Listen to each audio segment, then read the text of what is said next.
Chapter 321. Saroma put on a contemplative look.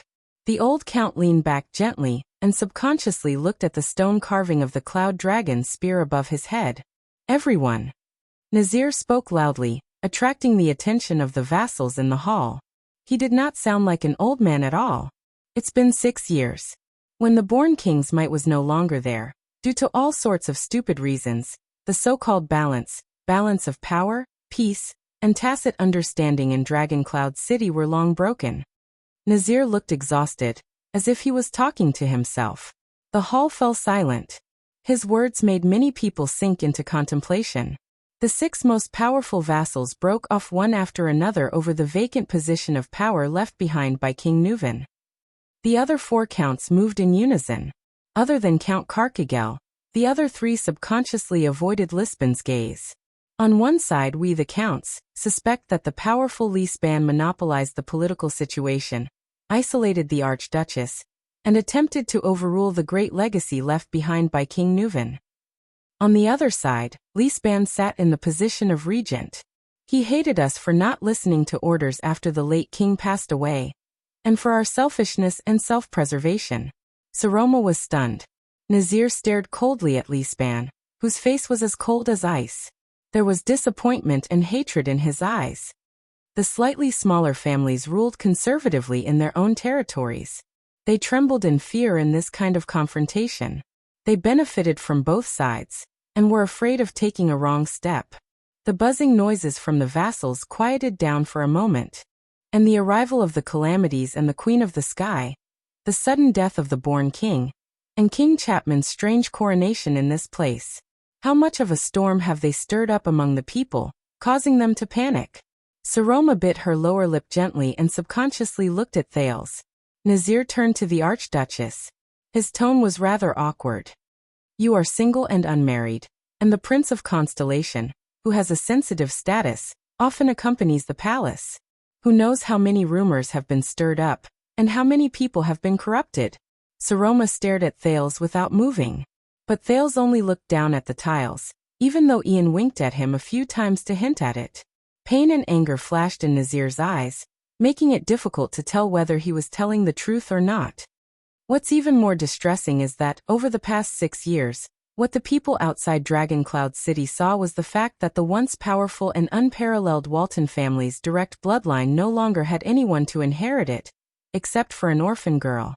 Hence, after the common elected throne left Dragon Cloud City, ambitious people like Chapman Lampard gradually became greedy. The long-haired Kulgan Rockney of the city of Faraway Prayers became arrogant and unruly. Beacon Illumination City, which had always been on good terms with us, turned a blind eye to us. Defense City and other places treated us ambiguously. The conflicts between the local nobles under the Archduke's rule and our vassals only increased. Count Nazir raised his head indignantly and rose from the back of his chair. He said coldly, not to mention the Empire's neighbors in the south.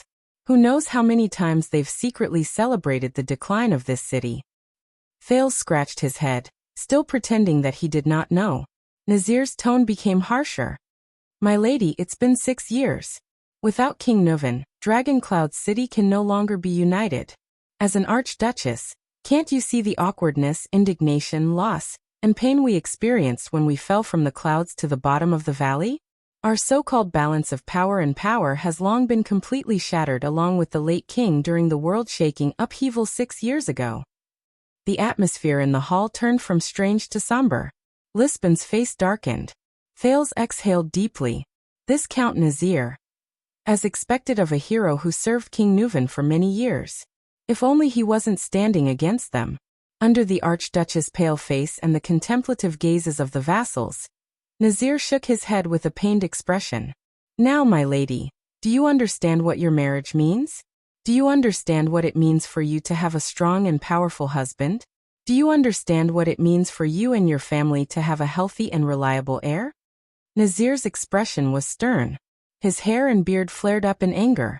His words caused the Archduchess to freeze on her last expression. She was rendered speechless. Is this a sacrifice and price that is disadvantageous to you? Perhaps. Nazir swept his gaze over the vassals in the hall. But is this something that must be done? Of course. Saroma stared at Nazir in disbelief, as if she did not know how to react. We respect you, my lady. Old Count Nazir's expression became respectful again. He bowed to the Archduchess. But I believe that the best way to show this respect is to truly treat you as the ruler of Dragon Cloud City. We show you the facts that an Archduchess of a city should face, the price that should be paid, and the sacrifices that should be made, no matter how unpleasant and uncomfortable it is, no matter whether it is a predicament or an obstacle. Marriage is just one of them. Rather at a loss, Saroma stared at Count Nazir, who seemed to be sincere. Instead of treating you like a puppet on strings, and locking you up in the depths of the palace after you are fully decorated. Instead of using the excuse of for your own good, claiming to be a tree that can shield you from the wind and rain, and cutting off all connections between you and the cruel side of the world in a righteous manner. Nazir cast a scornful glance at Regent Leespan, whose face had turned green. What we need is an Archduchess who can protect and control Dragon Cloud City, my lady. And not an Archduchess who is used to decorate Dragon Cloud City. Nazir. Leespan's gaze became fierce. What did you say? He only spoke our minds, Prime Minister. Count Liner replied coldly. I really can't think of any regent who would treat our suzerain and vassal as a princess for 6 years. Even if she is a girl, she is still the last direct descendant of the Dragon Spear family. Leespan clenched his fists tightly. Behind him, the Star Killer, who was guarding the Archduchess, blushed. Thales felt a weight on his shoulder. Ian had leaned over. I can finally see the relationship between these 6 vassals. Ian whispered into Thales' ear. But this Regent Leespan, for the past 6 years, has he been staying in Heroic Spirit Palace for your little girl? Is he acting as a shield for her? Or is he acting as a bait for her? You've asked the most critical question, Your Grace. Thales took a deep breath and forcefully suppressed the conjecture in his heart. Now it is time to break that vase, my lady. Count Nazir ignored Leespan. He bowed to the Archduchess again, his eyes sparkling. The shattered tiles may sting your skin, but only fresh blood can cleanse the heart of a Northlander, even if you are just a girl. As Thales listened to Nazir's words, he suddenly felt a sense of familiarity. In that instant, he suddenly realized that perhaps this Count Nazir, or the other 4 vassals, were not as Poutre had described them to be, powerful ministers with selfish motives. They were also not, as Leespan had been wary of, vassals who were eager to take action after Neuvin's death. Thales' gaze swept past the astute Leespan, the level-headed Nazir, the rather friendly Hurst, the silent Carcagel, the callous Liner, and the blabbermouth Cotterson.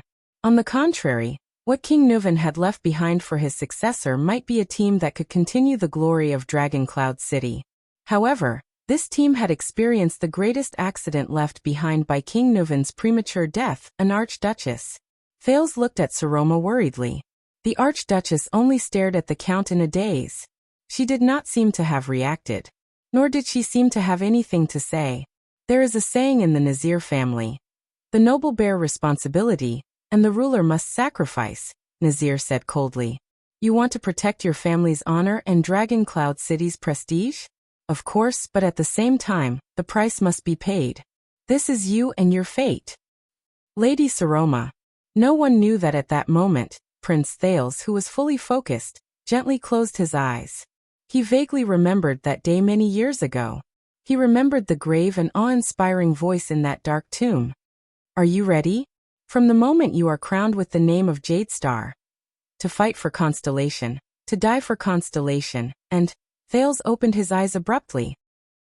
Just as everyone in the hall fell silent because of Count Nazir's words, a familiar cry of pain broke the silence again.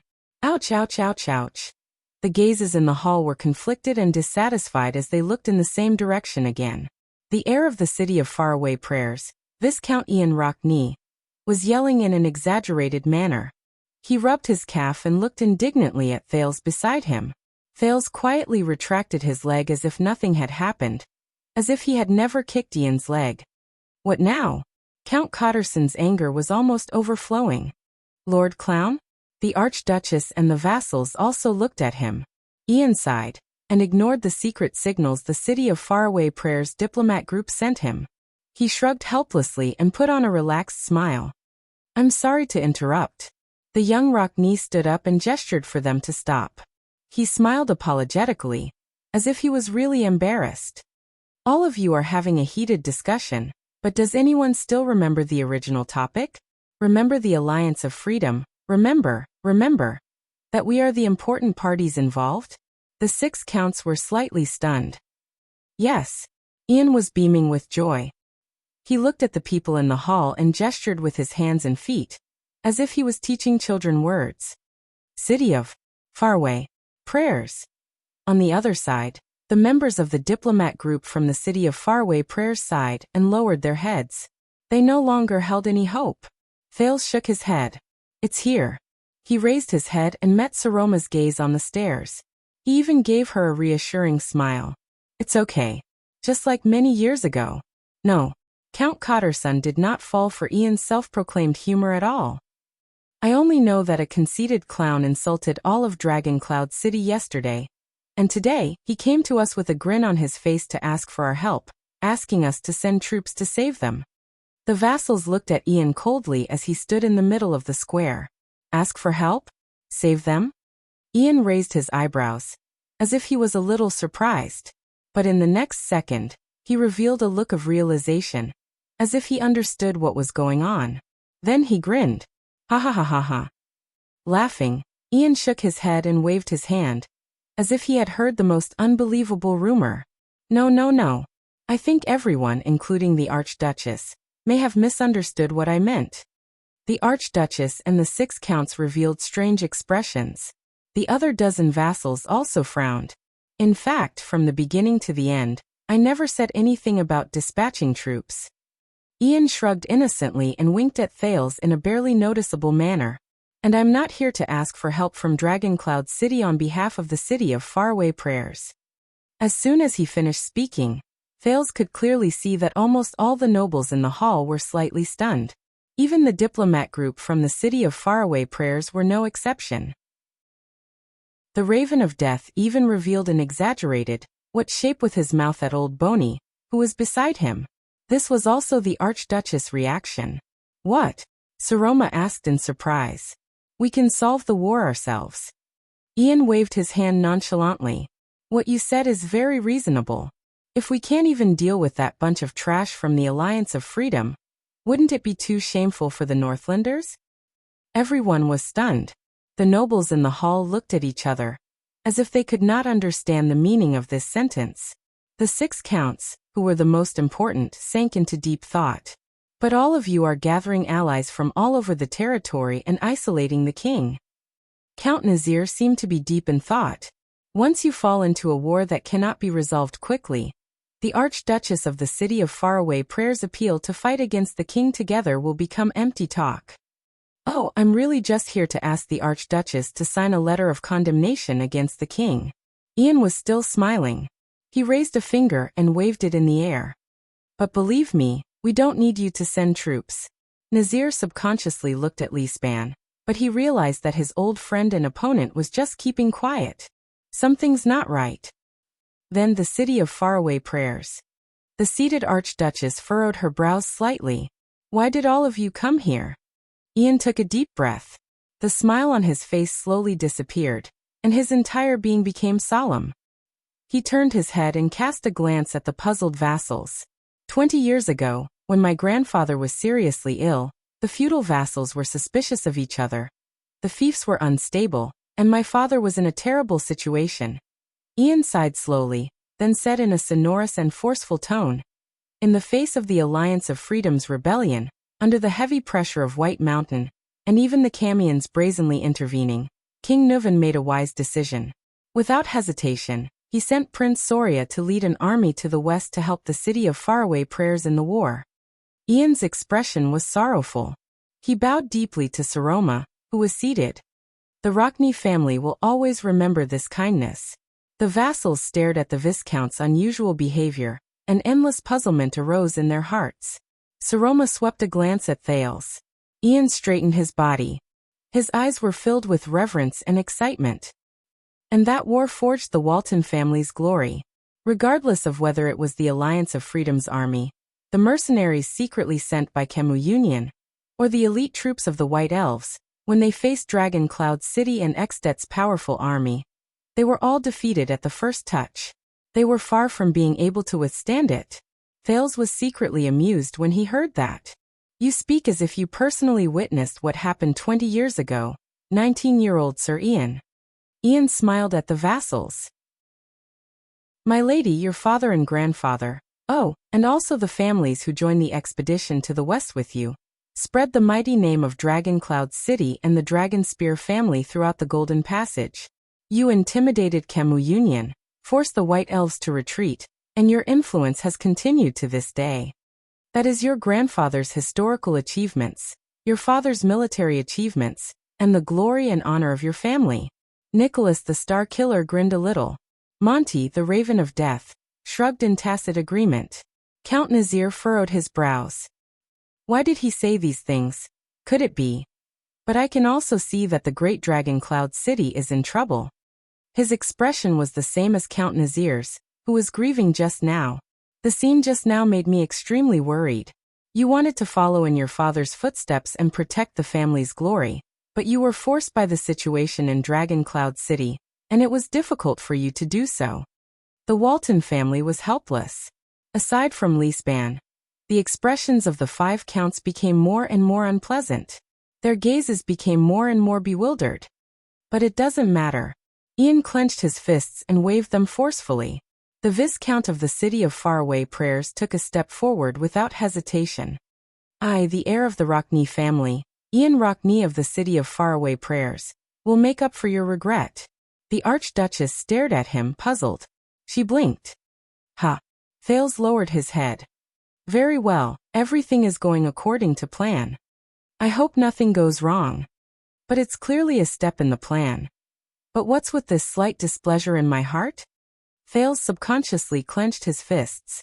Ian's gaze was firm, and his words were sonorous. Saroma, please be at ease. On behalf of the City of Faraway Prayers, I will lead an army to tread on the path your father took on his expedition. I will carry the Dragon Spear family's flag, carry your family's glory, and fight against the Alliance of Freedom. His sudden change in how he addressed the Archduchess shocked many people. In the name of the Walton family and the Rockney family, I will teach those useless Alliance of Freedom a lesson, and rewrite our history. I will plant the Cloud Dragon Spear flag and the Knight's Law flag on top of Fort Liberté once again, and let all bards recite the great victory that belongs to us in Extet. I will tell our enemies that Saroma Walton, King Nuvan's granddaughter, Prince Soria's daughter, has collected the debt that belongs to the Dragon Spear family. Ian acted like a fanatical recruit. In the face of his aggressive gaze, the Archduchess panicked a little.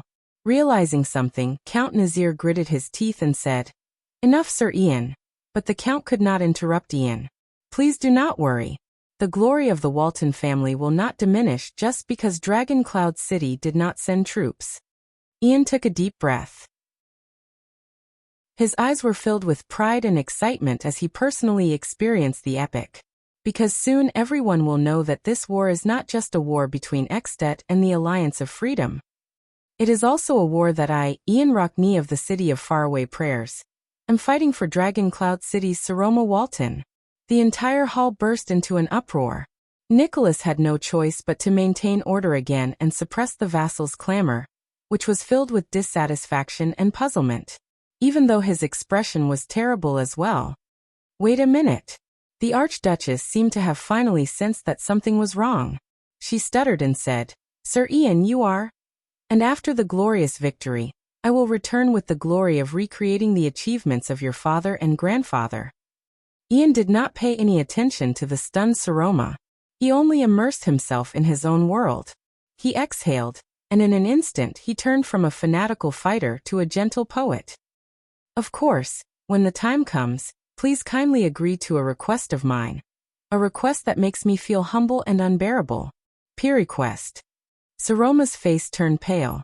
For the first time, she exchanged glances with the 6 counts who also had unpleasant expressions on their faces. It was as if they were only standing together at this moment. Ian extended his hands and gestured gently at the seated Archduchess. This is the repayment of the City of Faraway Prayers, and also my sincerity, Saroma. I will use this great war to win the right to approach you. At this moment, when the vassals are at odds with each other and the territory is filled with internal strife, I am the only one who can protect your family's glory, and also the only one who can protect your prestige as an archduchess." Saroma exchanged countless glances with the counts, who were also caught off guard. She raised her head with great difficulty and awkwardly said, "You mean?" Beside Ian, Prince Thale's expression was stiff. He clenched his fists tighter. "This is just a plan." "Nothing. This is just a plan." "Calm down. Calm down," he said to himself. Ian took another step forward and stared at Saroma from afar. A dreamy longing appeared on his face. It was as if that was his only pursuit. "Let me continue to protect you from now on with glory, good lady." The young Rockney stated his intentions in a gentle and tactful manner. "Let the city of faraway prayers become your strongest and most powerful backing and trump card." At this moment, the hall truly sank into a dead silence. The counts' faces were ashen. Please let the Rockney family and the Walton family truly stand together and restore their glory. With the most longing and gentle gaze, Ian's words trembled with excitement. "From now on, we will protect you and your family's glory together." The beautiful and noble Lady Saroma Walton. The young Ian tried his best to suppress his passion, but it was difficult for him to conceal it. He stroked his heart and said softly, "Marry me." At this moment, in the great hall of heroes, from the Archduchess and the 6 counts to the rest of the vassals and even the guards, everyone was dumbfounded.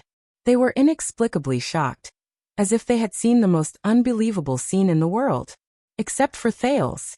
The Prince of Constellation stared at Ian's legs with a cold expression, and clenched his fists. He almost clenched his palms. "Forget it, I'll just send it out." Clenched fist, "From today onwards, I will be a diligent person who writes." Chapter 322. Is this another one of your jokes? After a long while, amidst the shocked vassals, Count Cotterson was the first to speak. "Clown?" Ian turned around. Under the hostile gazes of the entire hall, he smiled cheerfully at the Archduchess. "Answer carefully." Cotterson's tone was filled with anger and malice. Without waiting for the other party to reply, he said, "Because it might cost you your life."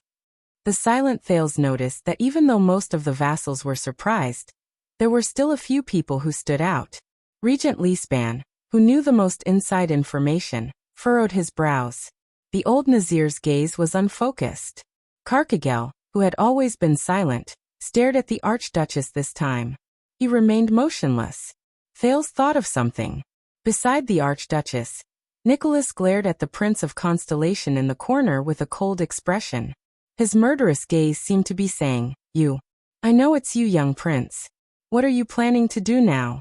In the face of the Star Killer's vigilance and hostility, Thales had no choice but to give a friendly and weak smile. "These are my most sincere thoughts." Ian's words interrupted his thoughts. "I came here to..." Ian did not finish his arrogant words. "How dare you?" This time, the one who spoke was the golden-bearded Earl Hurst. In his 30s, he was clearly not as composed as his colleagues. He leaned forward, clenched his knees tightly and gritted his teeth. His gaze kept moving back and forth between the Archduchess, who was at a loss, and the smug Ian. "In Dragon Cloud City? Insulting our king in front of us vassals? I don't see how it's an insult." Ian rolled his eyes at the ceiling and spread his hands helplessly and casually. 600 years ago, the truth-seeker Kulgan was King Rikaru's most capable and trusted knight. That's why he was sent to conquer the most remote and untamable West. Is it strange that their descendants, the Rockney family and the Walton family, are married? Quite a number of nobles snorted disdainfully and hatefully. Thales could even hear the sound of their knuckles cracking. Thales swept his gaze over the vassals in the hall, and came to a conclusion. Ian has probably incurred public wrath. Count Nazir, who had been leading the conversation, coughed loudly, and the ministers fell silent. "I believe that Archduke Rockney did not give us any relevant reminders," the old count said slowly. "So, this is just your personal impulse?" When he faced Nazir, Ian put away his disrespectful expression, which was a rare sight. He nodded gently. "Oh, about my father. I think he won't object. Count Nazir's gaze shifted, and he glanced at the Archduchess, intentionally or unintentionally. Saroma only stared blankly at the conversation on the field. She seemed to be lost in her thoughts. Madam, I think we should call it a day. The regent of Dragon Cloud City's voice traveled steadily into her ears. This visitor from the city of faraway prayers is asking for too much. It was rare for Lisban to stand together with the vassals. He stared coldly at the relaxed Ian, and his words were blunt. I'm afraid we'll need to change the envoy for the negotiation between the city of faraway prayers and Dragon Cloud City. Once he said that, the diplomat group from the city of faraway prayers became as anxious as ants on a hot pan. But Ian just laughed. Asking for something? The Viscount of the city of faraway prayers acted as if he had heard the most boring joke. Can't you see that me using the victory against the Alliance of Freedom to propose to the Archduchess is a good deed that will benefit both of us? Some of the vassals immediately spat in disdain. Some even cursed out loud. Win-win. Good deed? Only you can say that. Count Liner, who had always been expressionless, continued to hit the nail on the head and hit the nail on the head. Dragon Cloud City doesn't need your charity, and we're not so kind as to let someone take advantage of the situation to satisfy the city of faraway prayers' dirty intentions. Dirty intentions? Ian snorted in disdain. Who was the one who forced the Archduchess to marry by sending troops as a condition? Who's the dirtier one? Only you can say that. He narrowed his eyes and shook his head. My lords of Dragon Cloud City. Count Liner stared at him quietly and did not speak. Count Cotterson's face gradually contorted. A few seconds later, Count Cotterson's voice, which was filled with hatred and anger, rose clearly. Listen up, shameless clown. Cotterson glared at Ian fiercely. Go back and tell your father this. Dragon Cloud City is not the city of faraway prayers. Here, it is not popular to form a marriage alliance with the lowly troubled West Billow citizens, even if they only have half of our bloodline. Once he said this, the vassals of Dragon Cloud City let out low mocking laughter. Ian's gaze darkened, and his shoulders trembled slightly. Thales narrowed his eyes. Wait a minute. The Rockney family is obviously a noble family in Northland, but Cotterson said that. To form a marriage alliance with the lowly troubled West Billow citizens, half of our bloodline. Thales glanced at Ian, who had an unpleasant expression on his face. He remembered that Ian had mentioned before that his mother was a local from the city of faraway prayers. He immediately fell into deep thought. Lisban coughed. Your Excellency Ian, we all understand your intentions. But we are not only talking about a marriage proposal and war. Regent Lisban stood in the middle of the hall. He warned everyone with his gaze as he said to Ian, "This is politics."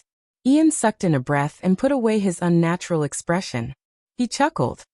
What I am talking about is the politics of marriage and war. Count Lisban did not speak. The politics of marriage and war. I see. You are. Lisban cast an unexpected glance at Thales. The prince's heart skipped a beat.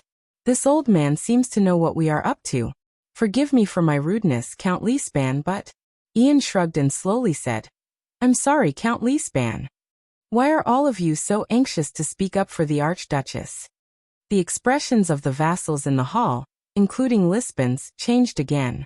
Many gazes shifted back to Saroma, but the latter only pulled a long face and did not say a word. The gaze of the heir of the city of faraway prayers became stern. It was as if he had turned from a frivolous young master to the cold and aloof Viscount Ian. Just now, weren't you the ones who claimed that you wanted to show her the cruel side of this world? Ian raised his head and stared at the Archduchess on the stage seriously. Saroma, I am speaking to you as the heir of the city of faraway prayers. I will only accept answers from you. His voice was cold, clean and decisive. Saroma subconsciously bit her lower lip. Count Cotterson, who was furious again, was about to speak, but Lisban and Nazir raised their hands at the same time to stop him. Cotterson understood their gazes. This is not their turn. Lisban and Nazir raised their heads at the same time and looked at Saroma, waiting for her response.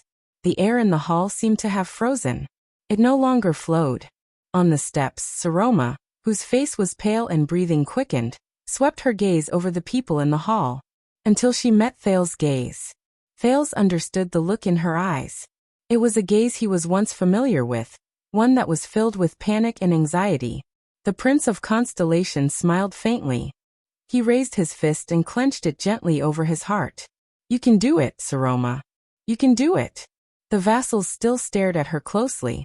Their gazes were filled with judgment and sizing up strangers. In the chaotic hall, Saroma and Thales' gazes met for a moment before they looked away. Thales lowered his head and sighed in his heart. "Of course, Saroma, if you can't." He looked at his right palm. There were 2 scars left by a dagger when he was young. He took a deep breath. "It's okay.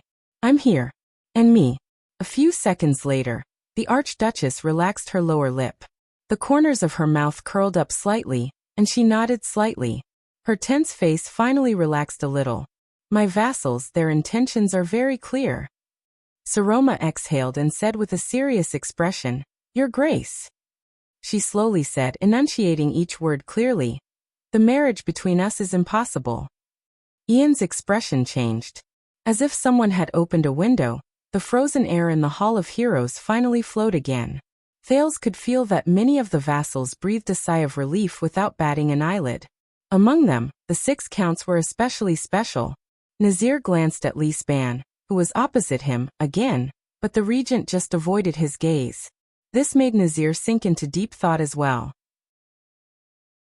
Saroma lowered her head and took a deep breath. "I am very grateful for your appreciation and pursuit, but you are, after all, the heir of the city of faraway prayers, and I am the Archduchess of Dragon Cloud City. Even someone as shallow as me knows that this has never happened before." Under the vassals' gazes, which were much friendlier than before, the Archduchess cleared her throat and brought out the spirit she used to answer questions in Hick's class. She slowly said, "Our abrupt marriage will bring about unexpected consequences.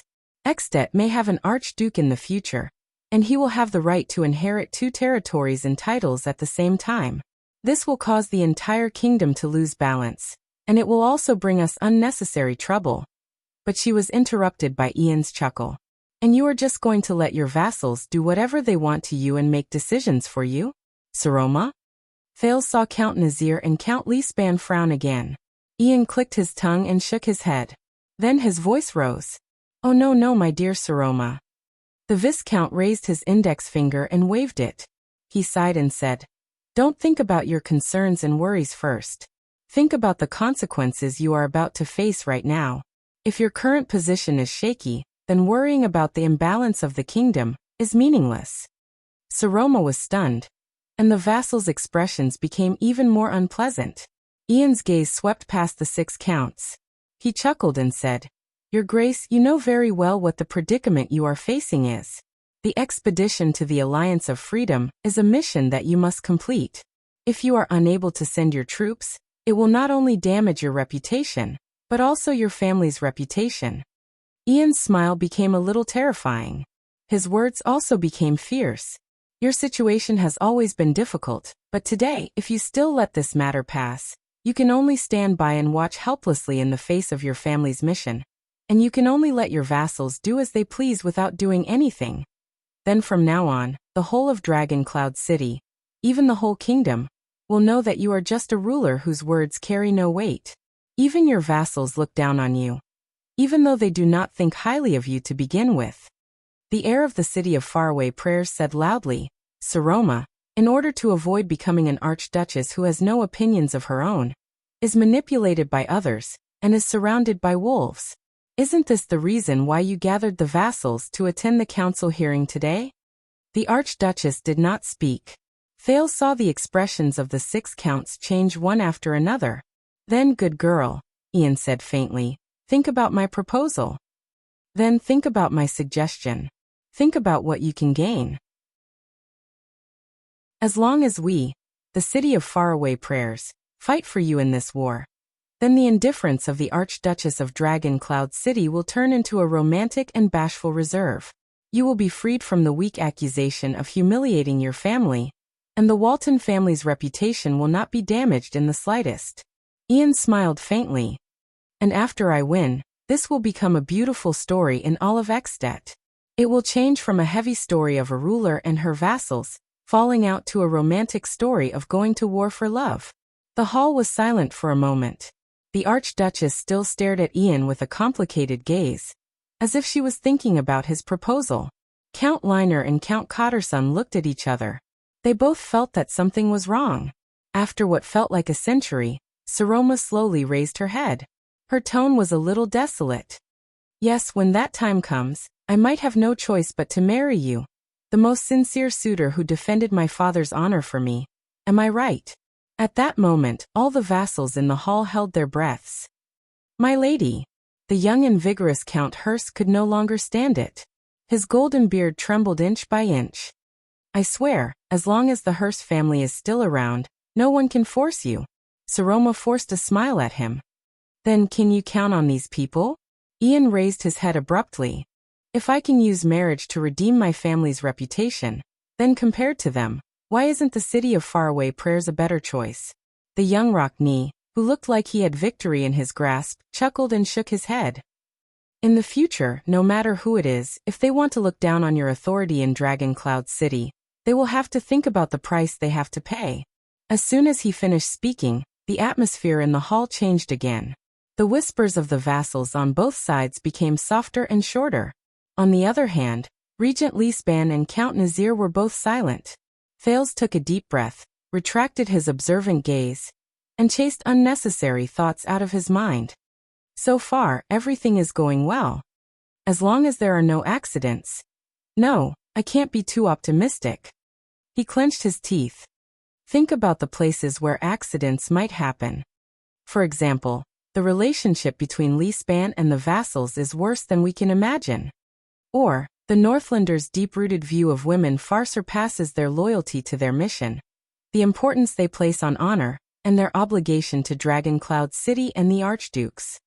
Or what I'm most worried about. When Thales thought of this, he cast a sidelong glance at Ian. Like the Viscount of the City of Faraway Prayers changing his mind midway. Perhaps obtaining a marriage alliance with Dragon Cloud City is more profitable than directly asking Dragon Cloud City to send reinforcements? Thales desperately thought about every possibility. I hope it doesn't come to that. I hope there are no accidents. Otherwise, Thales turned around and glanced at the door. Ralph noticed his gaze and returned it with a questioning look. Now, Thales shook his head and gestured. No, it's fine. It's fine for now. Besides, Ian sighed and shook his head at Saroma in an extremely gentlemanly manner. I hope you understand that, at least compared to your vassals, I have no intention of forcing them.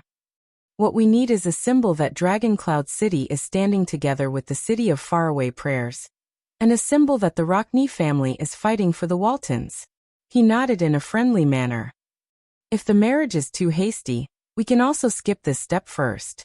With this step, I will first obtain your permission to bring the Walton Dragon Spear flag. I am not in a hurry. When I return victorious from the war, I will deliver that romantic request. When Saroma, who looked extremely solemn, heard this, she could not help but be slightly stunned. She hesitantly said, Your Grace, you are very confident. Ian laughed. Because I believe that no suitor is more qualified to stand by your side than a person who has personally defended your family's honor. He looked around the hall and laughed under the vigilant gazes of Dragon Cloud City's vassals. And which suitor is more trustworthy than the person who, in times of crisis, stands in front of you without hesitation, withstands all harm for you, and fights endlessly for your safety and honor? Who is more trustworthy? In times of crisis, stands up, withstands harm, fights endlessly. Saroma's mind wandered for a moment. She subconsciously raised her head and looked in Ian's direction. Ian furrowed his brows. No, the Viscount narrowed his eyes and observed the Archduchess' gaze. She's not looking at me. She's looking at the person beside me. Ian was deep in thought. Thales lowered his head and uncomfortably avoided a certain someone's subconscious gaze.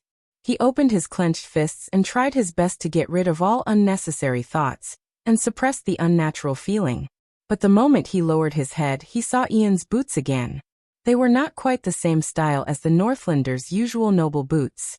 But at that moment, Thales only felt that the boots were very ugly. Wearing such ugly boots to propose? Damn it. I really want to step on them. That's an easy choice. Ian straightened his collar and said in a calm and unruffled manner. In the hall, the vassals saw the Archduchess staring at the guests from the city of faraway prayers with a complicated gaze.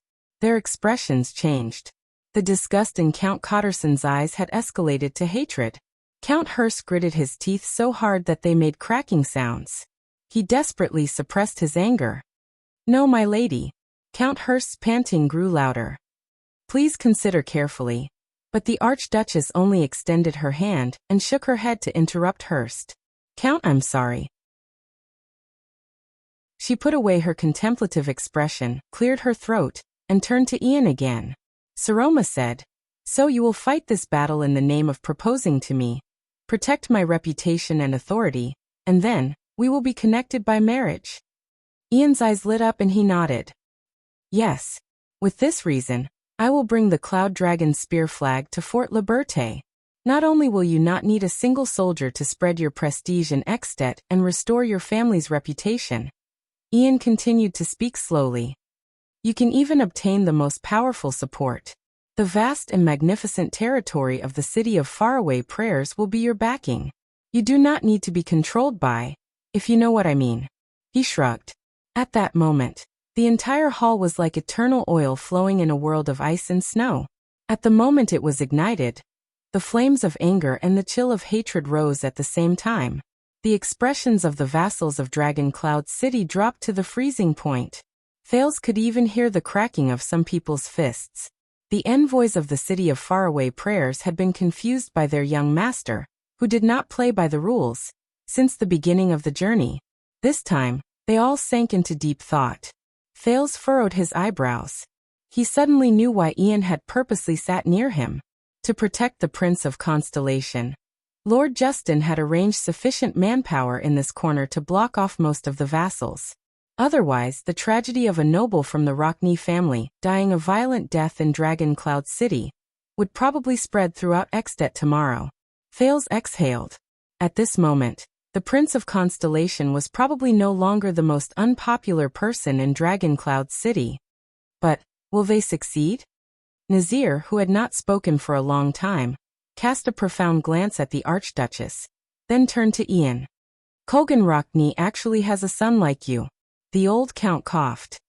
Marrying a local as a wife, he really profited. Ian's expression froze, but he then forced a smile. Enough, Count Liner said coldly. If it's for a marriage alliance and to prove Dragon Cloud City and the city of faraway prayer's standpoint, I believe we can find a suitable candidate among the Walton family's collateral bloodline. But the Archduchess has important responsibilities in Dragon Cloud City. It's impossible for her to marry you.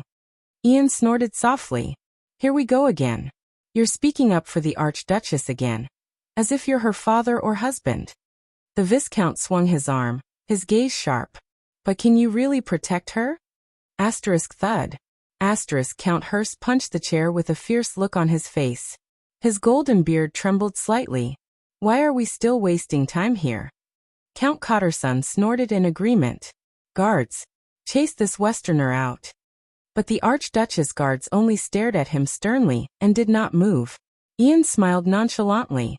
At this moment, everyone. The Archduchess' clear voice interrupted the conflict that was about to erupt. As masters, we must maintain our demeanor. Thales raised his head and together with the vassals, turned his gaze to Saroma. It's here. The final blow. I hope there are no accidents. Your Grace.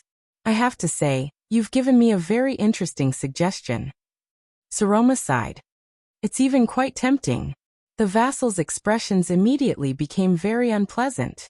Without sending a single soldier, I can solve the problem of the Alliance of Freedom, restore my prestige, my family's dignity, and even obtain the support of the city of faraway prayers. Saroma forced a smile with great difficulty.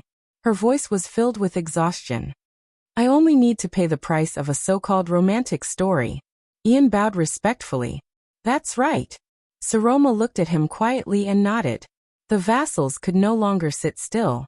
Hearst could not help but exclaim in surprise, Lady, Count Liner narrowed his eyes and looked at the regent. Leespan, as the leader, as the regent, you have the duty to stop the lady's blind behavior. But Count Leespan was indifferent. He continued to look at Saroma. There was a hint of unfamiliarity in his eyes. F***ck Cotterson was furious. Leespan, we all know that the lady listens to you. Don't play dead. Say something. Nazir was also frowning, but his gaze was on Leespan. Only Carkigel, who had always been silent, did not say a word. He watched the situation in the hall quietly. The other vassals had different reactions. Some were worried, some were anxious, and some were gnashing their teeth. Thales stared at the vassals' expressions and clenched his fists.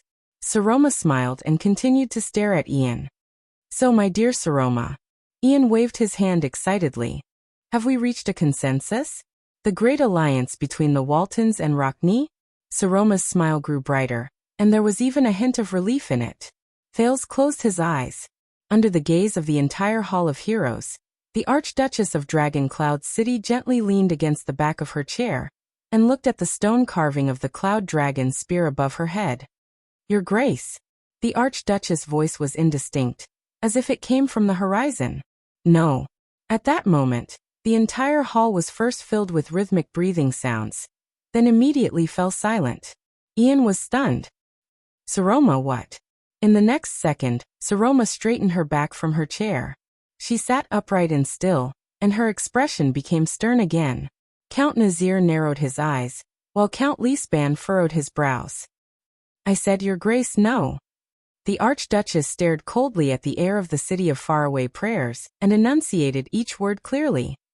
As the Archduchess of Dragon Cloud City, I reject your suggestion, and I don't need the city of faraway prayers to stand up for us. I will also not form a marriage alliance with you. Ian furrowed his brows. Also, please address me as Archduchess or Lady, Saroma said indifferently. Chapter 323. The hall was so quiet that one could hear a pin drop. The nobles watched the confrontation between the Archduchess and the envoy from the city of faraway prayers with different expressions. Ian widened his eyes in surprise, as if he could not understand the Archduchess' words. Almost everyone in the hall stared at him with hostile expressions. Ian took a deep breath and raised his head with a puzzled expression. But, the war with the Alliance of Freedom is right before our eyes. In her seat, Saroma's lips twitched slightly. She nodded slowly. Yes. Ian raised his hand in puzzlement and contradiction, as if he wanted to express something, but he put it down halfway. The heir of the city of faraway prayers gritted his teeth and frowned deeply. You know, right? This is a war that means a lot to you and your family, especially after Dragon Cloud City lost its king. His tone was slightly anxious. Do you also know that the person sitting at the other end of the chessboard is King Chapman, who hates all of you to the core? The vassal's expressions became even more tense.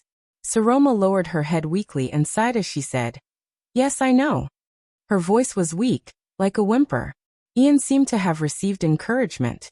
His gaze became lively, as if he was looking for support. He smiled in a rather relaxed manner. Very good. Then you should know your current situation. You know that your prestige is far from enough to support you, especially.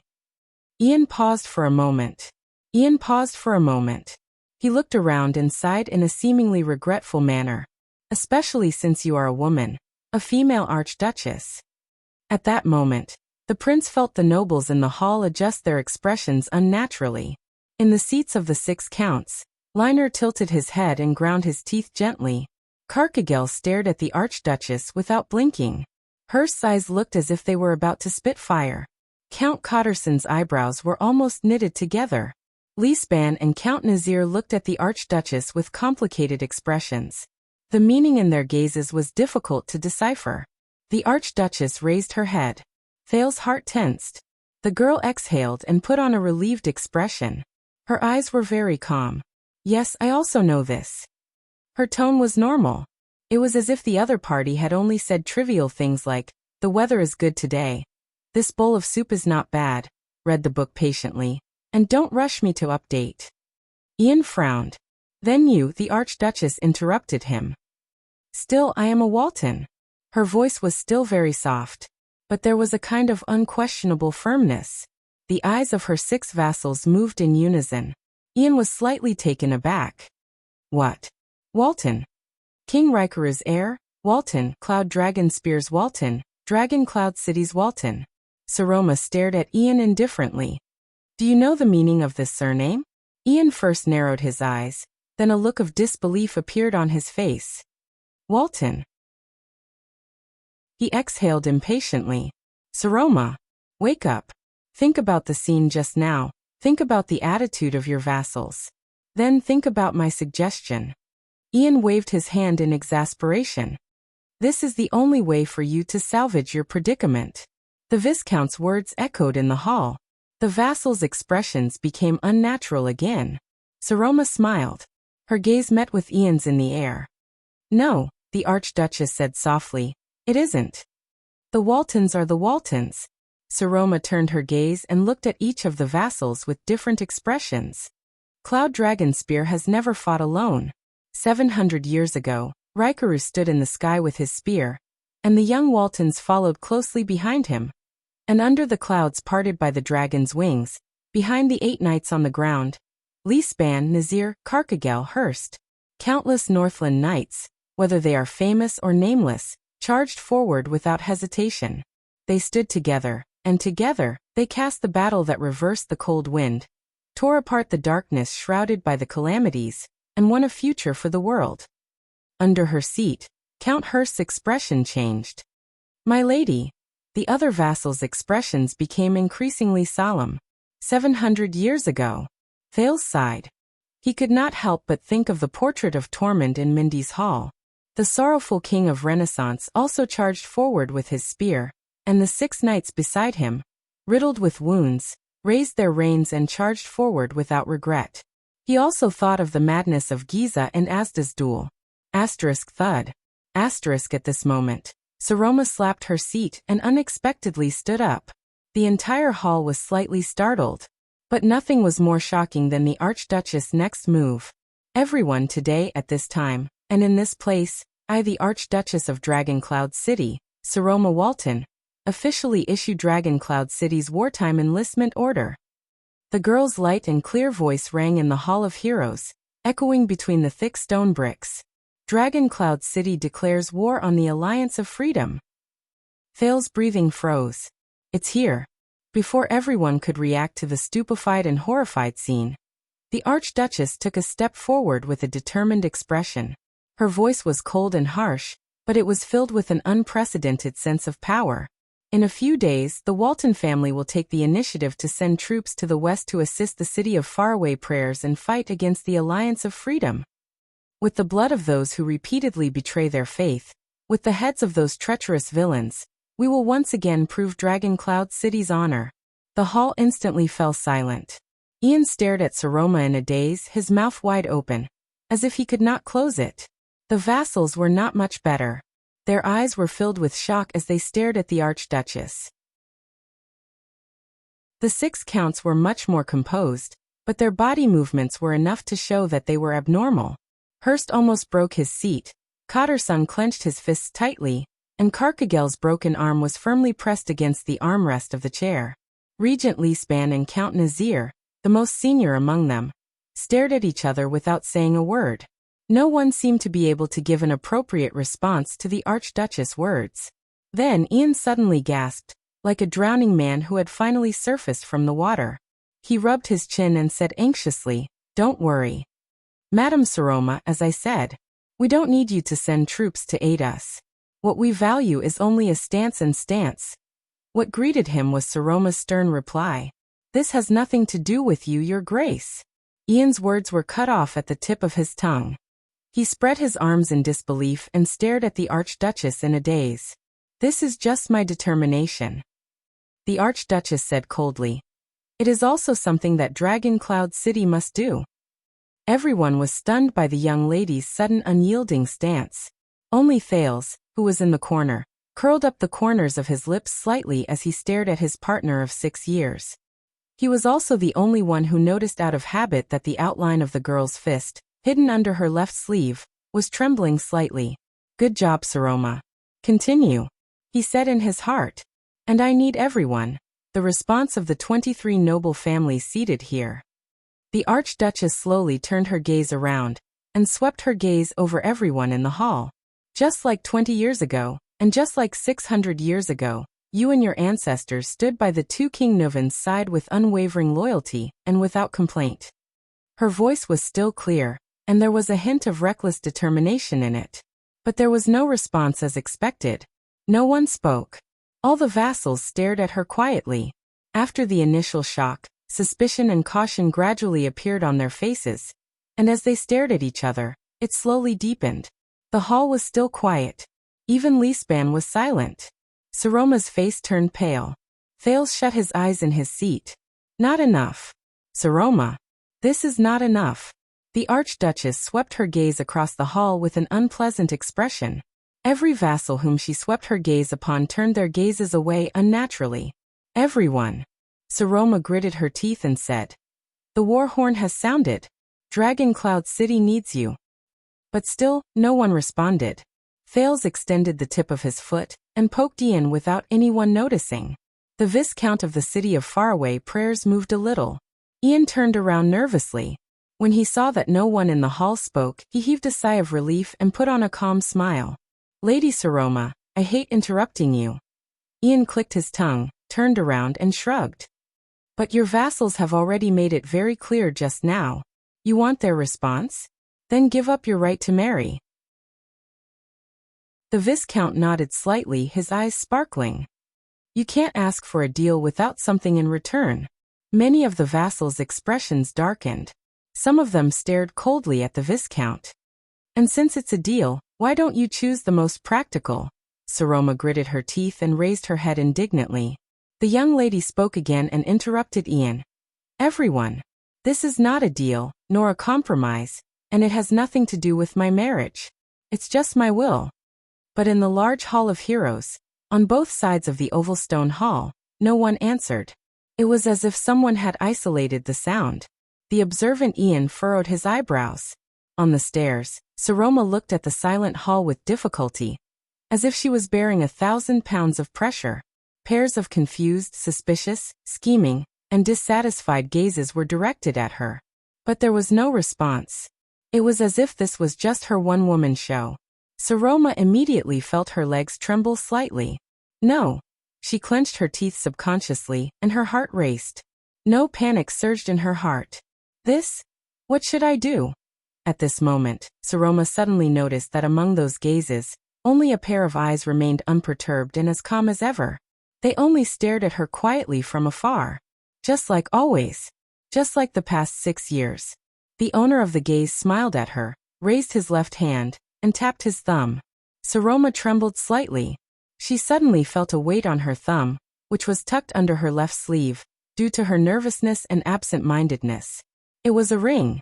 6 years ago, that guy had personally put the ring on her finger. That pair of eyes blinked gently and immediately looked elsewhere. But that one blink seemed to have given the young lady strength. Saroma's cheeks trembled slightly. She took a deep breath. The young lady did not look at the entire hall aimlessly. Instead, she turned to the most senior count at the lower seat. "Honorable Count Nazir. Thank you for your speech just now." Count Nazir had been staring at Leespan. When he heard this, he slowly shifted his gaze. "My lady." Saroma's expression became solemn. With great difficulty, she said the following words. "You allowed me to see what kind of predicament Dragon Cloud City is in right now.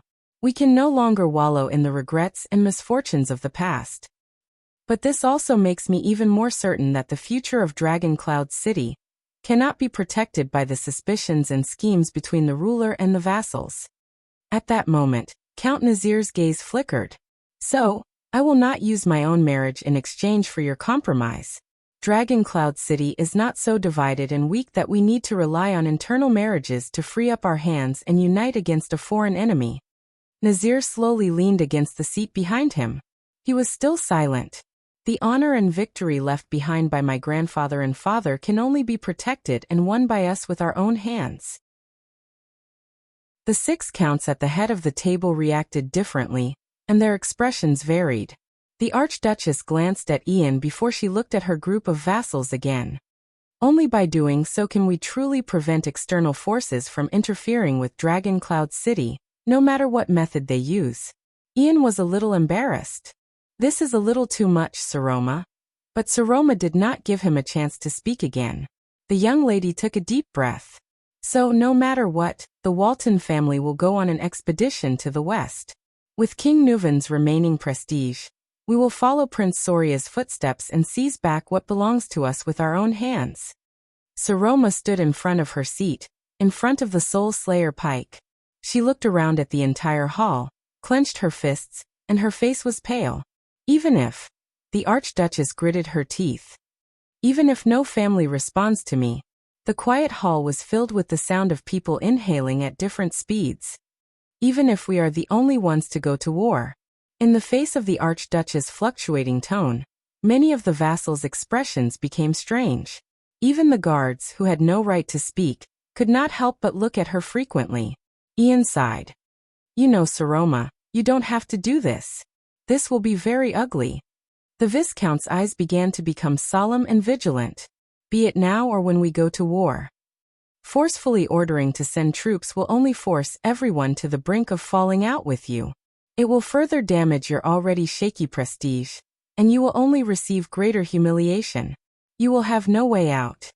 This sentence seemed to have pierced a hole in the stagnant atmosphere. The changes in the vassals' expressions became more and more urgent, and they became more and more difficult to read. Yes. Saroma flashed a bitter smile. I know. The Archduchess then looked at her vassals, who had complicated expressions on their faces. Her gaze was unfocused. I know that I am far from being comparable to the former King Nuven. Perhaps in this lifetime, I will never be able to compare to him. Everyone, perhaps you don't think highly of me or this little girl on the Archduchess seat. Perhaps you resent me, perhaps you have your own plans. Count Cotterson tilted his mouth, as if he was deep in thought. The Archduchess sighed and said, but I still hope that at this moment, all of you can bring your warriors in glory and stand with me in Dragon Cloud City. Count Hurst's beard trembled slightly. To prove to the outside world, to this guest from the city of faraway prayers, who claimed that she could save me from my predicament with just a marriage, that Dragon Cloud City is still powerful and united, and that I do not need to bend my knees to outsiders to protect myself. Count Liner clenched his fists in an unnatural manner, twisting his knuckles back and forth. In the next second, Saroma raised her left hand with a solemn expression. Her sleeve slid down from her forearm, revealing her fair wrist. She also revealed the ring on her thumb. Everyone, I believe that no one in this world is more qualified and capable than all of you, my vassals, to fight for me and obtain victory for me. Because I am Dragon Cloud City. When they saw the ring, everyone in the hall frowned. They seemed to have remembered something. But Dragon Cloud City is not just me. It is all of you sitting here. Before everyone's eyes, the Archduchess gently took off the large ring inlaid with a black stone and raised it high. Everyone, in the name of the Walton family, I am going to war.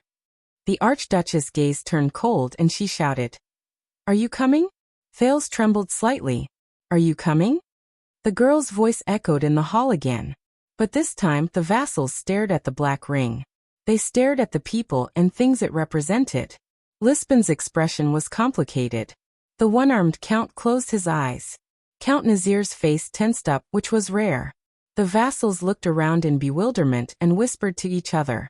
Saroma took a step forward and said coldly, Everyone, I also believe that as vassals, all of you will not allow a foreign guest to happily snatch away your responsibilities and obligations, and then flaunt his prowess in front of you.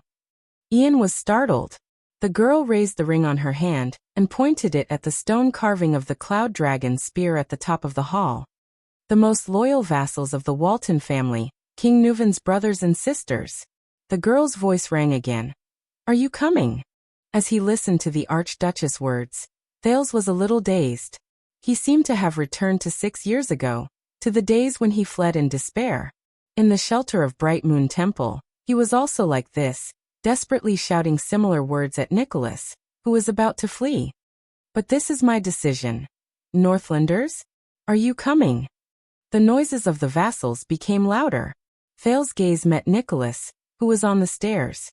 The prince saw similar surprise in the Star Killer's eyes. Saroma. You, little rascal. An indescribable emotion surged from his heart, and he could not suppress it. He could only recall what happened 6 years ago, over and over again. That's right, we are going to commit suicide. Northlanders, are you coming? Are you coming? Dragon Cloud City. In the hall, Saroma's voice was raised to the limit. Her youthful, high-pitched voice echoed in the ancient palace. Are you coming? The hall gradually quietened down. Many of the vassals had already ended their anxious conversations. Their gazes were all raised, and they looked at the most important people. They were waiting for their decision. The Archduchess gritted her teeth. The arm that held the ring trembled slightly, and the rims of her eyes were slightly red. Northlanders. She was practically roaring at everyone in the hall. Are you coming? Clang. A guard, who was suppressing his emotions, accidentally pressed down on the hilt of his sword. The blade collided with the wall and let out a sharp, piercing sound. This sharp sound made everyone even more tense, and the atmosphere became even more oppressive. But there was still no response from the hall. The Archduchess was the only one who gritted her teeth.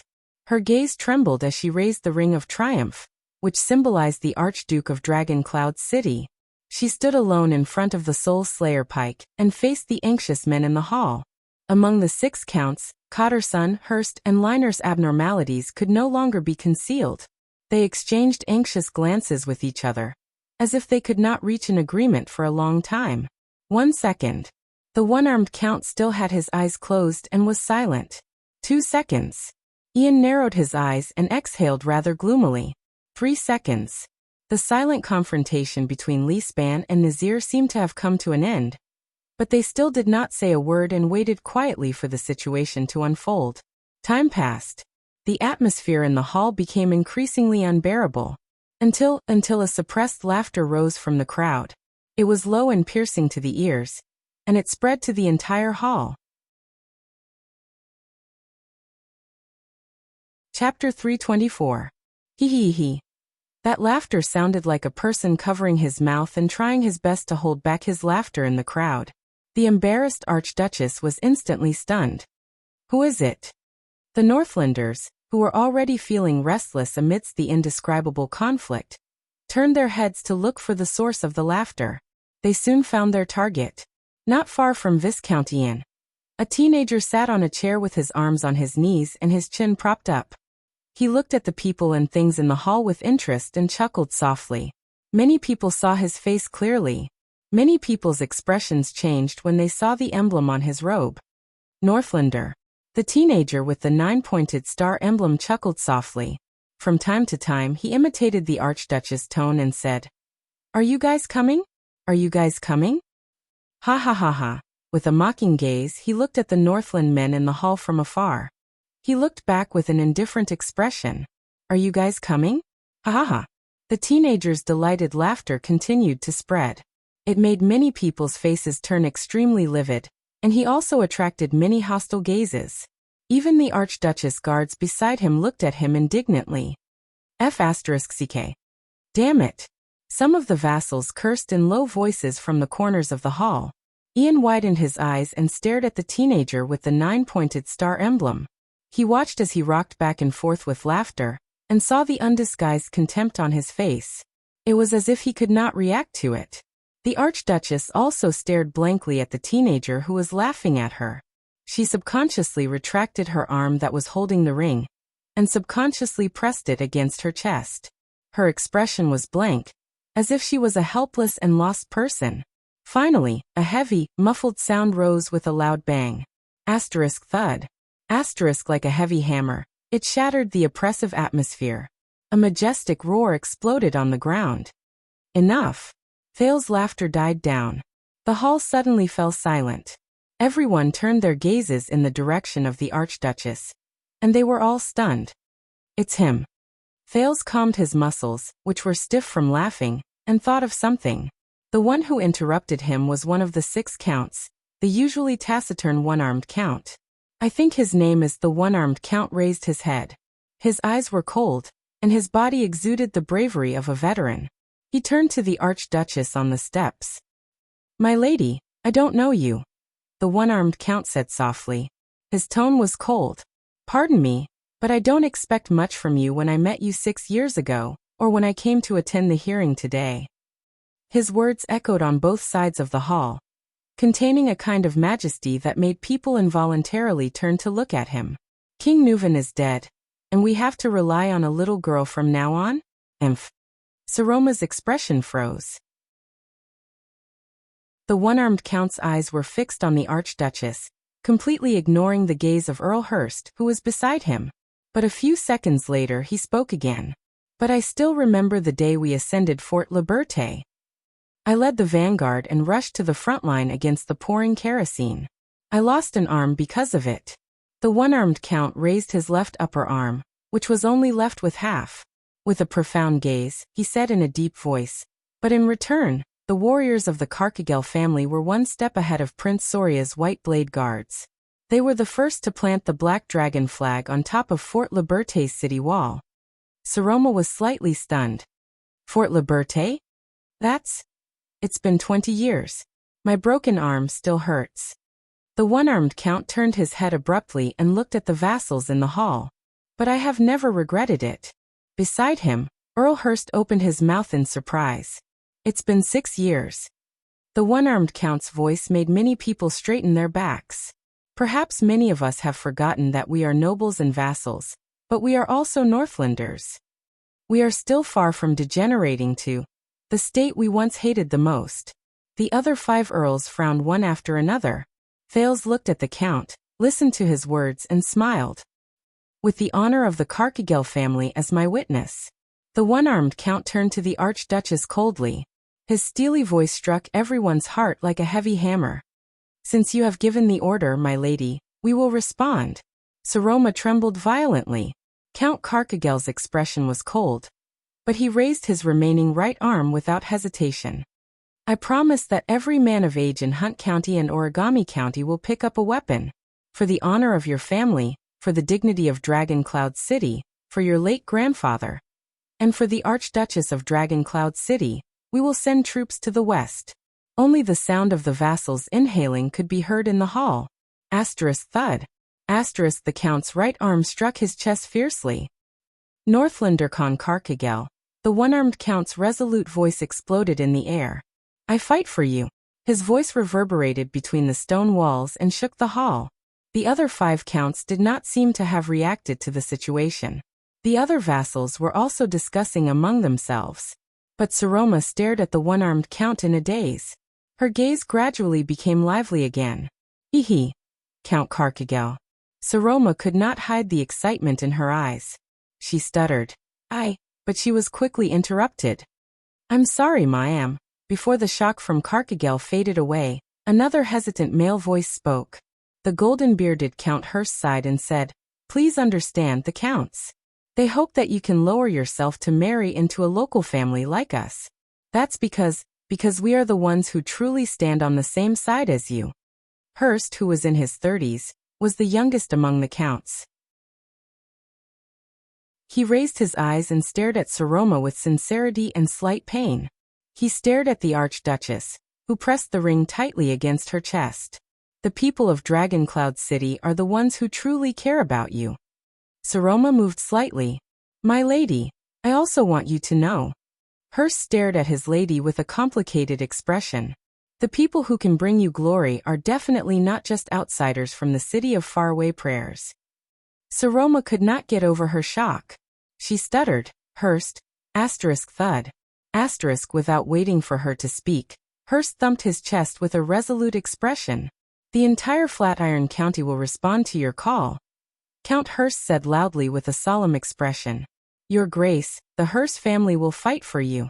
Saroma stared blankly at the second Count who spoke. A few seconds later, she snapped out of her daze. Thank you, Count Hurst. Saroma tried hard to hide her excited expression. I will remember this. Hurst did not speak.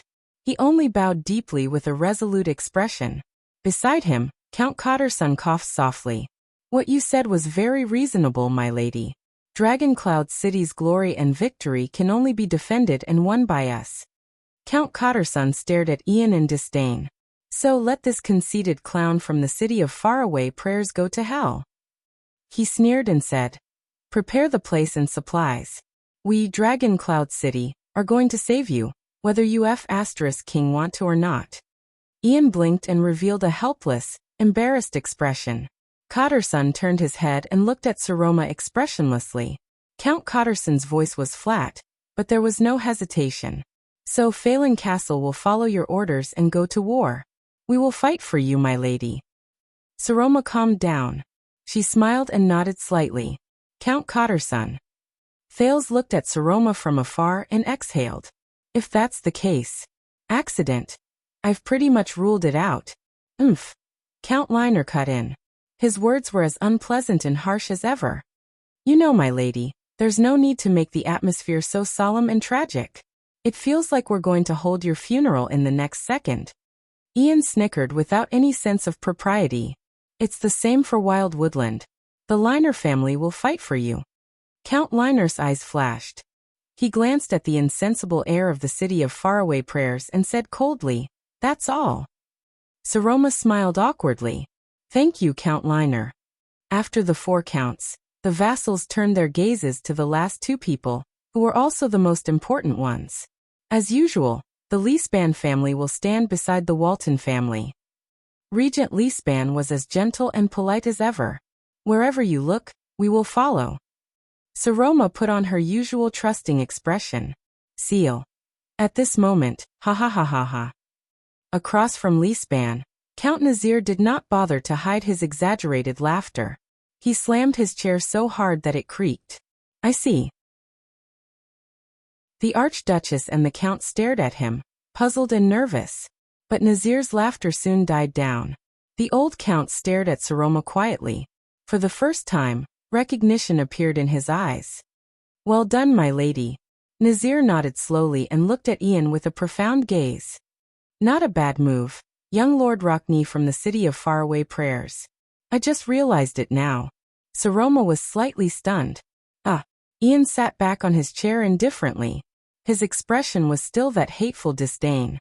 The observant Thales sighed. This old man. He probably saw through it a long time ago. Nazir sighed. I showed you the cruel side of the world, my lady, and you immediately returned the favor.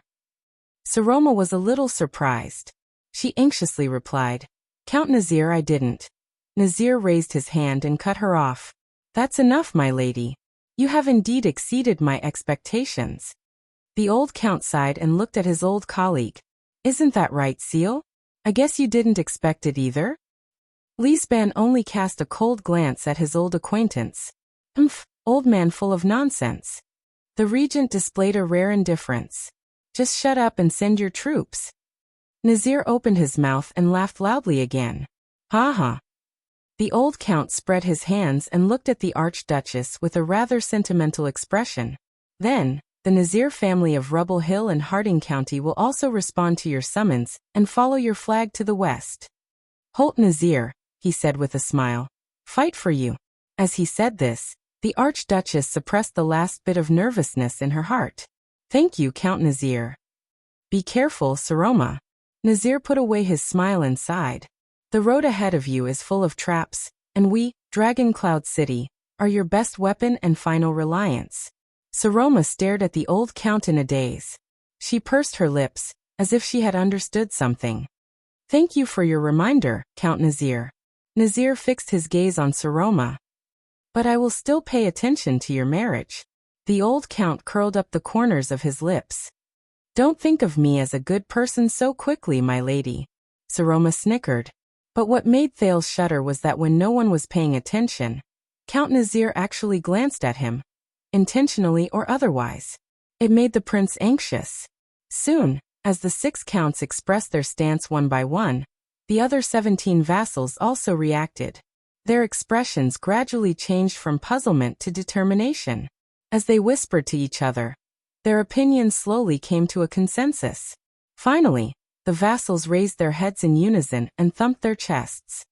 The Banner family will respond to your summons and head to the Alliance of Freedom, my lady. The Hudson family of Sunset Snow River will fight for Dragon Cloud City. The declaration of the 6 vassals was like the first wave. What followed was another wave. The vassals on both sides of the hall expressed their stance one by one. They would respond to the summons and head to the Alliance of Freedom. The Still family will immediately start mobilizing. 1,000 soldiers of the Dillion family will be on standby. The Hudson family of Spear City will be loyal to you. Saroma sat back in her seat. After her nervousness and excitement, her small face was flushed red. Thales looked at her quietly. He let go of the stone in his heart and smiled. Very good, Saroma. You succeeded. We succeeded. The voices rose and fell in the hall. Thales and Ian looked at each other and sighed in relief.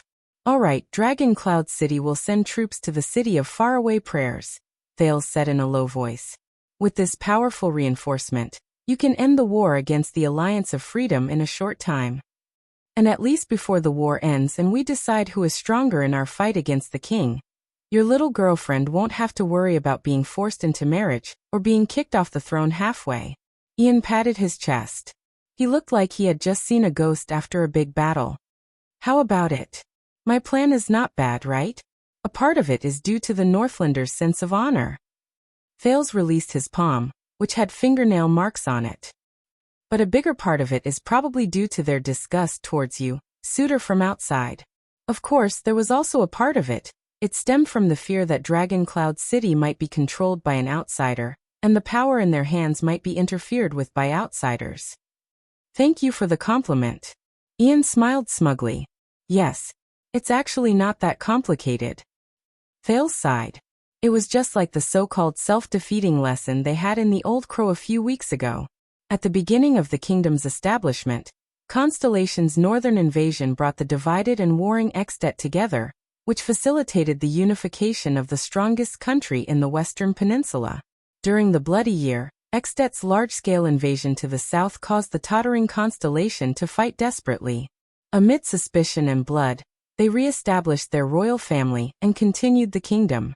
Thales looked at the vassals in the hall and said quietly, one of the ways to bring divided groups and forces of power together is to stimulate them strongly from the outside.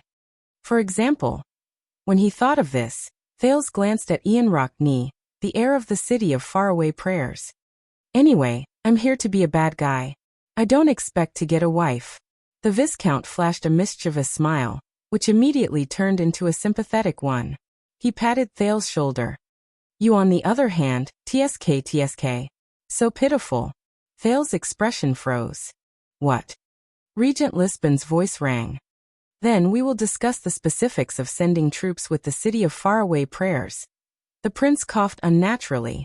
Before Ian said anything strange again, he changed the topic. I just thought of an interesting point. Ian raised his eyebrows. Once the vassals are stubborn and refuse to send troops, Thales sighed. Maybe you can really get a fiancé from Dragon Cloud City? The prince's gaze was a little solemn. Then won't you be happier? At that moment, it was as if someone had snapped a string between the two teenagers. The atmosphere between them became tense. The Viscount was silent for a second before he revealed his usual smile. Haha. Although Ian was smiling, his eyes were slowly focusing. Oh, then you misunderstood my sincerity. Thales narrowed his eyes. That's good. She's not a bargaining chip that you can easily use. Ian clicked his tongue. But I'm also very curious. If the plan doesn't succeed, and the conflict between the Archduchess and the vassals can't be resolved, what will you do? Elope with her? This time, it was Thales who raised his eyebrows. Hey, about that.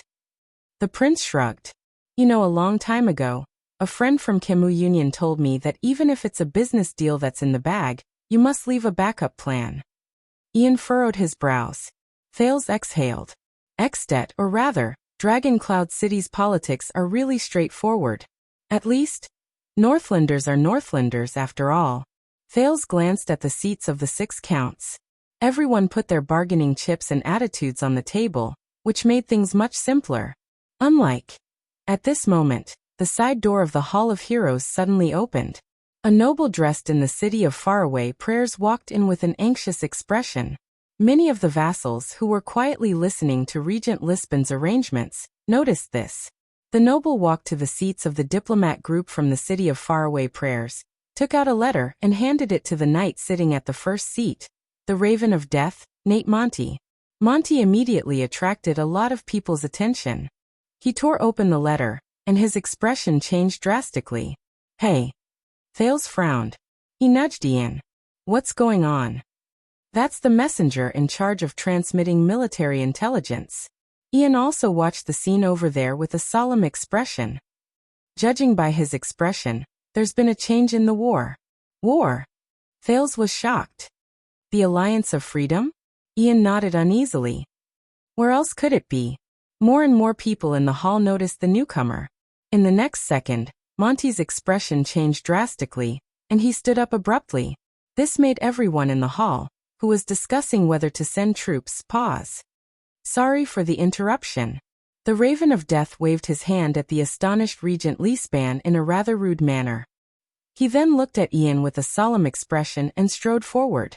Nicholas, who was on the stairs, watched his old friend's actions. His pupils shrank. Monty was a scout, and he carried out the most dangerous missions during wartime. Something that can make him lose his composure like this? Not much. Under the puzzled gazes of the Archduchess and the many vassals, Monty strode over to Ian, who did not know what was going on. He handed over the letter and said coldly and loudly, "You need to read this immediately and explain to Dragon Cloud City." When he said this, Monty's cold gaze swept over Thales. Thales shuddered. The feeling of being watched rose in his heart again. The prince smiled awkwardly, raised his hands, and took a step back. All right, I won't read it. But things were not that simple. No. Ian read the letter in his hand and raised his head with a pale face. This is... Monty nodded expressionlessly. His gaze, like that of a hunter, never left Thales. It was as if he wanted to skin him alive. Ralph sensed that the situation was not right. He took a step closer to the prince. The other vassals in the hall exchanged puzzled glances. Lisban coughed. Ian put down the letter with trembling hands. Thales only then noticed that he was already drenched in cold sweat. Ian raised his eyes and looked at the seated Archduchess. Then he turned to Thales in panic. You know? His gaze was very complicated. There was suspicion, anger, and even conflict in it. The puzzled Thales raised his eyebrows. Know what? Ian took a deep breath and shook his head, as if he wanted to wake himself up. If you don't know. The heir of the city of faraway prayers gritted his teeth.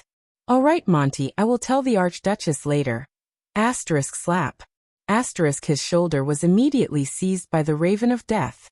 Ian shuddered and looked up at Monty in shock. Now is not the time for you to be willful, Ian. Monty's voice was very gloomy, and there was a sternness that allowed no refusal.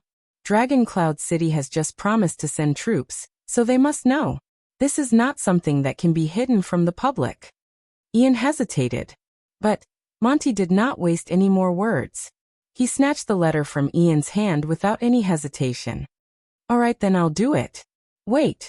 Without waiting for Ian to speak, Monty pushed the bewildered Ian down from his seat.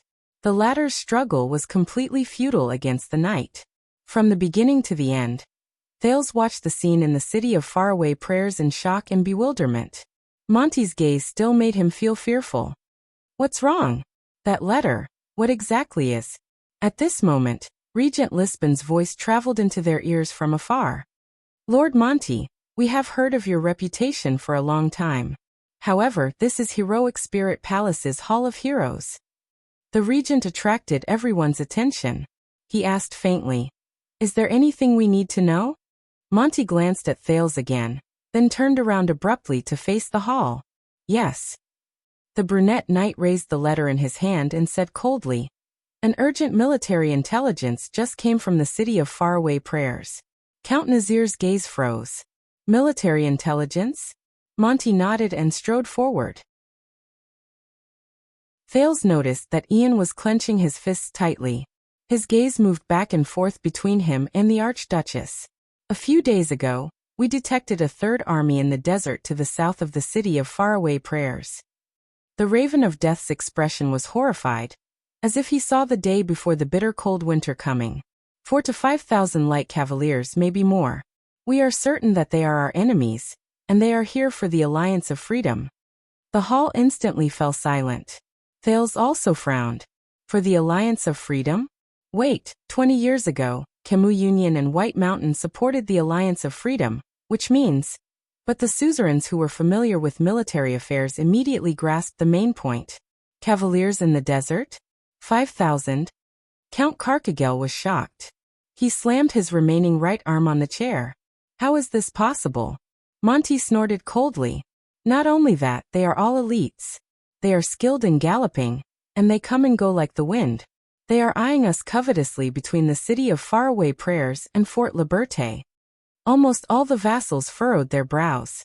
The Archduchess looked at her regent with a bewildered expression. It is impossible for the desert bandits, Baron Bone tribe, and orcs to have cavaliers of this scale. The direction from Camus Union is not right. The Golden Passage does not have such a force. Lee Span, who was familiar with the geography, looked at Monty with a solemn expression. Where did these cavaliers come from? The Raven of Death exhaled and clenched his teeth. His expression was ferocious. This is what I want to say. Monty raised the letter and said through gritted teeth. They should have come from the southeast and crossed a part of the desert. The vassals were all shocked. Thales frowned and quickly recalled the geography of the continent. To the west of the city of faraway prayers is the Alliance of Freedom, and to the south is the Great Desert. If the cavaliers who appeared in the desert came from the southeast. Wait, southeast? Crossed a part of the desert? Isn't that? But before he could straighten out his thoughts, Monty snorted angrily with a fierce expression. The flags of those cavaliers are blue with white edges, silver-crossed double stars. At that moment, Thales clearly felt his heart tremble. Asterisk thud. Asterisk the hall fell silent for a moment. In the next second Regent Leespan, who had always been steady, could no longer maintain his image. He shuddered and cried out to Monty. What? In a split second, the gazes of the Archduchess and the vassals in the hall, the gazes of the City of Faraway Prayers diplomat group, and the guards of Heroic Spirit Palace instinctively turned to Monty. They turned to the only guest who did not fit in with the hall. Monty's next words sounded faintly in Thales' ears, as if they came from the horizon. That's right, things are already very clear. The powerful support behind the Alliance of Freedom, including the mastermind behind their rebellion against Extet. The Raven of Death said faintly, Constellation. At that moment he faced countless shocked, puzzled, and hostile gazes. The dumbfounded, absent-minded, and stiff Prince of Constellation could only hear his own heart beating. Chapter 325. After a brief silence, the Hall of Heroes burst into an uproar. What? That means. But that boy clearly. But no one's emotions could compare to what Thales Jadestar felt at that moment. At that moment, the prince almost lost control of his body. Then, the sin of Hell's river surged into his body uninvited. To him, the whole world seemed to have stopped at that moment. Only his thoughts spun quickly. Constellation. The Alliance of Freedom's supporter? With the help of the mysterious power of eradication, Thales, who was drenched in cold sweat, tried his best to control his breathing to make sure that he did not lose his composure. Countless questions rose in his mind. What's going on? What's going on? In other words, at the head of the hall, the golden-bearded Count Hurst furrowed his eyebrows and looked angrily at Monty, who brought the news. The cowards of the Alliance of Freedom. The reason why they have the confidence to tear up the agreement is because they have the support of the Empire? The Raven of Death shrugged and said in a gloomy tone, It's obvious. The indignant discussions in the hall rose to another level. What's going on? *CK the Empire. Are they crazy? Their only heir is still. Is it an all-out war? Then what's our next step? Are we still going to the City of Faraway Prayers? Thales took a deep breath with a dazed expression. Constellation, the Alliance of Freedom, Extet. Regardless of whether it was the information he obtained under Heroic Spirit Palace's strict surveillance, The news putre, whom he had not seen for years, or the news he obtained from Dragon Cloud City, there was not a single clue that pointed to this answer. He did not receive any hints. Just like the dragon's blood 6 years ago. To him this was truly an accident. How interesting. Count Liner, who had always been expressionless, did not hide his terrible emotions this time. His face was contorted as he stared at Thales. On the surface, you sent your son to Dragon Cloud City, but behind the scenes, you are still tirelessly making moves? Liner sneered maliciously and said, as expected of the heir of the empire. As for us, we thought that we had the safest bargaining chip. We thought that the Constellations would behave themselves, but in the end we were played like fools. Just like the previous war. Isn't that so, little prince? The atmosphere in the hall became more and more solemn. With a stiff expression, Thales raised his head with great difficulty, and responded to the various surprised or angry expressions in the hall. Lisbon's doubts, Nicholas' gritted teeth, Nazir's contemplative look, and even Monty's unsettling hunter's gaze seemed to be much gentler compared to them, and the Archduchess' disbelieving and helpless gaze. No. Thelma. Hey you Jadestar. Count Cotterson stood up abruptly and glared angrily at the stiffened prince in the corner. What the F***ck do you know about the Alliance of Freedom and your crazy father's army? Did you guys plan this? Thales clenched his fists. The beads of sweat on his forehead became denser and denser. No. I don't know anything. Everything. But before the words left his mouth, the prince clenched his teeth. No. Now was not the time to panic, nor was it the time to cry injustice. Just as I thought, the accident happened. What I needed to do was to deal with it and minimize the damage. Calm down, Thales. Calm down. Hey, Cotterson said angrily. Are you mute? His voice represented the rage in the Northlanders' hearts at that moment, and it echoed in the hall. The prince raised his head abruptly, but he saw a panicked and helpless gaze in Saroma's eyes. The Archduchess subconsciously looked at Thales, then at the equally solemn Lisban. She looked helpless. Seeing how fearless he is, perhaps Dragon Cloud City is too kind to him. Count Liner clenched his fists, and terrifying cracking sounds came from his knuckles. He said softly, perhaps we should return to the Northlanders' tradition. Do something a little more forceful? Thales did not answer. The Northlanders' gazes on the Prince of Constellation became fiercer and fiercer, including the Archduchess guards who protected him. In this atmosphere, even the equally shocked Ralph subconsciously pressed down on his arm. Under everyone's gazes, the second prince could only try his best to remain calm and maintain the most basic of thoughts. He did not even have time to care about Ian, who was also sweating profusely and constantly tugging at his sleeves. If that's the case, something is wrong. Very wrong. The Alliance of Freedom's rebellion, the City of Faraway Prayer's war problem, Dragon Cloud City's power storm, Black Sand Region's respite. All of them actually originate from. These different targets, different motives, different actions, but they all converged in the same place. Where is the connection? Where is the truth that the clues point to? Where is the key to the matter? In the face of the prince's silence, Count Cotterson seemed to become more and more impatient. He suddenly took a step forward. Not cooperating? Cotterson revealed a ferocious expression that had never been seen before. He gestured at Thales with his lips, gritted his teeth, and said word by word, "Very well, then tear him apart, until he opens his mouth."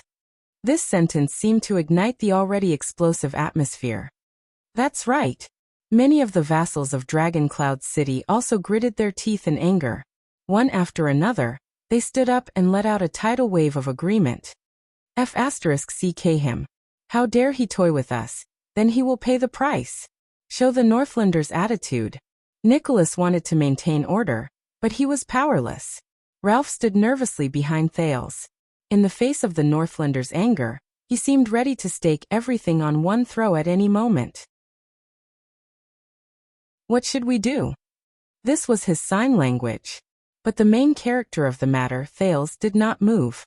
He seemed to have restrained all his emotions and held back all his reactions. Like a stone statue, he sat stiffly on the spot, ignoring the curses and insults that came like a raging wave. like a stone statue. Son of AB *TCH from the Empire. Nail him to the city gate. Let the constellations have a taste of torture, hypocritical cowards. The waves of voices continued. Like a never-ending torrent, they slammed against the reef again and again. They were merciless, cruel, shocking, and terrifying. Thales, who was at the center of the waves, only remained silent. It was as if the world had nothing to do with him. The chaotic hall was filled with anger and hatred. Then, a sharp and out-of-control female voice tore through the noisy curses and malicious words like a rainbow that cut through the dark clouds. It resounded fiercely in the Hall of Heroes. Enough! Thales shuddered. Everyone was shocked. They subconsciously turned their heads to look at the highest seat. There, the young Archduchess had left her seat at some point in time. She clenched her fists and waved them by her side. She gritted her teeth, and her face was contorted. At that moment, Saroma Walton was like a desperate lioness guarding a pride of lions. She roared rather hysterically. This is the Hall of Heroes. All of you, shut the *CK up. Shut up. The Archduchess' voice echoed among the pillars. The vassals' curses instantly subsided. The hall returned to silence. Only the young lady's rapid and trembling breathing could be heard in front of the highest seat. Everyone stared blankly at the Archduchess, who had lost control of her emotions. They watched as she clenched her fists tightly, her eyes red, and her gaze swept across the hall angrily. It was as if they had gotten to know their suzerain again. Tisk tsk. Monty, the Raven of Death, stared at Saroma, whose mouth opened and closed, unable to calm down for a long time. He sighed with emotion in a soft voice. Even if she's a lady, she's still a Walton. Thales, on the other hand, had his mouth slightly agape. He stared at the agitated young lady from afar. His emotions were complicated. Saroma. No. At this moment you should be. What the *CK is this? Ian whispered in exasperation behind Thales. About the Alliance of Freedom, you said. Didn't you hear what the Archduchess said? However, this time, Thales only shook his head coldly. Shut up. Ian was stunned. Finally, a steady cough broke the silence. Sit back down, Cotterson and everyone else. The regent's stern voice rang out. Whether it is temperamental or bullying the weak, they are all acts of cowards. The Northlanders are not despicable to that extent. Count Leespan stood in front of Cotterson and said flatly, We will decide how to deal with this matter after discussing it with the lady. Since it has already happened, no matter how we punish him, it will be useless. Before that, Prince Thales is still our guest.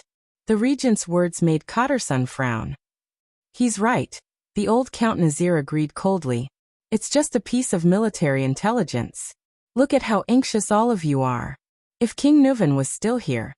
The words of the two powerful vassals calmed the irritation and anger in the hall. The vassals returned to their seats one after another, but the gazes directed at Thales did not decrease in the slightest. Thales closed his eyes, but his brain spun faster and faster. Unexpected. If it comes to that. My lady. Leespan turned around and gently hinted at Saroma. Saroma took a deep breath and restrained herself from losing her composure just now. With an unpleasant expression, she sat down with Nicholas' help. She glanced at Thales. The expression in her eyes was hard to read. Lord Monty. After Count Leespan restored order in the hall, he turned to the indifferent Raven of Death. Are you sure that the City of Faraway Prayers is Constellation's army? The regent asked steadily. Is there a possibility that someone else is in disguise? Like Kimu Union? You know what I used to do, right? Monty scratched the back of his head and gestured at Nicholas, who was on the stairs. What do you think is the possibility that we got the wrong target? The vassals frowned together. 5,000 light cavaliers. It's impossible for them to be local nobles. It can only be. Count Liner looked at Monty with scrutiny and suspicion. Did you fight? Monty shook his head. Over the past few days, that group of Constellations did not even get close to Fort Liberté. They only watched from afar, and continuously sent out roaming cavaliers to investigate. The Raven of Death looked at the letter in his hand and clicked his tongue. The distance between Bladefang's camp and Fort Liberté. God knows how they replenished their supplies in the desert. When they heard this, many of the nobles were slightly stunned. Roaming, patrolling, avoiding battle, and stabbing the enemy in the back at the critical moment. The one who spoke was Count Nazir. The old man rubbed his chin, and his gaze moved slightly. Doesn't this tactic sound familiar? For example, 18 years ago? The hall was silent again. Many people lowered their heads. Count Kottersung closed his eyes and sighed. F***ck Thales thought of something. Are Sonia Sasir and her guards still in Broken Dragon Fortress? Where did they get 5,000 cavaliers? Even if they're all light cavaliers, to stuff them into the desert. The youngest Count Hearst furrowed his brows and subconsciously turned his head to look for that figure. It's impossible for there to be no news of such a large-scale mobilization of soldiers. What about the secret room? Madame Calchagnior. Hearst realized that he had said the wrong thing, and he stopped himself in time. A few seconds later, Monty snorted softly. Whether it's the fortress or the secret room, you should ask the king. Black Sand region knows best. The vassals in the hall fell silent again. That's right. The throne is no longer in Heroic Spirit Palace and Dragon Cloud City. The secret room, which only serves Extet, is naturally the same. Everyone felt dejected. This is Dragon Cloud City after King Nuvan passed away. When he heard this, Count Li Span heaved a long sigh. This is no longer important. What's important is that if Constellation is involved. The regent stared at the bleak Archduchess with a solemn expression. Then our next expedition to the west. The vassals' discussions rose in the hall again. Count Liner sneered. Think about it. When we are attacking the city, there are 5,000 people in the desert in the south watching us calmly, waiting to attack us at any time. And behind them, there might be the entire constellation. Count Liner sneered. 20 years ago, even if we had 3 archdukes working together, because of the intervention of the White Elves and Camus Union, the war still dragged on for nearly a year. He narrowed his eyes, as if he was remembering that year. Guess how long Constellation can drag on for? 2 years. 3 years? The king must be very happy to see this. The diplomat group from the city of faraway prayers looked at each other. Their expressions were unpleasant. The atmosphere in the hall became more and more oppressive. Thales ignored the hostile gazes that swept at him from time to time, and quickly rearranged the information he knew. Things will not be that simple, nor will they be that complicated. It's just that the chessboard needs to be elevated a little. I originally thought that this was a storm between Extet and the Alliance of Freedom, or even within Extet. The Alliance of Freedom fought for independence, Black Sand region fought for survival, the city of faraway prayers fought for their own interests, Dragon Cloud City fought for the balance of power, and the other archdukes longed to watch the king weaken and Dragon Cloud City split. And now, Constellation has to be added to the mix. Then, in this storm, where is Constellation's greatest interest? This is just an optimistic situation. Count Kottersung counted with his fingers, as if he was talking to himself as he calculated the numbers. If the other side is really Constellation, which has turned out in full force after the bloody year. Worse still, if we include the White Elves, who suffered losses in the previous war, and the 4 northern cities of Camus Union, who made bets based on the situation. And we only have Dragon Cloud City and the city of faraway prayers. Count Nazir watched him calculate the chips and let out a long sigh. He said the words that made many Northlanders feel indignant. When was the last time Extet lost a war? No one spoke. Thud. The one-armed Count Karkagel punched the arm of his chair, causing a dull thud. His ghastly pale face told of his current mood. The vassals clenched their fists. The situation has become complicated. Count Lisbon's expression did not change as he said flatly. Nazir nodded. It was rare for 2 old friends and old rivals to agree on the same thing. Thales was still thinking quickly. One after another, guesses surfaced in his mind. If the plan to dispatch troops remains unchanged, we will need to readjust the deployment of our military forces, including the quality of the soldiers we recruit. The old count's tone was solemn. Our enemies are the Alliance of Freedom and Constellation. The difference between these two is not insignificant. You mean retreat? Lisbon's words traveled into his ears steadily. I did not say that. After all, the lady has already made a promise, and this concerns the honor of Dragon Cloud City and the Walton family, Count Nazir said solemnly. But if we still want to dispatch troops to fight, we cannot deal with it carelessly like we did before. After all, the opponent we are facing is our old enemy of nearly 700 years, the shield of the Western Peninsula, the descendant of the Empire. No one spoke again. Only the Raven of Death shook his head and exhaled. The heir of the City of Faraway Prayers, Ian Rockney, widened his eyes in disbelief. He looked at Thales, then at Saroma on the stairs. How can this be? On the Archduchess' seat, Saroma looked stunned. At this moment, no. Count Liner raised his head and attracted the attention of the entire hall. The problem is actually very simple. The Count, whose expression was cold and whose words were as sharp as knives, looked at Thales again and said profoundly, "We do not need to send more troops, nor do we need to hesitate." Thales' scalp tensed. "It's here. This is what I'm most worried about after everything happened." Many people moved slightly. Constellation has an army that is here to stir up trouble. And we have their heir. Count Liner said coldly, "Prince Thales Jadestar, right? A name that has never appeared in the Jadestar family tree." At that moment, Thales felt the gazes on him become even colder. Count Hurst was stunned.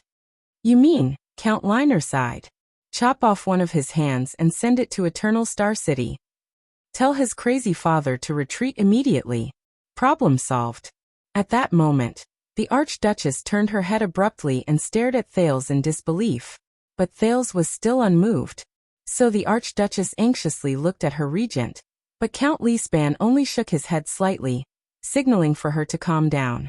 The Northlanders quietened down and looked at Thales with increasingly strange gazes. Among them Monty, the Raven of Death, flashed him a strange smile. He still looked like a hunter looking at his prey. Thales sighed. "Hey, enough is enough." Finally, Count Hurst could not help but say, "This is not in line with the Northlanders' way of doing things. The ignorant era where the Iron Blood King dug out his heart and drank wine has passed for more than 3,000 years. Count Liner shook his head. "This is his use. Thank the gods, after wasting 6 years of food, this precious hostage is finally put to use." Thales clenched his fists. "Wait a minute, that's the Iron Hand King who executed 300 nobles in one night.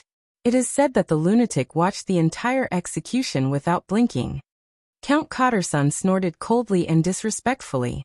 "If he really has a heart of stone like the rumors, and refuses to retreat even after this," Count Liner laughed. "Enough, all of you." Count Hurst snorted impatiently. "Release him in exchange for a retreat, or just kill him to show our attitude. We are dissatisfied with the Constellations, so we torture a child to vent our anger? What is this all about?" Count Liner sneered. "This is not venting our anger. Besides, we are releasing him." There was a cold glare in his eyes. "It's just that we are releasing him in installments." Count Hurst furrowed his brows. "Installments? If one letter is not convincing enough, then 2, 3, 4. Anyway, aside from his palms, he also has arms, legs, feet, eyes, nose, ears." Count Liner's cold words echoed in Thales' ears. "Every time he writes a letter, we will release a part of the prince in installments. Until King Kessel retreats. Or he dies."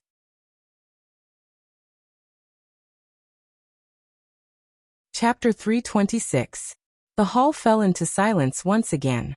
Thales closed his eyes, as if he was tormented by his own fate.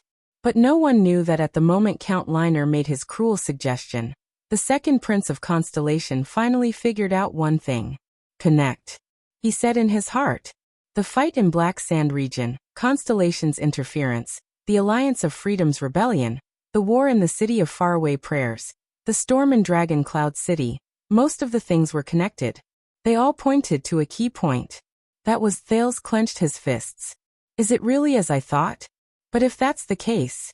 At this moment, a clear female voice rang in his ears. "No." This made the nervous Thales open his eyes and snap out of his daze. He raised his head in shock and looked at the Archduchess throne at the highest point. Many other vassals did the same. No. A clear and decisive voice echoed in the hall. It was Saroma. At this moment, she gritted her teeth and looked conflicted.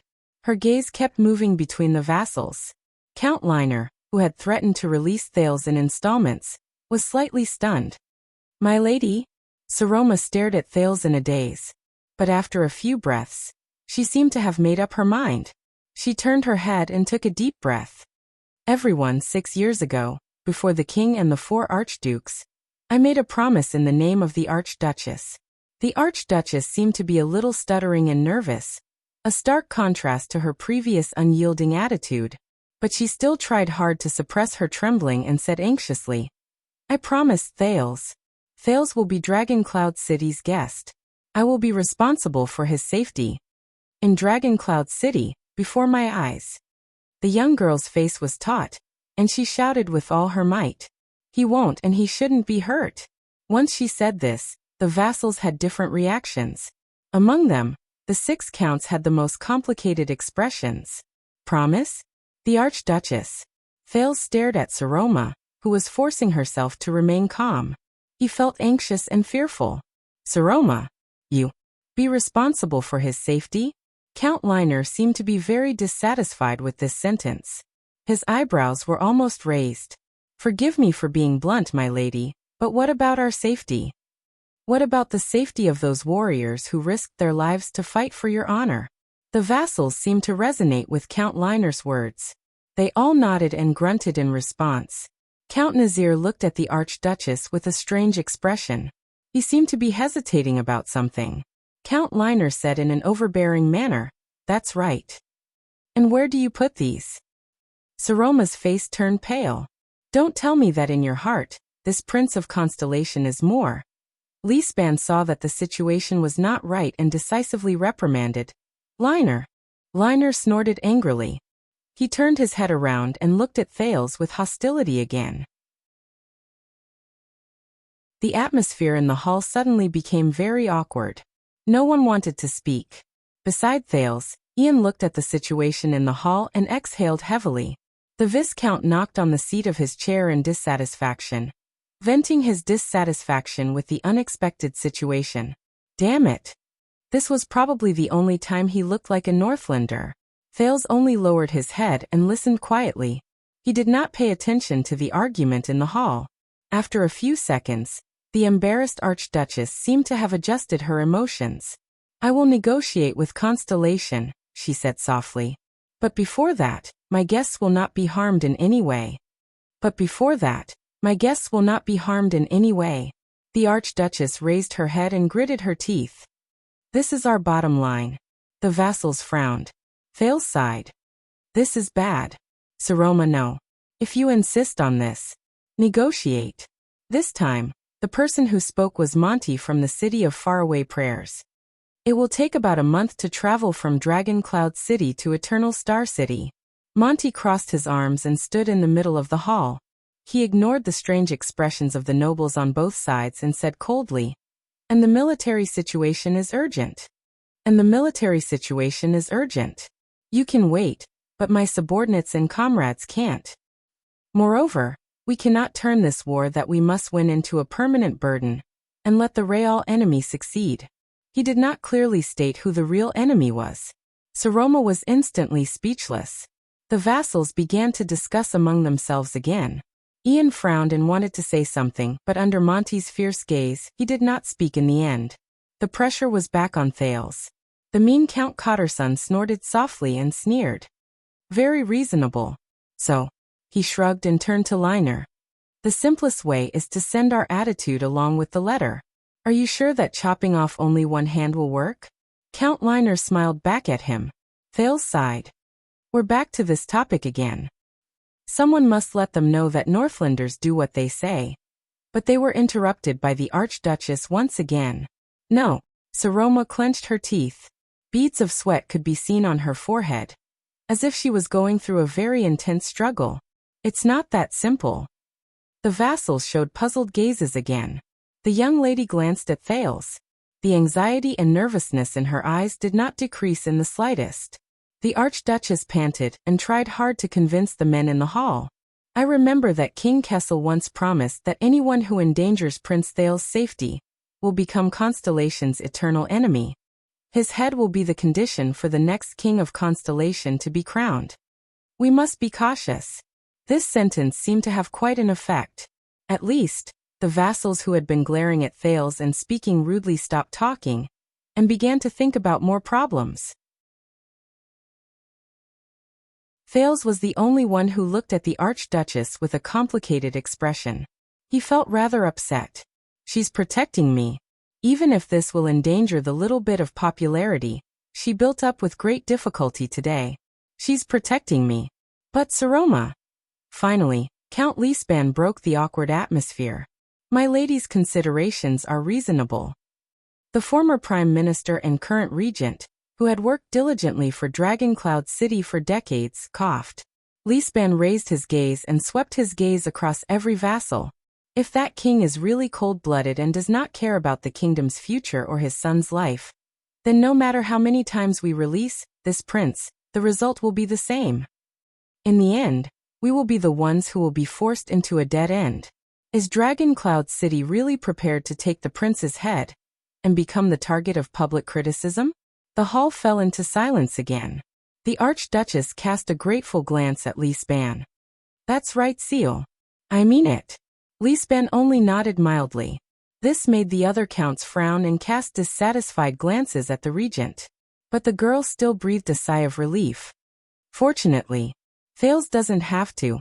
But then she was slightly startled. Thales was staring at her from afar. The Prince of Constellation sighed. With a hesitant expression, he shook his head gently at her. No, Saroma. Don't. Thales thought quietly. Saroma was stunned in her seat as she watched the prince's actions. She remembered what Thales said earlier. Promise me, Saroma. On the next day of the council hearing, no matter what happens, don't do anything stupid. She looked at Thales, who shook his head helplessly. She could not help but bite her lower lip. Don't care about others. Don't care about anything else. Don't hesitate or hesitate. In that case, you Thales, are you the other people you mentioned? The girl thought bitterly. In the corner of the hall, Thales was still shaking his head gently. Just choose the path that suits you and the Archduchess the most. That's enough. I will solve the rest of the problems. Saroma struggled to look at Thales. But Thales, the current you, can't even protect yourself. Oh, my lady. This time, the one who spoke was Monty. The vanguard of the City of Faraway Prayers diplomat group deliberately raised his eyebrows. But didn't you summon the vassals to Dragoncloud City precisely to restore your father's glory and boldness, and to prove that you are a qualified ruler? The Raven of Death clicked his tongue and said. And now, in the face of the Empire's empty threats, you are backing down and afraid. Were all those words about protecting the family's honor just for fun? Dissatisfied discussions immediately rose in the hall. The vassals' expressions became much more unpleasant. Saroma clenched her teeth again. Her face was tense. Show some respect, Raven of Death. The golden-bearded Count Hurst reprimanded in displeasure. You once served in the White Blade Guards and received King Nuvan's kindness. There is no reason for you to make things difficult for his granddaughter. Speaking of this, you must know that I left the White Blade Guards in Dragoncloud City for more than 10 years. Monty shook his head at the Archduchess with a mocking expression. He did not hide his disdainful tone at all. Compared to the past, all of you are really old and much more sentimental. I even suspect. Nicholas' expression changed while he stood beside the Archduchess. He said in a deep and unquestionable tone, "Shut up, Monty." When he heard his old superior's words, Monty immediately stopped talking. He snorted softly and did not speak again. Thales could not help but size up the Raven of Death with his fierce gaze. Something is not right. He once again felt that something was not right about this visitor from the City of Faraway Prayers. But what exactly is wrong? At this moment, Count Carcagel, who had not spoken for a long time, suddenly raised his head. Then let's bring him along, the one-armed count said fiercely. Bring him to the west. Everyone in the hall, including the Archduchess, Thales and Ian, was shocked. The surprise lasted for a few seconds. Count Lisban frowned and said, "Bring him along? Do you mean?" The one-armed count nodded and said coldly, "We will march with this prince to solve the problem of the Alliance of Freedom. We will bring him along to attack the city, bring him along to fight, bring him along to kill the enemy. We will leave the problem to the Constellations opposite Fort Liberté, who are holding the double cross-shaped stars flag." The Archduchess trembled and cried out involuntarily, "What?" The vassals' gazes were cast on Thales. Thales was shocked. His expression changed slightly. "We will let the possible enemies on the battlefield know that their prince is in our hands," Carcagel said coldly. "If they do not want to see any tragedies or accidents happen, then it is best for them to know their place. Wait for us to get rid of those cowards in Fort Liberté." The moment he finished speaking, it was as if the hall was covered with a layer of ice. "Huh." Monty laughed out loud. "I like this idea. Things that cannot be solved at the negotiation table, of course, must be solved on the battlefield." Saroma revealed a look of disbelief. She subconsciously glanced at Thales, then at Carcagel. Lisban and Nazir glanced at each other, each deep in thought. "Perhaps this is a good idea," the old Count Nazir said faintly a few seconds later. "Indeed, my lady, your promise back then is very important. It is also best for Prince Thales' safety not to be destroyed in our hands." Compared to an awkward negotiation that involves all parties and the outcome is unknown, bringing the prince to the front line as a bargaining chip is more effective. Count Lisban, who was listening by the side, sighed. On the other side, Count Liner's expression was still calm, but his words were sharp. He looked at Saroma's panicked expression and chuckled. Very reasonable. If Prince Thales were to meet with an accident because of his battle with the Constellations, what would happen to him? The responsibility will not be on our side. Thales closed his eyes again and exhaled. When the vassals agreed to send troops, there was a moment when he thought that they had already won. However, accidents always come suddenly. The Archduchess widened her eyes and subconsciously shook her head. How are you going to deal with him?" Upon hearing the Archduchess' words, the counts frowned. Carcagel's deep voice seemed to have some kind of power that made people shudder. "If the other party restrains themselves, then we will act as usual. We will take him for a walk." The hall was silent for a moment. Saroma gulped. The Archduchess' voice rang again. "What if the other party does not restrain themselves?" Count Liner sneered while Count Cotterson shrugged. "Then we will do what we should do," Carcagel said coldly. "As long as we conquer Fort Liberté, everything will be over." "What we should do?" Thales lowered his head in silence and did not speak. "What should I do? If I want to solve the current predicament, I must pay a corresponding price. The problem is, do I have to take that step? That is," Count Hearst stared at the Archduchess' expression. His golden beard trembled and he frowned. "I think it is feasible." Saroma clenched her teeth. "Seal," she said to the last count with great difficulty. "Do you agree as well?" "My lady." Regent Lisban looked at the young girl with a serious expression. "This is the best method for now. Countless people will rush to the battlefield for you, so you must consider their lives for the sake of the war." "No problem." Ian appeared at this moment. His eyes brightened. He coughed softly and smiled again. "The city of faraway prayers will welcome your highness' presence." Thales clenched his fists. He raised his head and looked at Saroma nervously, waiting for her response. Saroma also looked back at him hesitantly. Their gazes met in the air. Thales sighed and shook his head gently. "No, Saroma. Don't do this because of..." A few seconds later, the Archduchess' expression became firm again. She looked at Thales and shook her head too. Thales' heart trembled.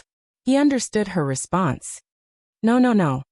The Archduchess raised her head abruptly. "Thales, he must stay in Dragon Cloud City. Stay in Heroic Spirit Palace." Saroma's expression was firm as she said resolutely, "And I promise that I will personally write a letter to King Kessel and remind him that his heir is still with us. I will use all means to ensure that Constellation will not pose a threat to our war." Thales closed his eyes. The vassals' expressions changed at the same time. They stared at their female ruler with unfamiliar and dissatisfied gazes. The atmosphere in the hall seemed to have returned to the time before Ian proposed. Thales heaved a long sigh. Saroma, if you do this will make our previous efforts. Hey! Thales opened his eyes gently. He gestured at Ralph behind him. Go. The phantom wind follower was slightly stunned. He nervously looked at the various hostile gazes in the hall, but still bowed slightly and left with his back against the wall. Thales exhaled. In the end, it still came to this. His fists were trembling. Well, my lady, your relationship with him and this Prince of Constellation is quite good, Monty sneered. Just like the rumors say. These words were like pouring oil on the fire, making the atmosphere in the hall even more solemn and solemn. Leespan saw that the atmosphere in the hall was becoming more and more off. He quickly coughed and interrupted the Raven of Death. My lady, I don't like to say this, but someone interrupted the regent even faster.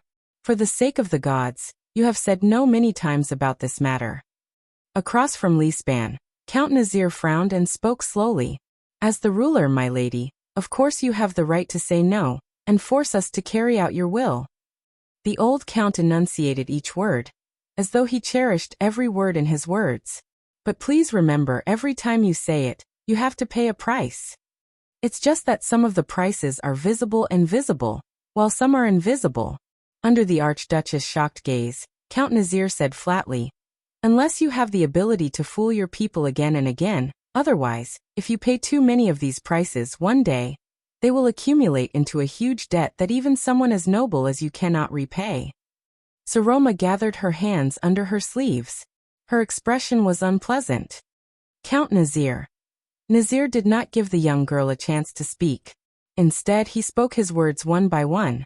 Among the 6 counts, Nazir's words were not as soothing as Lispan's, not as gentle and polite as Count Hurst's, not as ear-piercing as Count Liner's, not as harsh and unpleasant as Cotterson's, and not as shocking and powerful as Carcagel's. But they seemed to contain a special power that could not be rejected. They could not help but be moved. And those we are talking about, my lady. Those are the soldiers of Dragon Cloud City, Nazir said softly. The decision we make here concerns their lives. Do you really understand the price of saying no here? Saroma was stunned. Those are the sons of countless mothers, the husbands of countless wives, and the fathers of countless daughters. The old count spoke very slowly, but every word he said made the vassals consciously listen to him quietly. These Northlanders, all left their homeland in response to your summons and rushed to other places. Saroma's breathing became chaotic. She stared at Nazir in a daze. She felt as if there was a heavy stone weighing 1,000 pounds pressing down on her from the air. Nazir raised his head gently and said slowly, and no matter what the reason is, you should not disregard your people who are loyal to you for an outsider, a hostage of an enemy country. And the price of doing so? He stared at the Archduchess with a piercing gaze. Perhaps it will make your people and all those who are willing to fight for you bitterly disappointed. Then they will disregard you and their ruler. Once he said this, the gazes of the vassals on Saroma instantly changed. Saroma, on the other hand, stared at the count in a daze. She was drenched in cold sweat, and her lips trembled. Old Count Nazir sighed slowly. Until one day, the accumulated debts of these prices exceed the grace you and your family have given us, and exceed our loyalty to you and your family. At that time, no one will be willing to fight for you anymore. Isn't that so? The hall became quiet. No one spoke anymore. In the corner, Thales closed his eyes expressionlessly and shook his head slowly.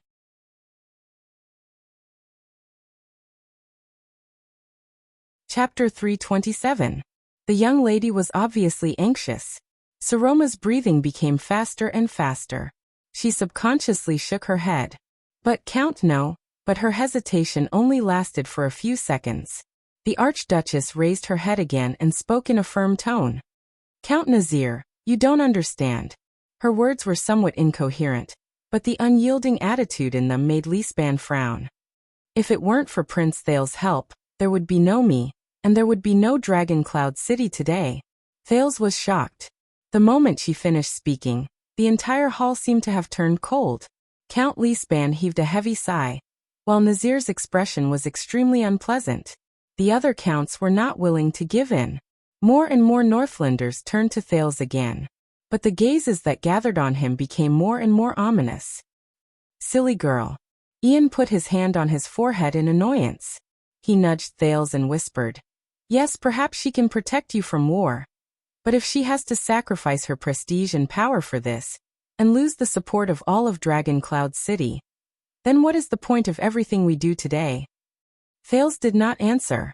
He just chased all the unnecessary emotions out of his mind and quietly looked at the Archduchess, who refused to back down. "Madam, Lady Saroma Walton, you said." Old Count Nazir called her by her full name and narrowed his eyes. "Without him, we wouldn't be here today?" Nazir softly repeated Saroma's words. Saroma took a deep breath. Her face was pale. "Yes, all of you may not know, but Seal knows very well." But the next moment, Count Nazir widened his eyes and suddenly raised his voice. "Indeed." His sonorous voice shook the hall. The old count stood up from his seat. The vassals' expressions changed simultaneously. Saroma was stunned by the count's sudden outburst. Nazir's expression was tense. His tone was stern, causing people to forget his age. "Do you think we don't know? 6 years ago, from Archduke Pofrit's conspiracy, to the calamities entering the city, to King Nuvan's death and King Chapman's coronation. Yes, I know what role those despicable constellations played in that tragedy." Discussions rose in the Hall of Heroes again. Saroma stared at him in a daze. "Count Nazir." Count Nazir stared coldly at Saroma, then at Thales. Madame Kalshan explained it very clearly. What came with the Prince of Constellation was the disaster that caused Dragon Cloud City to collapse and the earth to shatter. It is us who are in such dire straits today. Leespan was about to say something to soothe his cheeks, but when he heard this, he could not help but be stunned. "Kalshan." The regent sighed. "It seems like you are not as contemptuous of Black Sand Region's hand as you said." "Old friend." Nazir snorted coldly. The old count cast a sharp gaze that did not match his age, sending a chill through the hearts of those who came into contact with it. It's been 6 years, and the disasters brought about by this ominous prince have never stopped. Nazir paced around slowly and said to the slightly panicked Archduchess, "It's been 6 years. As a so-called hostage, he can't be easily touched, used, or harmed, but he's still in Heroic Spirit Palace, living and eating with you." Saroma was speechless. "But that's not important anymore. I don't care how many pieces that prince will be chopped into, because what I can't stand the most is not those unpleasant rumors, nor is it the prince's misdeeds in Dragon Cloud City." Nazir stared at the Archduchess sharply, then at Thales. His expression was extremely solemn. "It's what I saw today. You, the dignified Archduchess of Dragon Cloud City, actually allowed him to so easily influence your decision, and allowed him to be so deeply involved in Dragon Cloud City's internal affairs?" In the hall, the sounds of discussions among the vassals rose again. Quite a number of people cast their gazes on Thales again, and the prince only lowered his head gently, ignoring Ian's quiet grumbles beside him. "This makes me very uncomfortable. Even Lisbon's autocracy did not make me so angry." Leespan stared at his old friend with a steely expression. "I hate saying this, but..." Nazir gritted his teeth, and there was a hint of resentment in his words that was not there before. Dragon Cloud City has had enough. Whether it's the disaster that year, or the current predicament. Whether it's Black Sand Region or Constellations.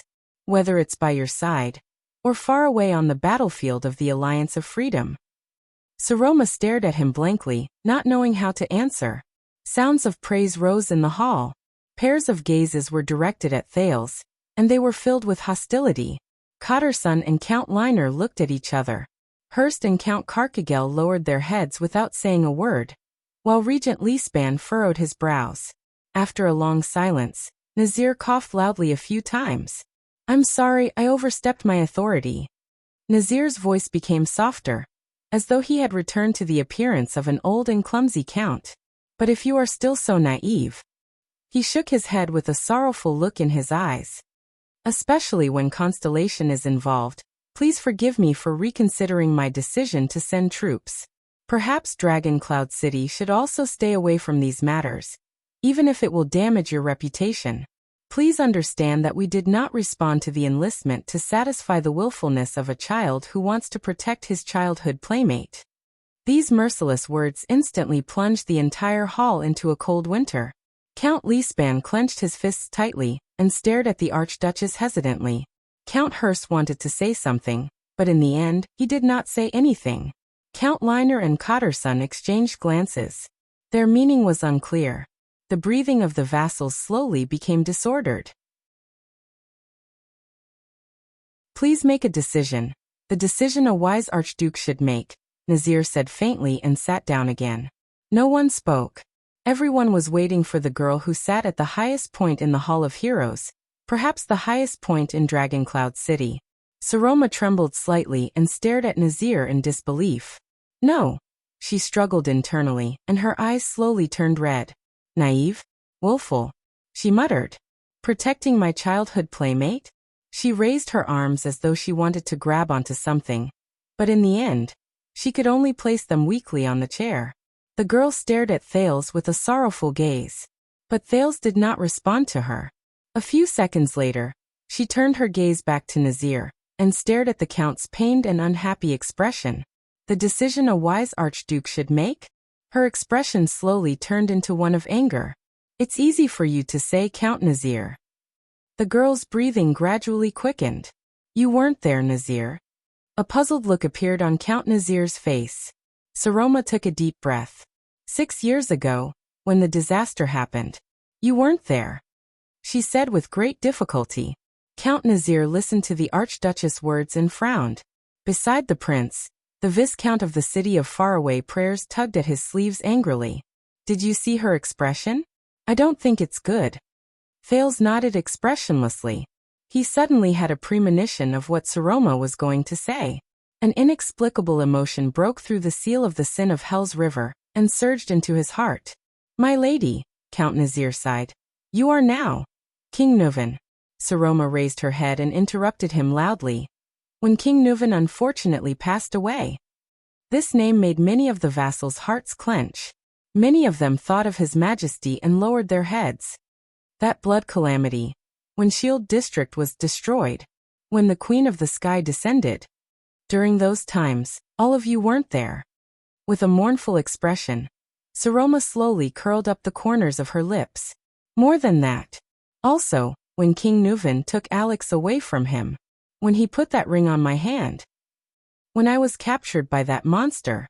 When Lupa appeared and surrounded us, it was as if he was a child. The vassals stared at the girl. Doubt and puzzlement slowly crept into their hearts. "My lady," Lisban coughed and reminded her softly. "Perhaps you should reconsider." But Saroma ignored what he was saying. "How do you know? How do you know?" "So you don't know." The girl gritted her teeth fiercely. At that time, the one who was truly by my side. It's him who saved my life.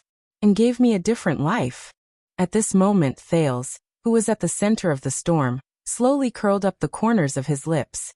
The words of the girl and Nazir made him recall what happened in the past. Those things he would never forget.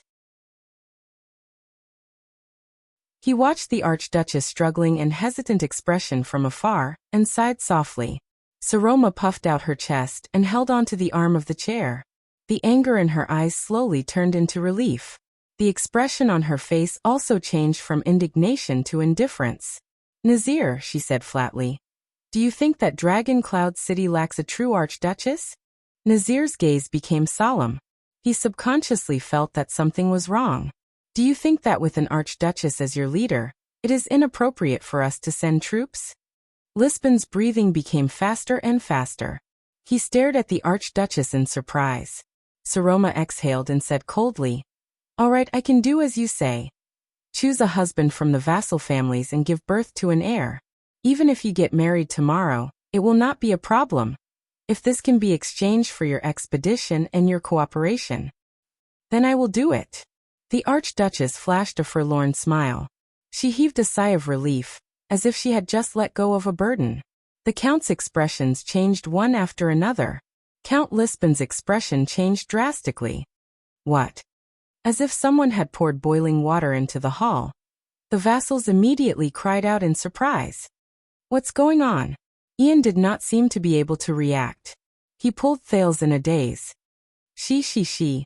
However, in the midst of the surprise and shock, Thales' expression remained calm. He only stared at the girl in silence. That little rascal. It was as if nothing had happened. But Thales, he is a friend who has gone through trials and tribulations with me. Saroma's cold and arrogant voice was like a beacon in the night. It ignored all distractions and spread out clearly in the midst of the clamor. As long as he is in Dragoncloud City, he will not be harmed. And I will not treat him as a sacrificial chess piece and send him to the front lines just because I am wary of Constellation. She cast a warning glance at Cotterson and Count Liner. The two counts turned their faces away with unnatural expressions. Monty, the Raven of Death, who was watching from the side, had a solemn expression. However, there was something else in his gaze as he stared at the Archduchess. This is my promise, and it is also a favor I owe him. Saroma glanced at Thales. There was an indescribable emotion hidden in her eyes. A favor that is worth repaying with a lifetime. The voices of the vassals became louder and louder. The Count's expressions turned ashen at the same time. Count Hurst even turned his head away with an angry snort. Thales stared back at her quietly. A second later, the prince flashed a faint smile. It was the same smile he had all those years ago. He completely ignored Nicholas' angry glare from beside the Archduchess. As if she had received encouragement, Saroma's expression became lively. The Archduchess raised her head proudly and looked at the entire hall. Everyone, what do you think of this deal? Count Nazir stared at her in a daze. He seemed to be shocked by the girl's determination, and was speechless for a long time. My lady! Count Leespan could not take it anymore and shouted. Enough of being willful. Do you know what you're saying? Saroma slowly turned her head, and looked at the regent who had accompanied and taken care of her for more than 6 years. She is losing this game, losing her bargaining chip as an archduchess. Below the hall, Ian stared at the prince with a complicated expression. There was no lack of resentment in his voice. She is making all our efforts for her go to waste. Just to protect you? I really don't understand. Ian snorted coldly. Thales shuddered slightly. He slowly turned his head. No. Thales said coldly and interrupted Ian. She did not lose.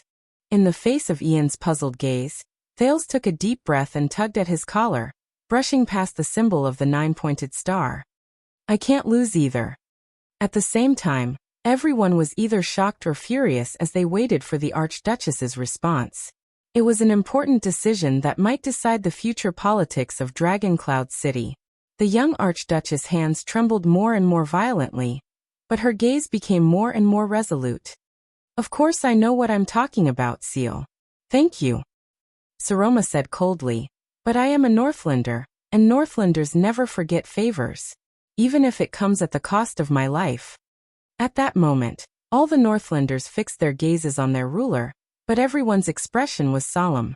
In the corner, Thales pressed his hand against the pocket on his abdomen. There was a pair of old black-rimmed glasses hidden there.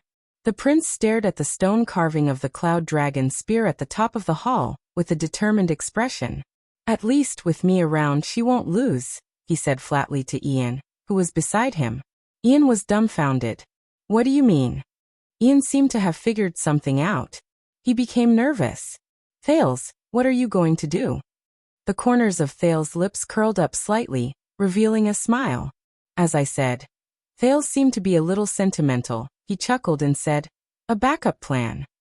In the hall, the Archduchess stared coldly at Count Nazir, and opened her mouth gently. Instead of sitting in this position with guilt in your heart in the future, when you think about today. However, before Saroma could finish her words, ha ha ha ha, a loud, undisguised laughter rang out in the Hall of Heroes out of nowhere.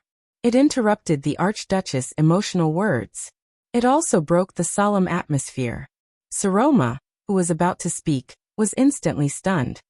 Ha ha ha ha. The laughter continued. Many of the vassals were also stunned. Leespan frowned. Nazir turned his head in surprise, and more nobles turned their gazes in displeasure. looking for the idiot who had no respect and did not pay attention to the occasion. Ha ha ha ha ha. The laughter went back and forth, echoing without restraint. It seemed like something really funny had happened. Saroma and the other vassals frowned together and looked in the direction of the laughter. The Archduchess was stunned. The others, including Ian, were also stunned. They stared in disbelief at the person who continued to laugh. The people of Dragoncloud City did not react. They let the laughter continue for a while. But the laughter continued. Ha ha ha ha ha. Then, the captain of the Archduchess Guards, the Star Killer Nicholas, who was in charge of maintaining order, shouted angrily. Shut up. The Star Killer's roar drowned out the laughter and echoed in the hall. Finally, the second prince of Constellation, Prince Thales Jadestar, who had been laughing heartily and rocking back and forth, stopped. Slowly he drew back his upraised head. Thales did not care about the angry gazes of the others. He leisurely and contentedly straightened his back on the chair. It was as if this was just an outing. And in the eyes of the Northlanders in the hall, the teenager was narrowing his eyes. With the most disdainful expression, he glared coldly at everyone who stared at him. Young prince, the Star Killer said angrily, shut up, or I'll have someone invite you out now. Save it, Star Killer. Can't you see? Thales snorted coldly and glared at Ian, who was trying to pull him back. In this hall, your roar is the same as the Archduchess' prestige. It's useless. Nicholas was stunned. Then he showed a resentful expression. Thales seemed to be amused by himself. He slowly stood up and laughed again. Ha ha ha ha. Although his shoulders kept trembling, there was no smile in his eyes. They were even cold. Saroma stared blankly at Thales, who was behaving abnormally. She did not know why. None of the Northlanders seemed to understand the prince's sense of humor. They stared at the presumptuous prince in unison. Their gazes were malicious, and the sound of their fists cracking and teeth gnashing could be heard incessantly. We are discussing how to save or take away your life. And you think it's funny, don't you? Count Cotterson looked sideways and stared at Thales coldly. The Empire? When he heard this, Thales did not stop laughing. Instead, he laughed even louder. Ha ha ha ha ha. Amidst the prince's laughter, the Northlanders' expressions became increasingly unpleasant. Have you heard of that story? Thales, who was laughing so hard that he could not straighten his back, waved his hand and finally managed to speak smoothly. A fisherman and a woodcutter sat under a tree and had lunch. They were poor and had never tasted beef, so they thought of a way. They imagined the black bread in their hands as beef. Ha ha ha. Thales laughed so hard that his face was contorted. He clutched his abdomen and said while laughing. Then they discussed. Hey, look at the piece of beef in my hands. Should I bite it horizontally or vertically? His words echoed in the hall with his laughter, and it also made the Northlanders increasingly unable to suppress their anger. Ha ha ha ha. Count Leespan and Count Nazir looked at each other in surprise. They had a tacit understanding that this was not Thales' doing. Saroma stared blankly at Thales as he walked out of his seat. She was speechless. Count Cotterson could not take it anymore. He gritted his teeth and glared at Thales. What the F***ck are you talking about? Thales stopped laughing, exhaled and shook his head. Don't you understand? The prince walked to the center of the hall. Under the watchful eyes of the crowd, he looked at the vassals around him contemptuously. Looking at a bunch of self-righteous fellows, self-righteously discussing a fantasy that they can't even achieve.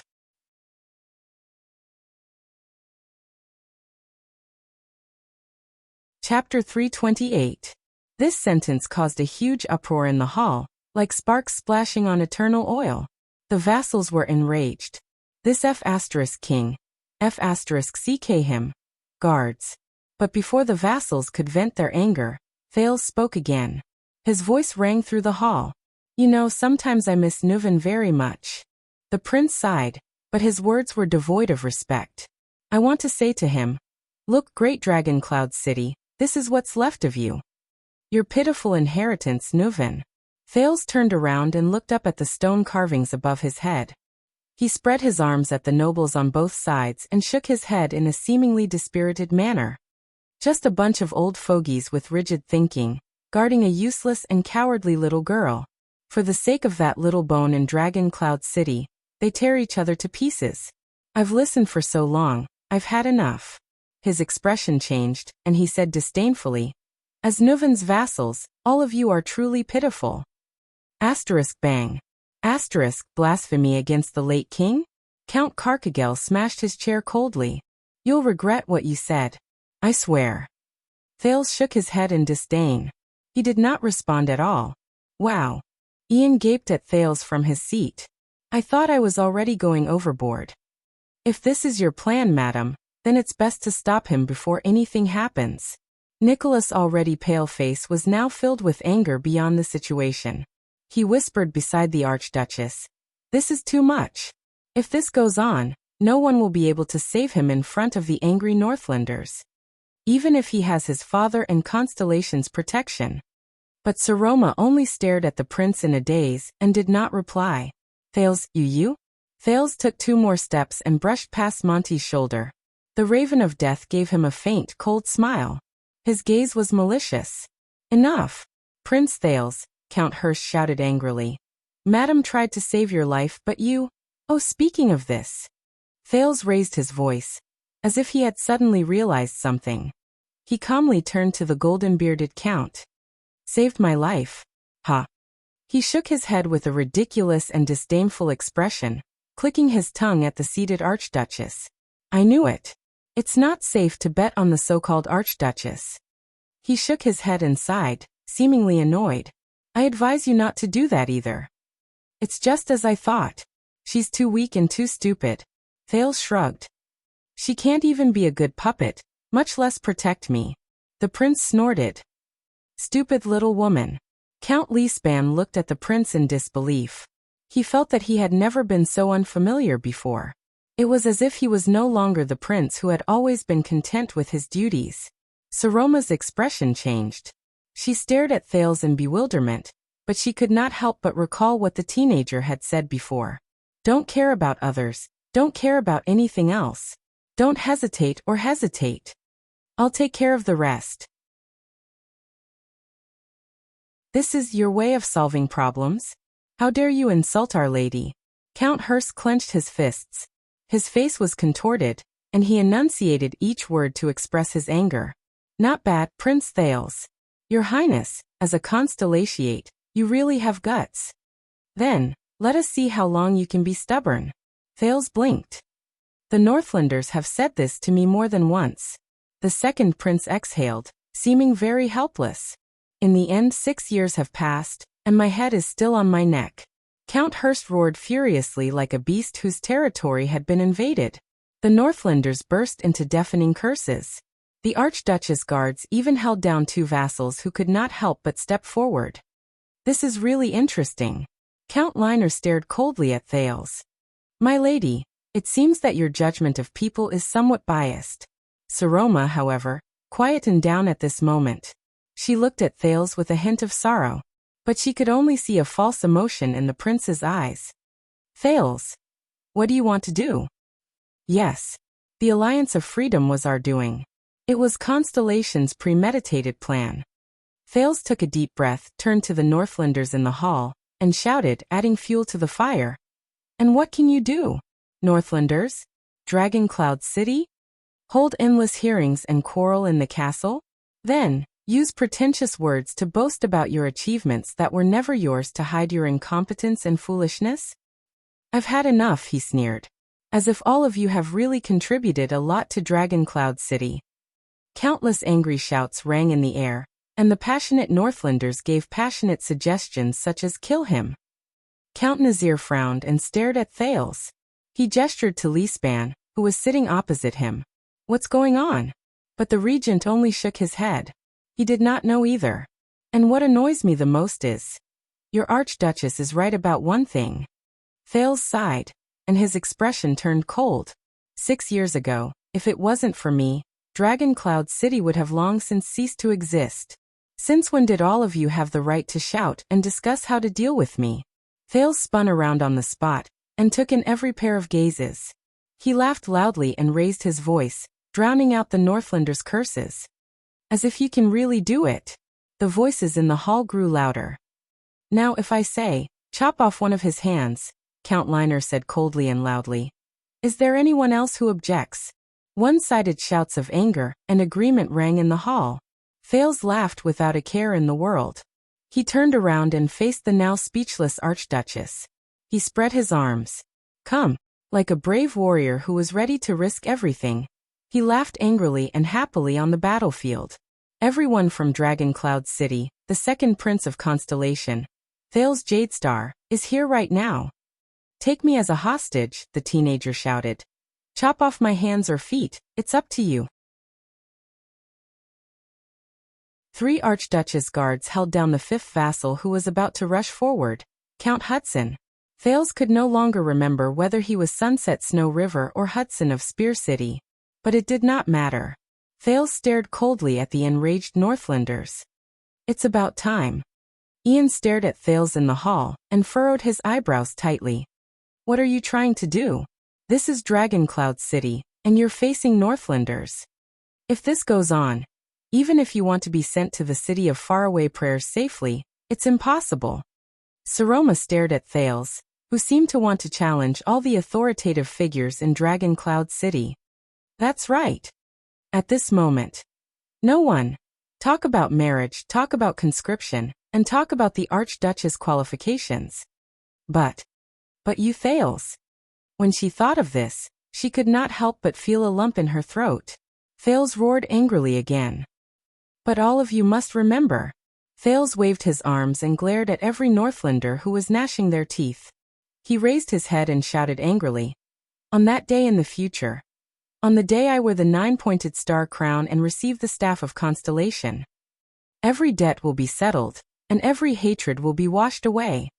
His words were like a bucket of cold water. The angry shouts in the hall immediately stopped. In the name of Jadestar. This is a promise from the heir to the throne of Constellation. Thales took advantage of the silence to lower his voice and soothe his hoarse throat. He said coldly, remember, every single one of you. Remember extensions. He glanced coldly at the vassals in the hall, and found that the anger in their eyes had slowly faded away, turning into hatred that could not be erased for years. Brat. Count Cotterson gritted his teeth so hard that he looked as if he wanted to chew Thales to pieces. Do you think the Northlanders will be afraid of your threat? Thales turned his head around like a thorn and met his gaze. Am I wrong? Look at how scared you were when you faced Constellation.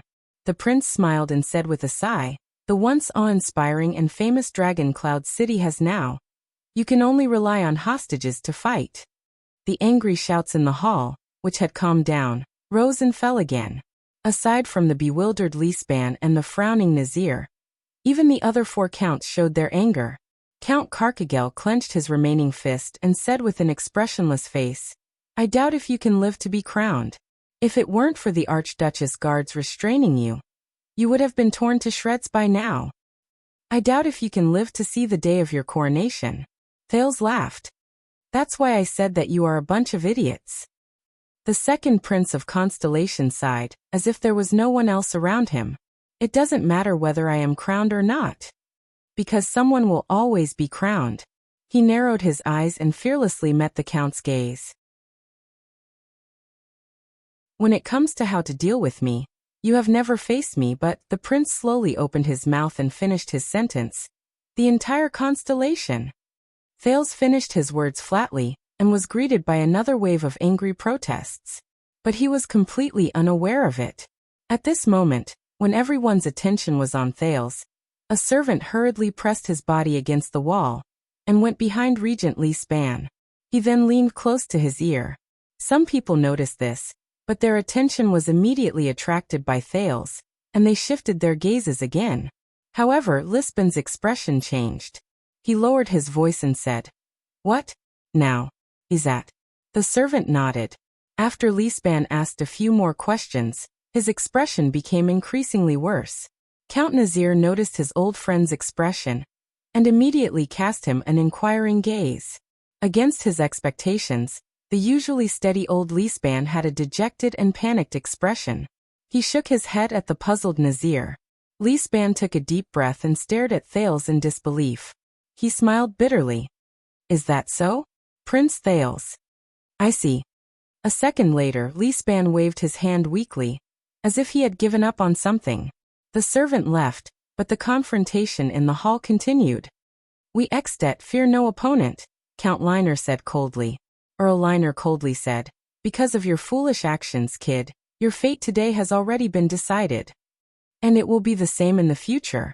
Do you think that you will be able to rest easy after you return to Constellation's tall city walls in the future? Perhaps you have forgotten, 18 years ago Thales cut him off mercilessly. Oh, you have no right to represent Extet. Don't talk about Extet, and we all the time. Thales chuckled. Don't think too highly of yourself either. Not everyone has the right to represent such a big country. Count Liner's gaze became more and more vicious. I will remember what you said. I will put the debt of provoking the alliance of freedom and Constellation on your head. But Thales was not afraid, as if this was just a stroll in the backyard. Forget it. In front of me. It is not up to someone of your rank to speak so harshly. He shook his head in disdain. Count Liner, your rank is still too low to threaten the next supreme king of Constellation. The king's vassal of a country. Liner's face immediately turned livid.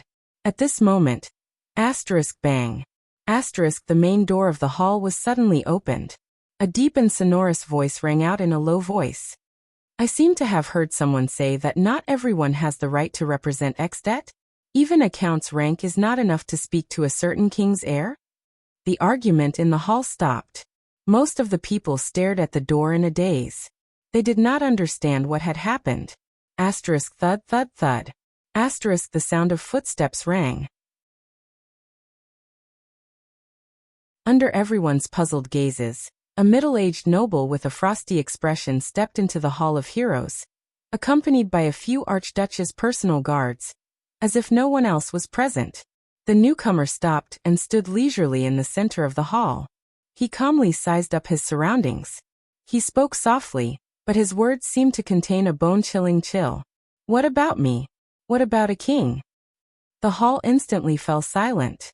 Saroma, Leespan, Nazir, Nicholas, Carcagel, Hurst, Liner, Cotterson, Lord Justin, even Monty and quite a number of vassals, from the Archduchess to the vassals, and even the personal guards and envoys from the city of faraway prayers, all of them froze in an instant. Leespan even had a tired and sorrowful expression on his face. It was as if time in the hall had stopped at this moment, and did not move forward. Their expressions were exactly the same as they stared blankly at the middle-aged noble, who had just walked in. It was as if he was a dead man who had crawled out of his grave. Thales was the only one who looked at the middle-aged noble calmly. Under countless strange or shocked gazes, the middle-aged noble raised his head. The dark golden crown on his forehead shone, and a dark red gemstone was embedded in the middle. When they saw the gemstone clearly, many of them sucked in a sharp breath. In the next second, Chapman I, the 46th common elected king of Extet, and the Archduke of Black Sand region, swept his gaze across everyone in the hall expressionlessly. He said softly, "Good morning."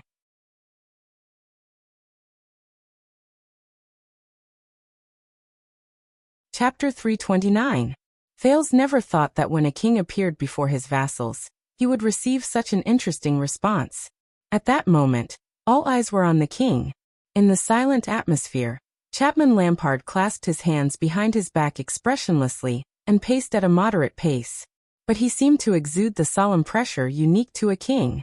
He furrowed his eyebrows slightly, as if he was deliberately sizing up the floor tiles of Heroic Spirit Palace, as if there were some patterns on them that were worth paying attention to.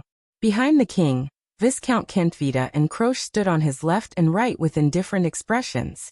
Not everyone recognized King Chapman, so aside from Thales, there were only two kinds of expressions left in the hall.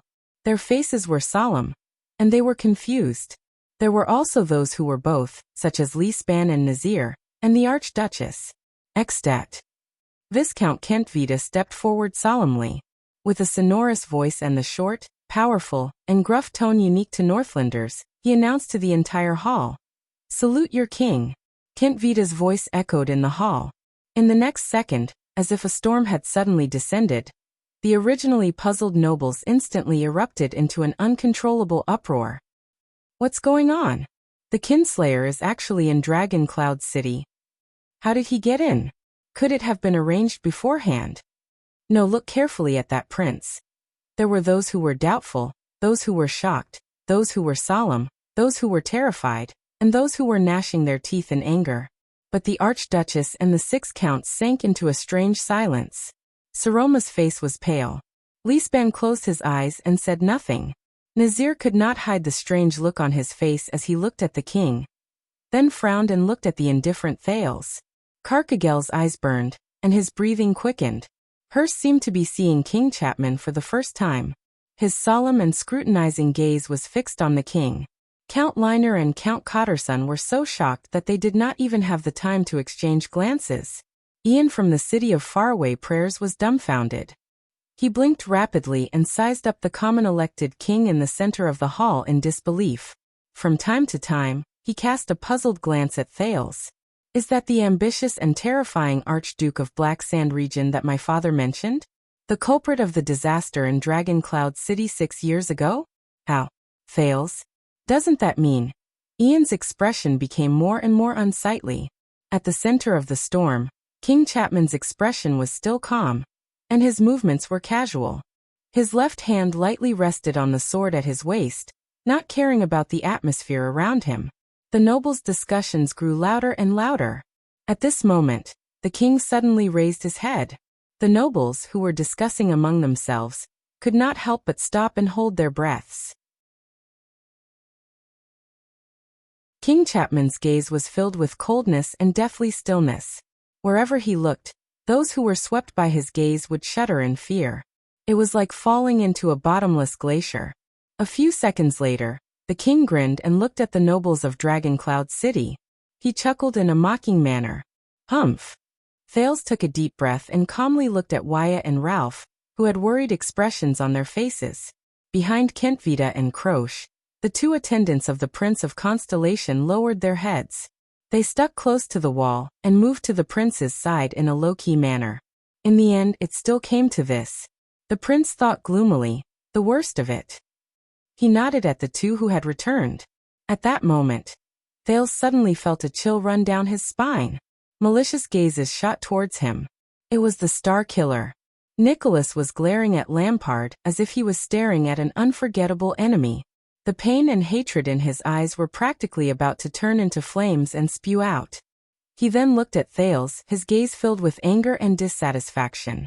Perhaps the Star Killer himself could not tell whether he hated King Chapman, or Thales more at that moment. Thales sighed softly. He turned his head away as if he did not see the Star Killer's terrifying expression. Dragon Cloud City, are all of you deaf? In the hall, Viscount Kentvita was very dissatisfied with the noble's behavior. He waved his arm and shouted angrily, in the name of the joint ruling pledge, to the common ruler of the Northlanders of the Western Peninsula, the 46th common elected King of Extet and Glacial Queeker, King Chapman Lampard. Salute. He swept his furious gaze across the hall. The hall quietened down again. The vassals frowned. Many of them cast their gazes at the Archduchess. Saroma took a deep breath. With great difficulty, she turned her head to look at King Chapman. Coincidentally, the king also turned his head around. His sharp gaze was directed at Saroma. The girl's face turned pale. Memories of the past surfaced in her mind. Count Lisban stared at the Archduchess with a solemn expression, then at King Chapman. Then he sighed and nodded. He is the king. This is the obligation of the joint ruling pledge, the regent whispered to the girl. After receiving Lisban's hint, Saroma gulped hard. She took a few deep breaths before she lifted her skirt, left her seat, and slowly walked down the stairs. She walked towards the supreme ruler of Extet. Your Majesty Chapman. She came before King Chapman, pressed her hand on her chest, bowed slightly and said respectfully, Welcome to Dragon Cloud City. I'm very surprised that you've come. As the Archduchess moved, countless sighs rose in the hall. King Chapman looked down at Saroma from above. He looked at the emblem of the cloud dragon spear on her clothes, and a barely noticeable hint of bewilderment flashed across his eyes. Yes, I didn't expect it either. But life is always full of surprises. He snorted softly, seemingly with a profound meaning. The ruler of Dragon Cloud City. The king shifted his gaze and looked around him. In the next second, the hall was in complete silence. All the extensions, whether they were nobles, vassals, soldiers, servants, counts with high positions of authority, or Viscount Ian of the City of Faraway Prayers, whether they were anxious or indignant, all rose from their seats. They knelt on one knee. They bowed to the King of Extet in the middle of the hall. Thales watched everything quietly. He felt as if he had returned to the day King Chapman was crowned 6 years ago. Seeing the vassals' actions, Kentvita and Croce exchanged glances before they nodded in satisfaction and knelt down as well. However, Kentvita immediately frowned. Not everyone has knelt down. Mute, stand back a little. Waya pulled Ralph back and whispered in dissatisfaction. We're the only ones standing. It's a little too eye-catching. Ralph shrugged and pointed at a person in the hall. He frowned and gestured. We're not the only ones. Without waiting for Waya to react, Viscount Kentvita's displeased voice rose again. Count Cotterson. You're still standing. You didn't bow? Everyone's gaze turned to him at the same time. One of the 6 most powerful counts in Dragon Cloud City, Count Shalon Cotterson of Phelan Castle, stood on the spot with an indignant expression. Compared to the vassals around him who were kneeling on one knee, he stood out. I still remember when we were young and fooled around together in Dragon Cloud City. At that time, you respected and feared King Nuvan, Count Cotterson said coldly. And now, you come back to Dragon Cloud City to show off your might, Chapman? King Chapman's eyebrows twitched slightly. He snorted through his nose. He seemed to find this very interesting. Listen up, Chapman. We are the vassals of the Archduchess of Dragon Cloud City. Cotterson did not show any weakness. He withstood the king's gaze and said in a gruff voice, we are also her vassals. We only salute her. Saroma stared in astonishment at Cotterson, who had been on bad terms with her before this. It was as if this was the first time he had met this earl who spoke harshly. All the people in the hall quietly watched the confrontation between Cotterson and King Chapman. But the king ignored him and looked away. He seemed to be indifferent. In this hall, only the Prince of Constellation does not have to salute the king, Count Cotterson, Kentvita said flatly. This Viscount Kentvita is probably still holding a grudge for the embarrassment from the last time we met.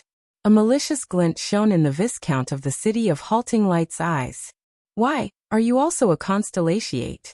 The moment he said this, Count Cotterson's face immediately turned livid. Many people furrowed their eyebrows. Kneel down and show your loyalty to the king, Kentvita said coldly.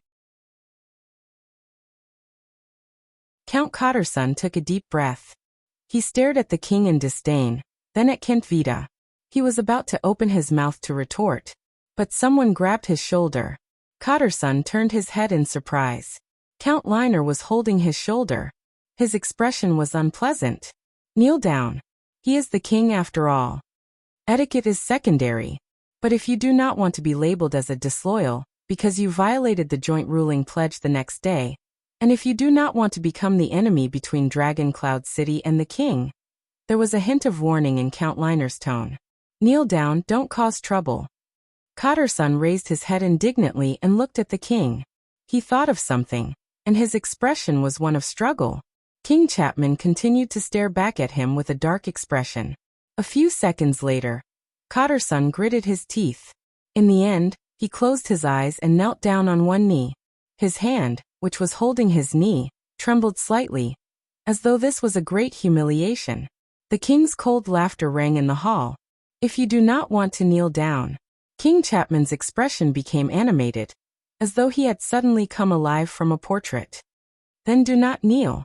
A true Northlander does not lie to himself. He cast a scornful glance at Cotterson. What do you say, Cotterson, my old acquaintance? Count Cotterson, who had already knelt down, immediately had an extremely unpleasant expression on his face. Get up and return to your seats, everyone. Especially you, young lady. King Chapman cast a cold glance at Saroma. The latter could not help but clench her teeth. She then looked around. Do not let me ruin the atmosphere. The vassals in the hall slowly stood up. What followed was the sound of many people clenching their fists. Below the Archduke's seat, Count Nazir said in a low and solemn tone. When did he arrive in Dragon Cloud City? You did not know about it beforehand? Opposite him, Li Span sighed. At this point in time, is this important? Nazir glanced at the king, who acted as though there was no one else around him, and snorted softly. I thought you would stop him, be it outside the city or outside the palace, and not allow him to enter as though there is no one around, Your Grace. I was thinking about it, Regent Li Span replied bluntly. Perhaps we could even add a sideshow like, Dragon Cloud City kills the assassin who broke into the palace. But Lispan's gaze then tensed up. If the news of the common elected king's arrival at Heroic Spirit Palace had not spread throughout Dragon Cloud City at the same time as his arrival, Nazir's gaze froze. Spread throughout Dragon Cloud City. Everyone knows that he is here. Li Span nodded cautiously and solemnly. In another morning, I reckon that all of Extet will know. Nazir furrowed his brows and retracted his gaze from the king's head. So it is already impossible for us to seize the opportunity to attack him? Li Span nodded. They came prepared, so they have nothing to fear. The former prime minister's expression was stiff. We can only face them head-on. Nazir snorted softly and cast his gaze on the special teenager. It seems that we all of Dragon Cloud City have played a ruthless trick. Li Span did not speak, but like his old colleague, he also locked his gaze on Thales. Thales just stood quietly on the spot, and did not move an inch. He did not seem to care about King Chapman, who was not far away. Beside him, Ian from the city of Faraway Prayers looked at Thales hesitantly, then at King Chapman, who had suddenly appeared. He subconsciously shook his head. In the hall, Saroma, who had returned to her seat, took a deep breath and cast a worried glance at Thales, who was as expressionless as the king. She then asked anxiously, May I ask why you are here, Your Majesty? After all, this is the day of Dragon Cloud City's State Affairs hearing. If you don't mind, we can. But the king interrupted her. Of course. King Chapman did not hesitate. He strode forward and began to size up the 6 counts with different expressions. At the same time, he went straight to the point. I'm here to help. The king's powerful voice echoed in the hall. The vassals frowned. Help? Saroma repeated, puzzled. Yes. As Kent Vita whispered in his ear, King Chapman turned around and sighed. But before that, following the king's gaze, the vassals' gazes turned in puzzlement. In the end, they landed accurately on the heir of the city of Faraway Prayers. Someone from the city of Faraway Prayers? King Chapman enunciated each word clearly. He stared at Ian like a wild beast that had been lurking for a long time. What a surprise! Ian was shocked. His entire body stiffened, and an inexplicable anxiety rose in his heart. He never thought that he would have to face his worst opponent so early, so soon, and in such an embarrassing manner during his trip to Dragon Cloud City. In the face of the king's oppressive gaze, Ian instinctively said, Your Majesty, this is the first time we meet. I've heard of you, Rocknee's son. The king waved his hand and did not let him continue. Are you here to propose to the Archduchess of Dragon Cloud City? Ian was instantly rendered speechless. He had thought about the possible ways the king would open the conversation. Greetings, accusations, condemnation, probing. But, it's actually this? This is a bad idea. King Chapman snorted coldly. Your status is unworthy. It's more appropriate for your father to propose himself.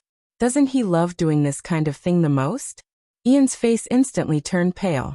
Behind the king, Croce chuckled softly, as if she had sensed something. Beside her, Viscount Kentvita smiled. His Majesty has avenged you, Kentvita whispered to the female warrior with a mischievous smile. Truth be told, when Rocknee proposed to you in Heroic Spirit Palace 6 years ago. Without waiting for him to finish, Croce rudely replied with 2 words. Shut up. Kentvita shrugged and did not say another word. After 2 seconds, Ian, who had lost his composure, composed himself. He pretended to be calm and replied in his usual relaxed tone. It's not very appropriate to say that. After all, I'm also considered the heir of the Rocknee family and the city of Faraway Prayers. Ian deliberately enunciated his words and said, Before you inherited the title of Archduke, Didn't you have the same status as me? The vassals of Dragon Cloud City frowned. Is that so, Heir? The same status as me? As he listened to Ian's sarcastic words, King Chapman snorted softly and said nonchalantly, Then why didn't you kill your sister? At that moment, the entire place fell silent. This time, Ian choked on his words. Thales looked at Ian and sighed. Yes, he knows this feeling. Everyone who crossed swords with Chapman Lampard would experience that kind of heavy pressure. The feeling of suffocation caused by his cold gaze and cold words corroding each other. And Lampard's attacks have always been about not moving. The king's voice rang again. If your sister is not dead yet. The king began to pace slowly and said flatly, Then what kind of heir are you? In that second, Thales felt as if he could hear a heavy hammer pounding into Ian's heart along with King Chapman's words. On the other hand, it was as if a block of ice had cracked inch by inch in Ian's heart. The Viscount of Dual Wind City did not speak for a long time. The hall was silent as everyone listened to the king's words. Ian's previous actions had made him a lot of enemies in Dragon Cloud City, so no one wanted to help him. No, there are. Your Majesty, Saroma said indignantly. Perhaps you should return to the main topic. King Chapman raised his eyebrows. Oh, of course. For example, the city of Faraway Prayers, which rules the western part of Extet, sends a viscount who doesn't even have the right of succession to ask Dragon Cloud City for a marriage alliance. These words made many people's faces turn stern. Ian, Monty the Raven of Death reminded the absent-minded Ian in a low voice, do something. Under the reminder, Ian shuddered violently. He suddenly realized that King Chapman came for the city of Faraway Prayers. He could not back down. The young heir of the city of Faraway Prayers forced a smile and said, You have misunderstood. In the city of Faraway Prayers, according to the Northlanders' tradition, my sister has no right of succession. When he heard this, Thales sighed and closed his eyes. He saw it very clearly. Chapman Lampard and Ian Rockney. Just like the contest between the Prince of Constellation and the Star Killer. Whether it was a contest of swordsmanship or a battle of words, both sides did not. They were not on the same level. The king snorted coldly. At the same time, he cast a warning glance at Saroma, who had just interrupted him. No right of succession? Why? Could it be that you are hinting at the Archduchess of Dragon Cloud City, Saroma Walton, whom all the archdukes, including me and your father, acknowledge as a female, the Archduchess of Dragon Cloud City, Saroma Walton? King Chapman spoke slowly in a normal tone, but his words caused the expressions of all the vassals of Dragon Cloud City to change drastically. No right of succession? Sitting on the Archduchess throne, Saroma's breathing quickened as she stared at King Chapman in a daze. Ian was stunned again. In the face of the king's gaze and words, he was tongue-tied. His chin trembled continuously, but he could not say a word for a long time. Ian, who usually did not bother about trifles, was rendered speechless at this moment. There was no time to rest. The king soon spoke again, breaking the uncomfortable silence in the hall. Don't take it seriously. It was just a joke. Even if your father comes to propose. King Chapman glanced at Ian coldly from the corner of his eyes. Fortunately, you are not that stupid. If your families really become in-laws, I will not be here to help you. Ian looked at King Chapman. But for the future of Extet. The king glanced at the people in the hall. There was a deep chill in his voice. He is here to declare war. The atmosphere in the hall froze. The vassals became alert. Ian, who was usually eloquent, was rendered speechless as if his tongue had been cut off. Ian turned to Thales indignantly. Damn it. Damn it. Thales. You and your father and the others. 6 years ago, in Dragon Cloud City, which was in a desperate situation. How did you play against an opponent like Chapman Lampard? And not be at a disadvantage? Lee Span and Nazir looked at each other in unison. They saw the uneasiness and nervousness in each other's eyes. The city of Faraway Prayers can no longer be counted on. The situation is not good. Right. King Chapman raised his head again and sized up the decorations in the hall. He did not relax in the slightest when it came to Ian's question. I heard that Archduke Rockney has been very close to some of my restless vassals recently. The expressions of the vassals in the hall changed. Not very close. Ian took a deep breath and chased away the discomfort and loss of composure brought on by the king's pressure. He tried his best to force a smile. But under the joint ruling pledge, we pay attention to every noble of the kingdom, especially to ensure that their natural legitimate rights are not violated. Please forgive me. Thales closed his eyes gently. No. Indeed, they were not very close. But the city of faraway prayers is the mastermind behind the scenes. The city of faraway prayers wanted to rope and Dragon Cloud City, end the war quickly, and defeat the Alliance of Freedom without any delay. It was also because they wanted to avoid falling into a quagmire, to ensure their influence over the vassals of Black Sand region, so that I can support them in defending their autonomy and fighting against King Chapman. The king's gaze was focused on the Soul Slayer pike behind the Archduchess. He seemed to be distracted and reminiscing about the past. He snorted softly in response, whether intentionally or not. But Thales knew that King Chapman was definitely not daydreaming. Is that so? Chapman the First seemed to have just snapped out of his daze. He said faintly, "Yes, I almost forgot. Your father, Culgan, is such a generous and upright man." Ian furrowed his brows. He sensed that something was wrong. King Chapman sighed. "So, when I heard that the city of faraway prayers was in trouble, I left my own troubles behind and came all the way here to help." The vassals of Dragon Cloud City became alert. The war in the city of faraway prayers was related to Dragon Cloud City's reinforcement. It was also related to the contest of power between the archdukes and the king. The city of faraway prayers is safe and sound. Ian raised his guard and spoke cautiously. He said cautiously, You don't have to worry." Ian fixed his gaze on King Chapman. Previously, Ian's imagination about Archduke Lampard and even King Chapman, his expectations and fixed impressions of him had long since been shattered by what he saw today and the few words they exchanged. This king was truly an extremely terrifying opponent. But Ian still underestimated this king who had been crowned for 6 years. "Really? Don't worry?" King Chapman's tone was raised slightly. He turned to the person he had never paid attention to since he arrived. "What do you say?" He was also the person who had been temporarily overlooked because of the king's arrival. Prince Thales. Everyone in the hall was shocked. What? That means. Lisban and Nazir's gazes were fixed on the prince. Their gazes were especially sharp. Under many people's gazes, Thales took a deep breath and opened his eyes. It's his turn. Since we've already come this far. His gaze swept past the vassals of Dragon Cloud City, and finally stopped on Saroma, who was at the highest point. Saroma stared at him in disbelief.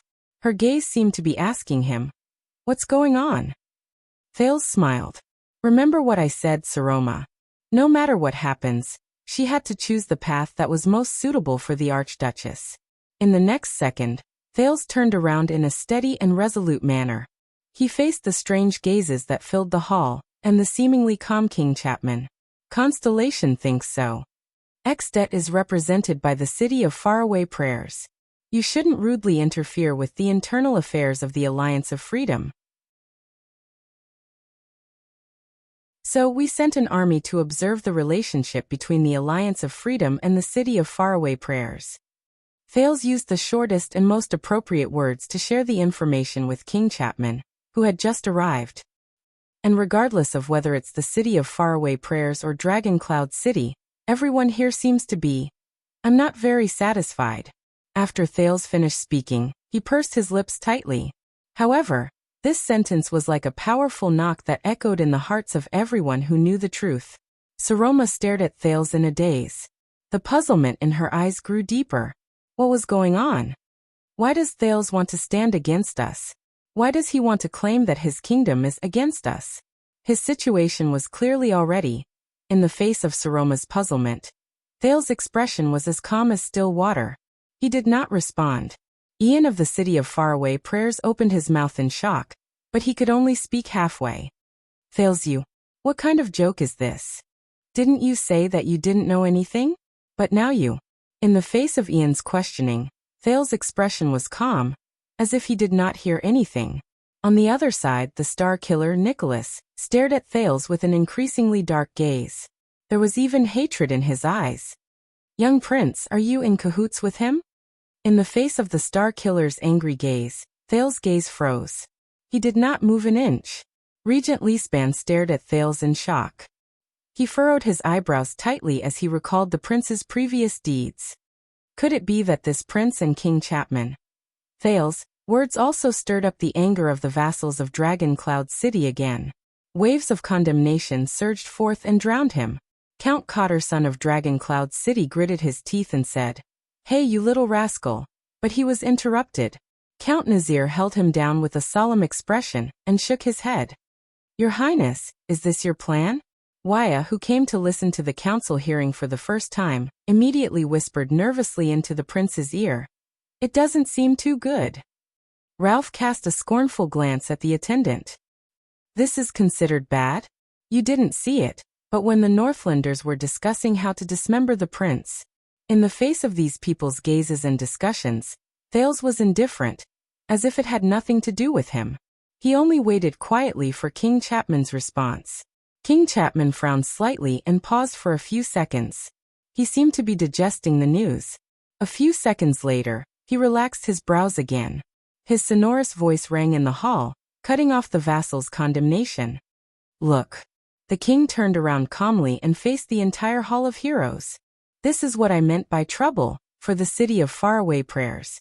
In the face of the king's pressure, the hall instantly fell silent. King Chapman sighed, as if he felt that it was a pity. If Constellation really interferes, it will not be so easy for the city of faraway prayers to get rid of the Alliance of Freedom. He pondered and said, "This is indeed a problem." Under the gazes of the people in the hall, King Chapman curled up the corners of his lips and revealed a rare smile. "Prince Thales," he said in a sonorous voice, "why don't you come to Black Sand City as a guest?" The vassals and envoys were all stunned. Thales frowned fiercely. It was just as he had expected. Saroma was the first to react. She cried out involuntarily, "Your Majesty, what did you say?" The expressions of Leespan, Nazir, and the others changed. In the face of countless shocked and confused gazes, King Chapman smiled coldly. "I said, for the sake of the city of faraway prayers' interests in the Alliance of Freedom." He glanced at Ian, who had yet to react, and curled the corners of his lips in disdain. "I will reluctantly entertain Prince Thales and negotiate with King Kessel while I'm at it. After all, I am the closest to Constellation." Ian was stunned. "The prince is going to Black Sand region?" he murmured. But soon Ian, who had figured out what was going on, was shocked. "No." He stood up in a panic, his face pale. "No. Prince Thales cannot go to Black Sand." Behind the king, Viscount Kentvita snickered. "You are welcome, Sir Ian. After all, as His Majesty said, we are here to help." King Chapman put on a strange expression, like a cat who had caught a mouse. "Yes." Chapman Lampard stared at Ian, who had lost his composure. His eyes shone with a frightening, cold glare, and he enunciated each word clearly through gritted teeth. "Colgan Rockney is so enthusiastic that he doesn't forget to care about the vassals of Black Sand region, even though he is far away at the borders."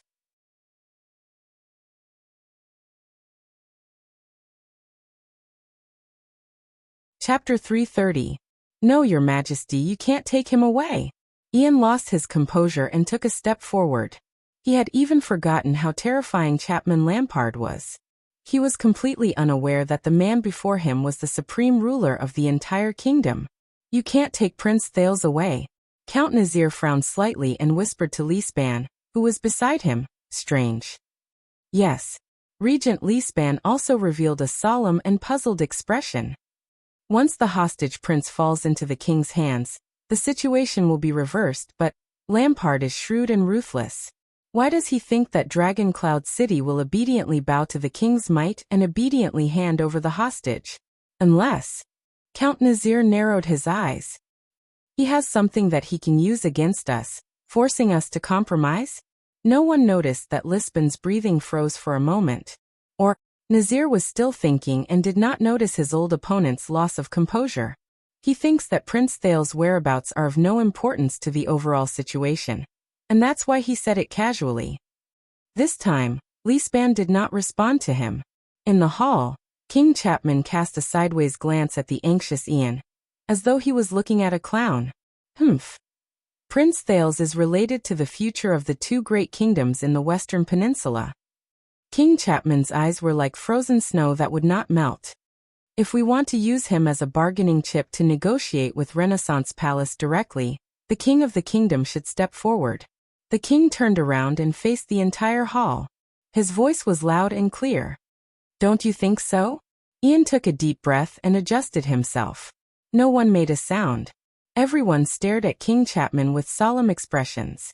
Thales' thoughts raced as he sorted out the clues in his mind. The prince knew that the storm he was facing, whether it was the envoy from the city of faraway prayers or the Archduchess' marriage, seemed to be happening in Dragon Cloud City. But the actual key was actually focused on Black Sand region in the south, the fight between King Chapman and his vassals. Just as Putre said, everything started with King Chapman's new enfeoffment decree for the nobles. The Archduke of Black Sand region's ambition caused his vassals to retaliate. While King Chapman was in a terrible predicament, he also revealed his biggest weakness. The city of faraway prayers seized the opportunity to attack him while he was down. Both sides of the chessboard had entered the game and began to gradually increase their stakes. In the first round, the external forces led by the city of faraway prayers made the first move.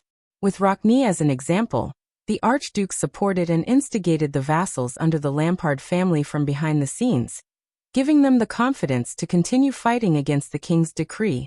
They attempted to send the already infamous king of kinslayers into the abyss of complete disgrace and desertion.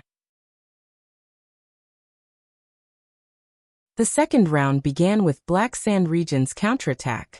The Alliance of Freedom's strange accident had caused the Rockne family's backyard to be on fire, causing the families of Black Sand region, who had vowed to oppose tyranny, to lose their confidence. Who would dare to count on Archduke Rockne, who was trapped in a long-term war, to fulfill his promise and send troops to support them at the most crucial moment? In the third round of this game, the city of faraway prayers revealed its next card in response to King Chapman. Under Ian Rockne's mediation, Dragon Cloud City, which was the most important city in the kingdom but had been weakened for 6 years due to internal discord, finally reached an agreement. The vassals of Dragon Cloud City gathered under the Archduchess banner and promised to use their powerful military force to launch an expedition to the west to solve the city of faraway prayers' worries. They also used this as a gesture to join the list of those who would fight against the king, ensuring that the vassals of Black Sand region would continue fighting. After Dragon Cloud City expressed its stance, the balance returned to the side of the city of faraway prayers. Thales, Saroma, and Ian's plan was at this step. Thales silently looked at the king, who was facing the hall. He looked at the silent vassals in the hall, and felt that the king's power was increasing day by day, just like King Nuvan in the past. Your Majesty. Ian was, after all, a viscount of a city. He adjusted his emotions and spoke resolutely and firmly. We will complete the negotiations with Constellation ourselves. The annoying viscount, who had just arrived in Dragon Cloud City, but was already famous outside, said coldly. The same goes for the war with the Alliance of Freedom. We don't need Black Sand region's help. We don't need the king's concern either. King Chapman did not answer. He did not even turn around to look at Ian. For the first time, Count Cotterson, who hated Ian the most, spoke rudely at this moment, as if he was echoing Ian's words. Cotterson mocked him fiercely. You'd better mind your own backyard, Your Majesty of Black Sand region. I heard that Pine Sea Town's Count Mend is about to put up a notice denouncing the king in Sentry region. He snorted softly. We can't count on a king who can't even manage his own territory. Obviously, the words mocking Black Sand region's internal instability worked. When Viscount Kentvita, who stood behind King Chapman, heard this, he could not help but furrow his eyebrows tightly. King Chapman raised his eyebrows slightly. Your Majesty. Saroma, who had not spoken for a long time, had a tense expression on her face. She could not hide the nervousness in her heart. The ones who have a grudge against the Alliance of Freedom are, after all, Dragon Cloud City and the City of Faraway Prayers. the Archduchess said seriously. This is a battle that only belongs to the Walton family and the Rockney family. For the sake of Extet's victory, Prince Thales will be more effective in the city of faraway prayers than in Black Sand City.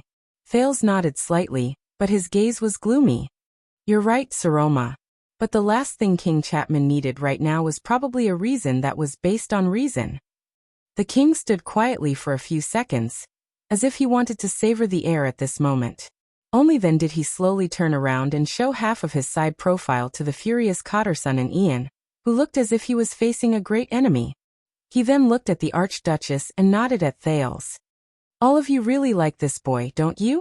In the quiet hall, King Chapman's pupils shrank slightly, and he let out a rather uneasy voice.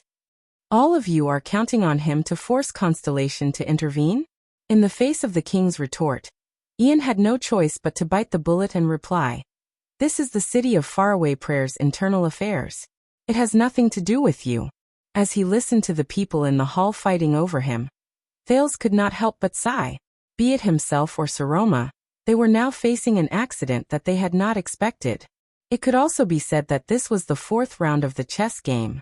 The sudden entry of Constellation's army made the clear balance of military power uncertain again, and shook the city of faraway prayers' initial overwhelming advantage. Constellation's army was a threat that could not be ignored in the battle against the Alliance of Freedom. Their attitude determined how much trouble the Alliance of Freedom could bring to the city of faraway prayers. This put Thales at the heart of the struggle. Once Thales arrived at Black Sand region, it meant that the bargaining chip with Constellation and the initiative in the war in the west had finally fallen into the king's hands. He could make Constellation retreat and end the war as soon as possible, or prolong the war. This also meant that Black Sand region had the city of faraway prayers under its control.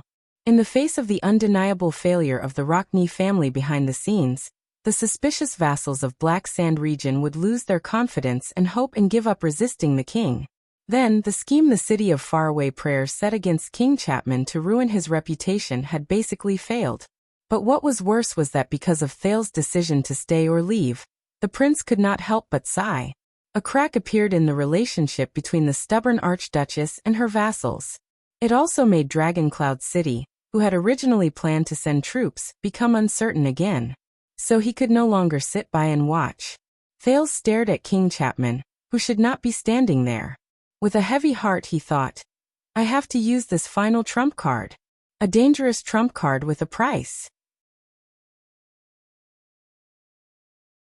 But 20 years ago, King Nuvan used all of Extet to attack the Alliance of Freedom, didn't he? Chapman sighed. Now that the Alliance of Freedom has changed again, as his successor and nephew, I can't just sit by and do nothing. When the vassals of Dragoncloud City heard King Nuvan's name, they stared at King Chapman with increasingly hostile expressions. Why would the Alliance of Freedom change at this time for no reason? Count Liner's expression was cold. He continued to use his sharp tongue to hit the nail on the head. Just like 18 years ago, when your father, the former Archduke of Black Sand region, lost his life in the hands of a few defeated soldiers of Constellation, while he was surrounded by guards and under your watch. Don't tell me you don't know? A kin-slaying king who has no bottom line? At that moment, the stubble on King Chapman's face trembled slightly. When they heard Count Liner's extremely obvious and malicious hint, a sneer rose in the hall.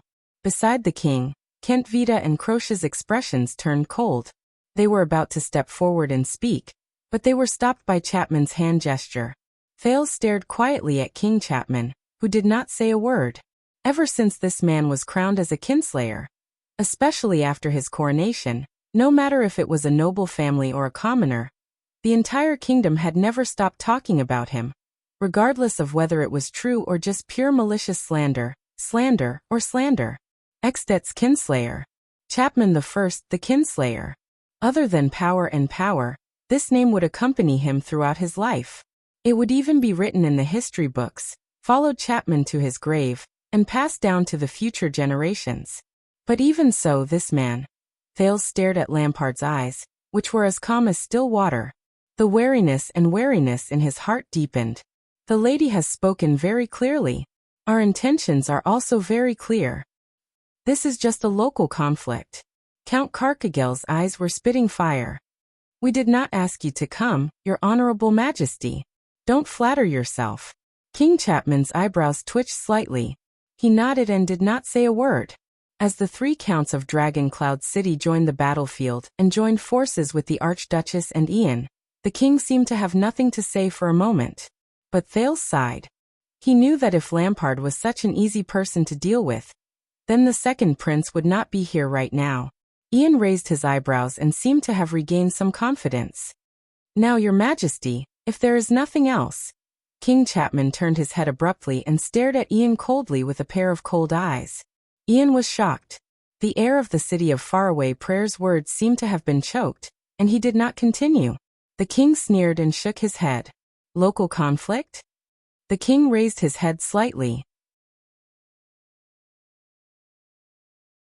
Thales noticed that the dark red gemstone in the center of his crown was slightly reflecting light. It reflected the light in the entire hall. But Constellation has already intervened, hasn't it? The king said softly in a relaxed manner. So let me confirm it again. King Kessel seems to have some complaints about the Alliance of Freedom, so he sent an army to the Alliance of Freedom. He turned his head slowly and looked at the Prince of Constellation again. Thales. Is that so? Everyone's expression changed. Thales took a deep breath. Once again, everyone's gaze was focused on the guests from Constellation.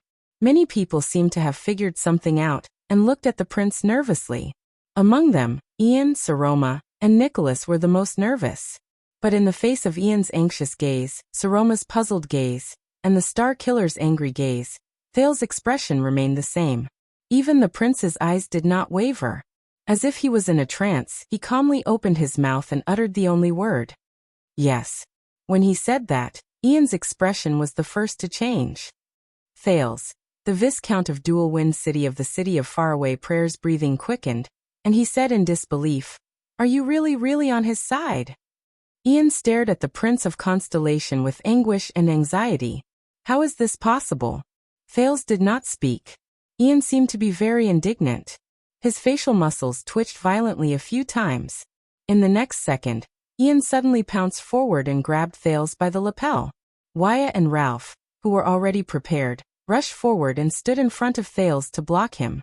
Ian wanted to go forward, but Monty, who was behind him, only swung his hand and grabbed Ian's shoulder firmly. Calm down, Ian, the Raven of Death said coldly. Ian, who could not take another step forward, took a few deep breaths and calmed down. He rudely flung Monty's hand away, gritted his teeth, and said indignantly, Answer me, Thales. Thales closed his eyes and sighed. The entire hall watched the scene in silence. I have always been on your side, Ian. The prince did not seem to see Ian's half-reprimanding and half-surprised gaze. He said faintly, Don't you think that handing this matter to King Chapman, to the king you both serve, is the best way to handle it? When they heard Thales' words, many people frowned. Ian stared at Thales in a daze and shook his head with a pained expression. You, Thales did not answer. There was no change in his expression, as if he had lost the ability to change his expression. He only stared at the air in front of him quietly. At that moment, even Saroma slowly lowered her head. Her eyes were filled with disappointment. Nazir's gaze was deep and cold as he whispered to Leespan. It can't be clearer. We have this hostage, but he colluded with outsiders and played us in the palm of his hand. Leespan stared at Thales from afar and sighed slowly. So this prince is indeed the king's ally. How ironic. King Chapman laughed. His voice echoed in the hall again. So that is the country's action. This is no longer a local conflict. For the entire kingdom of the dragon, the Alliance of Freedom's disrespectful actions will not be easily forgiven. The king snorted coldly and no longer looked at Thales and the dejected Ian. This is not just about the interests of the City of Faraway Prayers, nor is it about Dragon Cloud City's reputation. With an imposing and sarcastic smile on his face, like a general who already had victory in his grasp, he waved his arms grandly at the nobles in the hall who had unpleasant expressions on their faces. This is my answer to you and your father, Thales, and I will definitely take action. King Chapman's voice was soft, but it carried a lot of weight. Thales closed his eyes and quickly opened them again. There was still not a hint of emotion in them. Very good. It was as though Chapman was not talking about the country behind him. King Chapman smiled again. He was usually stingy with his smiles, but it was as if he was going to use half of his smiles on this day. He paced towards the Archduchess and said slowly, "I'm not sure." Then, as the common elected king of all of Ekstedt, I hereby declare. His words made many nobles nervous again. What was he going to do? And the king did not let the people down. For the sake of stabilizing the situation in the Alliance of Freedom, intimidating our potential enemies, and for the sake of the everlasting friendship between the Lampard family and the Rockney family, King Chapman said loudly with delight and confidence, Black Sand region will send reinforcements to the city of Faraway Prayers to deal with the Alliance of Freedom. As soon as he finished speaking, cries of surprise immediately rose in the hall. Saroma looked at her regent in confusion, but Lisban only had a bitter expression on his face and tightened his lips. Many of the vassals looked at each other in confusion. They discussed among themselves, but none of them understood King Chapman's actions. Reinforcements? From Black Sand region to the city of Faraway Prayers? Ian muttered. Ian Rockney, who had already suffered quite a blow from Thales' unexpected betrayal, stared at King Chapman in a daze. His mind was a mess. What is he doing? Imitating Dragon Cloud City and righteously earning a reputation? No. What reputation can a kinslayer have? Harming oneself to benefit others and help us quell the Alliance of Freedom? Impossible. Or is he trying to conquer the city of Faraway Prayers with violence? That's even more impossible. Thales was also puzzled. Black Sand region will send troops to the city of Faraway Prayers? At that moment, Thales frowned and thought hard. His mind spun madly. Wait. What does Lampard want the most right now? What's the most pressing problem? Of course it's. In the next second, Thales, who had figured out the inside story, opened his mouth wide in shock. Very soon, he would not be the only one. Because King Chapman's sonorous voice spoke again. As I said, we are here to help, very soon. From the northern plains to the tributary of Sunset Snow River, from the Sighing Hills to the eastern and western pine forests. Every village, every castle, and every noble in Black Sand region will receive my summons. The king looked at every noble in the hall with a gloomy expression. He especially cast a special glance at Lisban and Ian. For Ekstedt, my vassals will stake their reputations, offer their wealth, recruit warriors, and send their children to the west to witness the unbreakable friendship between Black Sand region and the city of Faraway Prayers through the Alliance of Freedom's foolish actions and ultimate failure. They will also witness how we love this great kingdom together. When he said this, the shrewd and ruthless vassals Lisban, Nazir, and the others were shocked. They looked at each other in shock. They already understood the king's plan. No way? The hall slowly quietened down. Ian took a few deep breaths before he frowned. Stake our reputations and offer our wealth?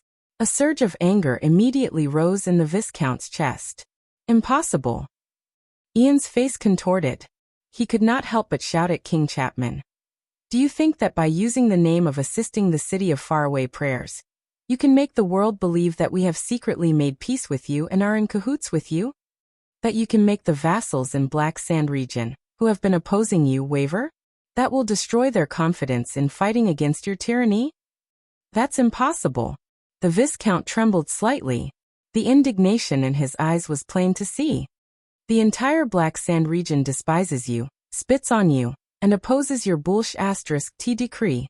Ian glared at Thales angrily, as if he still bore a grudge against Thales' betrayal. The Viscount of Dual Wind City turned to the king again and said rudely, "Assist us?" At this moment, who can you order around? No one in Black Sand region will care about your summons. Tyrant who doesn't respect tradition. Beside the king, Viscount Kentvita snorted coldly. He seemed to be very dissatisfied with the other's disrespectful tone. Thales frowned and stared at King Chapman. It's been 6 years. Your methods are still as terrifying as before. In fact, they're even more terrifying than before. Old friend. Regent Lisban coughed softly. Sir Ian, Count Lisban, who had seen through something, said solemnly, Do you still not understand? This is exactly what he wants, disobedient vassals. Ian was slightly taken aback at first, but then he gradually came to a realization. Disobedient vassals? Ian looked as if he was struck by lightning. His indignant face first turned from red to white, then from white to green.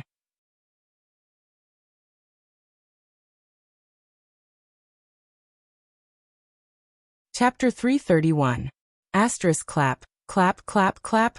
Asterisk a lonely but ear-piercing clap rang in the hall. The nobles frowned and turned their heads. The king was relaxed. He raised his hands calmly and clapped softly. It was as if he was enjoying a theatrical performance. Thales felt a wave of discomfort in his heart. He remembered the bloody dawn 6 years ago. At that time, Lampard was the same. He clapped softly, walked out of the murderous army, and walked towards Thales and Little Rascal with victory in his grasp. Indeed, thank you for reminding me, Ian Rockney, King Chapman said flatly as he clapped. My vassals have been a little restless lately. Many people have nowhere to vent their energy. The king inhaled and exhaled slowly. His gaze was cold. So this is the best opportunity, isn't it? I will provide them, who can't suppress their passion, with a chance to serve the country. This is the right time. Behind the king, Kent Vida crossed his arms and chuckled. Ian slowly came to his senses and stared at the king in a daze. He seemed to have expected it, but he still refused to believe the facts he deduced. What do you mean? King Chapman did not speak. He only curled the corners of his lips and revealed a vulture-like cruel smile. Viscount Kent Vida, the second assistant advisor of Extet's Imperial Conference, stepped forward gently. Just as His Majesty said, from the moment the Prince of Constellation opened his mouth to confirm. No, it should be from the moment the Constellation army appeared. This was no longer a local conflict. In fact, it's no longer about who the Alliance of Freedom, who broke the treaty, is loyal to. It's no longer as simple as a dispute between Extet and its tiny affiliated kingdom. He grinned and revealed a bright and relaxed smile, but his words contained a message that made the nobles frown. What the city of Faraway Prayers is facing is the honor and humiliation of all of Extet. It's our national dignity in the face of our mortal enemy, Constellation. As I said to the Archduchess in this hall a few weeks ago, Kent Vida said slowly, in the face of Extet's honor and humiliation, our internal disputes become insignificant. Saroma recalled the meeting a few weeks ago, and her face immediately turned pale. Kent Vida snorted softly and said, regardless of whether it's a small misunderstanding between archdukes or the vassals' small dissatisfaction towards the king, they should all be put aside, shouldn't they? He gently spread his hands. This is the supreme name, the war of the country, and the unavoidable righteousness of the joint ruling pledge. Some of the vassals of Black Sand region, in the face of righteousness, if they dare to reject His Majesty's conscription order, if they are unwilling to recruit soldiers, if they are unwilling to mobilize, if they are unwilling to obey orders, if they are unwilling to come. Viscount Kent Vida seemed to be very happy to see the people from the city of Faraway Prayers suffer. He shrugged and deliberately chuckled in a low voice. Ha ha ha. Bang. Behind Kent Vida was Croche, who had disliked him since a long time ago. She mercilessly knocked on the assistant counselor's head. Speak properly. Viscount Kent Vida rubbed his head indignantly, and did not say anything else. But no one was paying attention to them anymore. King Chapman's voice rang out again, and this time, it was especially chilling. Northlanders don't need cowards. Especially those people.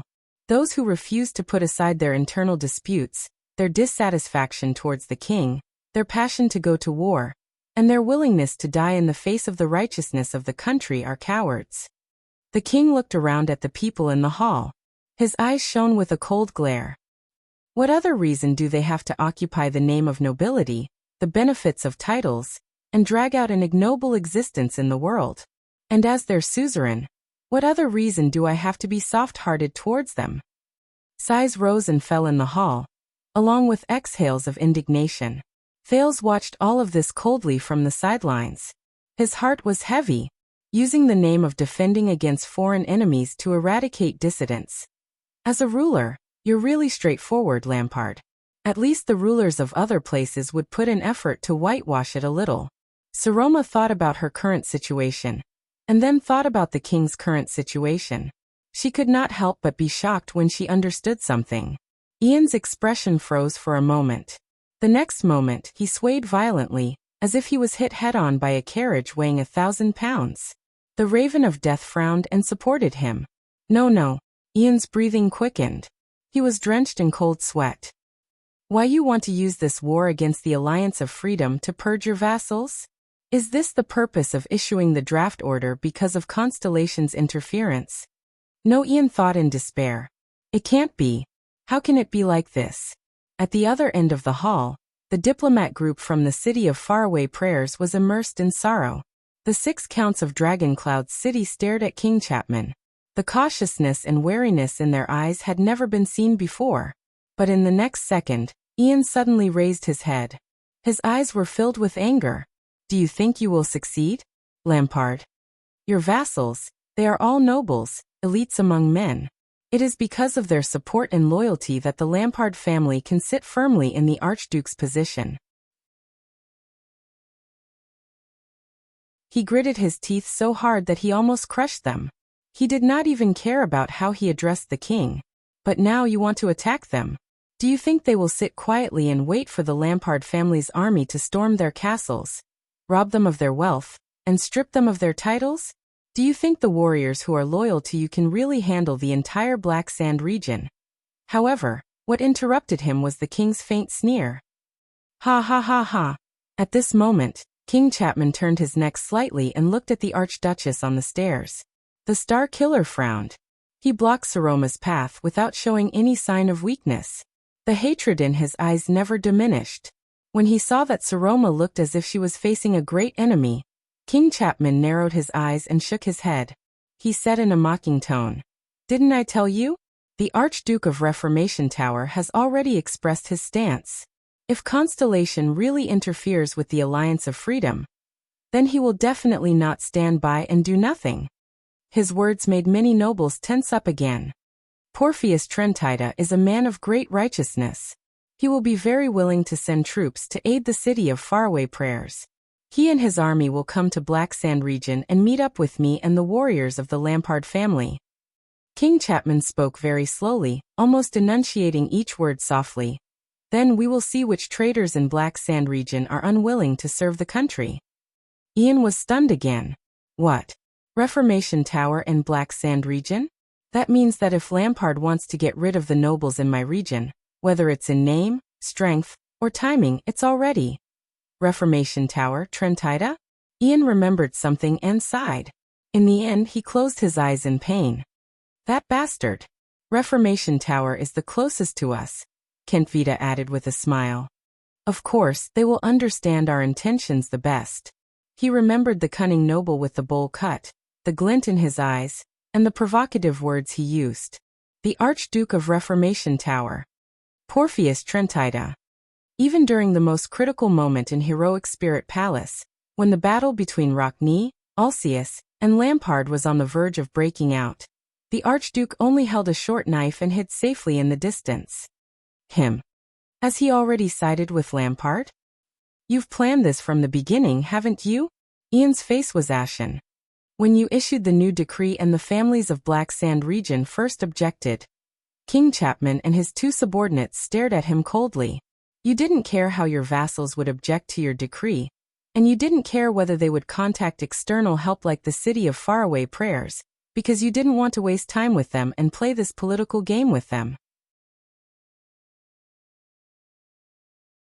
Ian said sadly. In fact, the Alliance of Freedom's move was not to hold the City of Faraway Prayers back, nor was it to weaken the opposition's confidence in external help.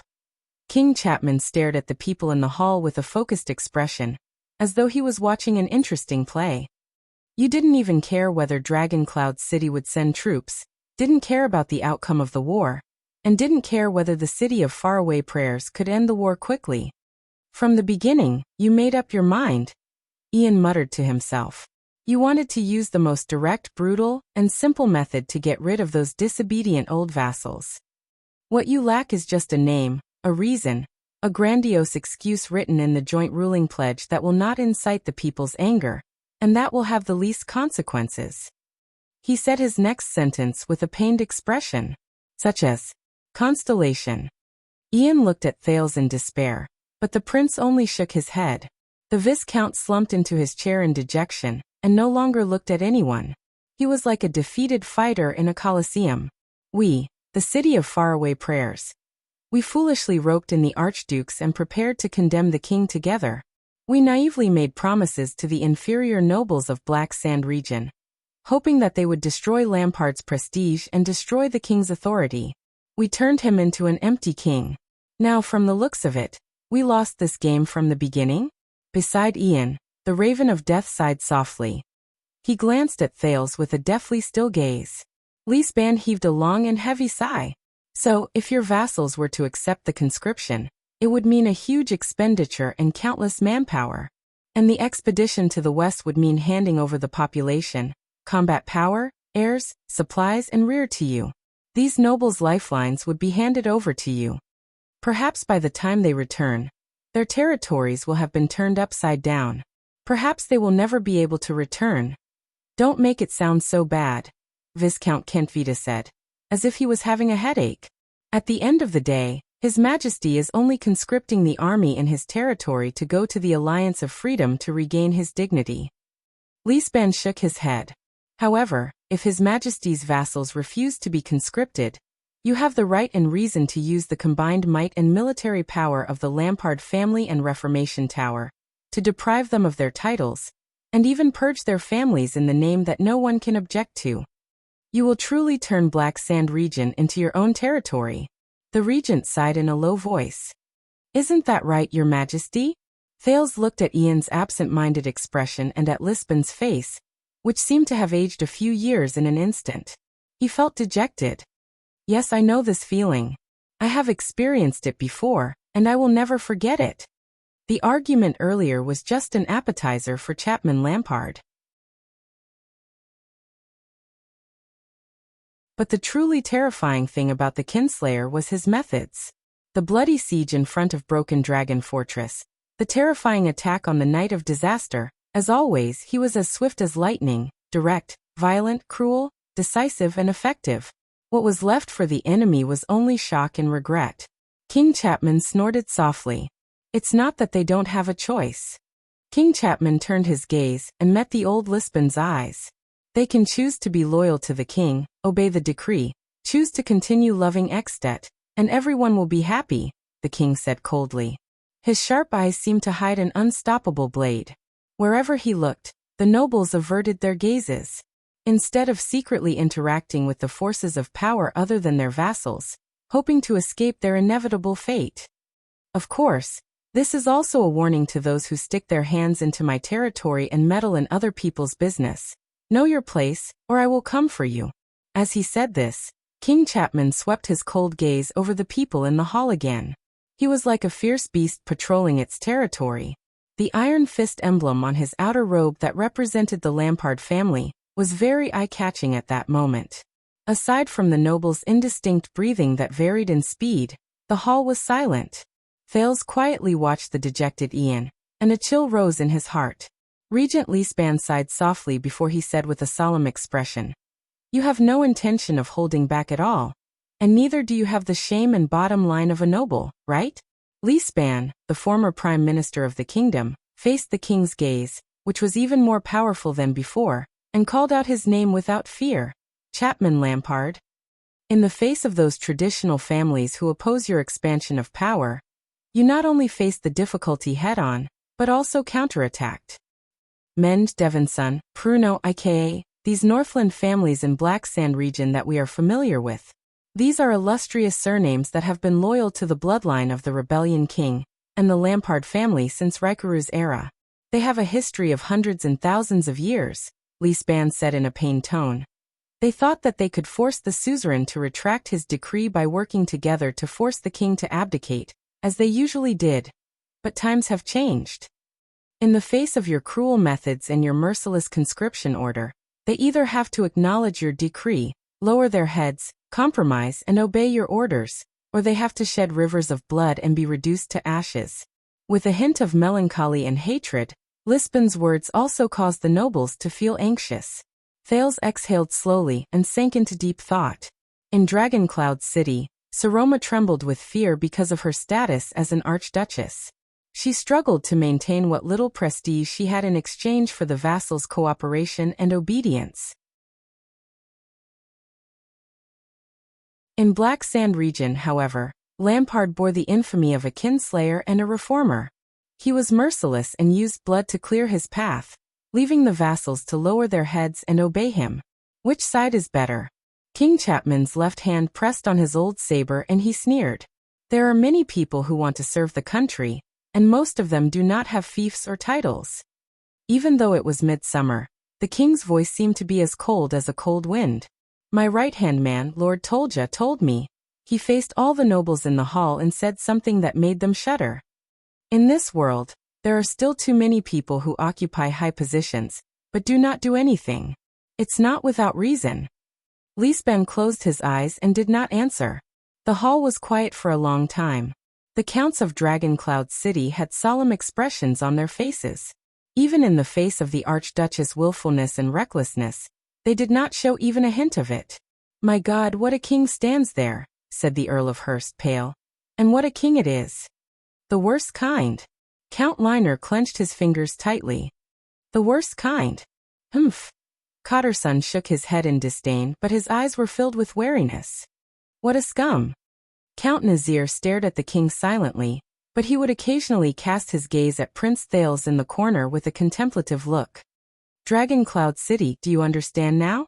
King Chapman did not care about the people in Dragoncloud City discussing his words.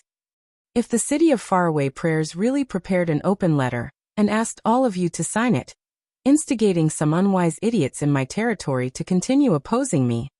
The king raised his head and looked at the highest seat. The girl who had been staring at him quietly without saying a word for a long time. What a pity. The corners of King Chapman's lips curled up in delight. Because it's meaningless now. Ian lowered his head and stared at his knees. He did not seem to notice the gazes around him. King Chapman shook his head. I even want to suggest that there is no need for you to get involved in this war. Black Sand region has already taken over. There is no need for you to send troops. At that moment, the three people from Black Sand region stood proudly in the hall, as if this was their home field. The vassals of Dragoncloud City clenched their fists again. Indignation burned in their hearts. Because no matter how long the Alliance of Freedom's war lasts, the king's expression was a little ferocious. The outcome on the chessboard has already been decided. Thales shook his head. So as expected, you seized the opportunity, Lampard. You got what you wanted. Then, from this moment on, Thales fixed his gaze on King Chapman. Where is your reward? In the next second, King Chapman seemed to have sensed Thales' gaze. He turned his head and looked at the prince, who gradually became more cautious from his expressionless face. He frowned slightly. Thales still stared at him coldly. The king pursed his lips a little. King Chapman exhaled a long breath. As for this prince, don't bother sending him to the City of Faraway Prayers. Send him to Black Sand region. As the person who truly mediates with Constellation, it is only natural for me to entertain Prince Thales. Thales closed his eyes and heaved a sigh of relief in his heart. At that moment, even though he was in the Walton family's heroic spirit palace and Raikaru's Hall of Heroes, King Chapman acted like a true master and arrogantly spoke to the vassals in the hall. Is there anything else? No one answered. Are we really going to Black Sand region? Wyatt's expression changed drastically as he looked at Ralph. This. Thales chuckled softly in the corner, and comforted the two people behind him in a low voice. Calm down, it's not over yet. I called him here, the prince silently thought. I'm not planning to be a guest in Black Sand region. But he also noticed that Nicholas' gaze was getting colder and colder. Since just now, the Star Killer's gaze had never left the prince. It was as if he knew Thales' role in this. The hall was very quiet. No one spoke. In the chill brought by the king, everyone was thinking about the consequences of this sudden accident. The outcome of the game between the City of Faraway Prayers and Black Sand region seemed to be in sight. What should Dragon Cloud City do? Then, a clear and pleasant voice suddenly rose into the air. Yes. King Chapman's expression changed slightly. He turned towards the direction where he originally thought there would be no accidents. Saroma Walton, the highest ruler of Dragon Cloud City in name, lowered her head and said weakly, "As you said, Your Majesty, I will not send Prince Thales to the west, to the City of Faraway Prayers." The vassals of Dragon Cloud City frowned. King Chapman put on an approving expression. "You are a smart girl." But in the next moment, the Archduchess suddenly stood up. "But listen carefully, Your Majesty Chapman. He will not go to the City of Faraway Prayers." Under everyone's puzzled and surprised gazes, the Archduchess' expression became stern, and her tone quickly changed. "But he will not go to Black Sand region either." Thales smiled. "Yes. She is a smart girl." King Chapman was slightly taken aback. "Thales is a guest of Dragon Cloud City. This is the common agreement made by the 6 archdukes in this hall 6 years ago," Saroma said coldly. "He will stay in Dragon Cloud City and will not go anywhere." Anywhere. King Chapman's expression turned cold again. Just like 6 years ago. But against the king's expectations. The girl who still trembled under his gaze 6 years ago now had a steady expression and a determined gaze. In the silent confrontation, Viscount Kentvita furrowed his brows, but Croche smiled. The common agreement made by the 6 archdukes? King Chapman snorted softly. "You are very mischievous, girl. You have a lot of ideas." "Not only that." Saroma shook her head without showing any signs of weakness. "You need to know one more thing. Regardless of the City of Faraway Prayers' attitude, regardless of your attitude, Dragon Cloud City will send troops to conquer the Alliance of Freedom, just like how my father and grandfather personally pacified the Alliance of Freedom 20 years ago. This is the responsibility of the Walton family, and it is the dignity of Dragon Cloud City." With a taut face, she said unyieldingly, "It will not change because of one person, regardless of whether he is a king or a beggar." The atmosphere in the hall turned completely cold. The counts watched the confrontation between the king and the Archduchess with complicated emotions.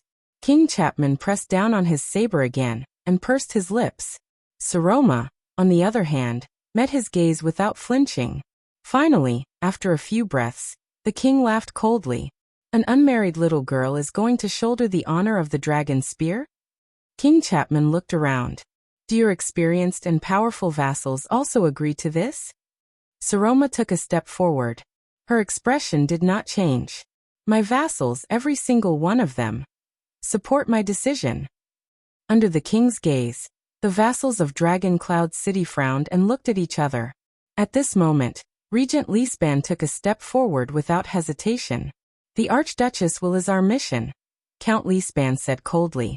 "She said that Prince Thales will not go to Black Sand region." "Then he won't go." His old colleague Nazir sighed softly. "The problem is solved." Count Cotterson also snorted coldly. "The lady also said that we are going to help the City of Faraway Prayers, Kinslayer." Cotterson grinned savagely. "Then we will sharpen our axes and bring our swords." King Chapman frowned. He raised his head to look at Saroma, who was standing high above. The Archduchess was still staring at him with a determined expression. Her gaze did not waver in the slightest. Count Hurst stared at the Archduchess and nodded heavily. "The lady's attitude is Dragon Cloud City's attitude. It doesn't matter what kind of *T order that *T king gave us. If that king has the guts, he can bring his army and his lackeys to Dragon Cloud City to deprive us of our titles," Count Liner said sarcastically. "Who knows, maybe I will obediently hand it over." Carcagel's gaze was cold. His words were short and clear. "Welcome to Dragon Cloud City, Your Majesty." As the Archduchess and the Count spoke, the vassals of Dragon Cloud City reached a consensus as they stared at each other. With the same cold and hostile gaze, they stared at the king. "You heard what they said." Saroma still stared at King Chapman coldly. "Do you have any questions, Your Majesty?" For the first time, King Chapman looked at the young girl seriously. It was as if he was sizing up a weapon.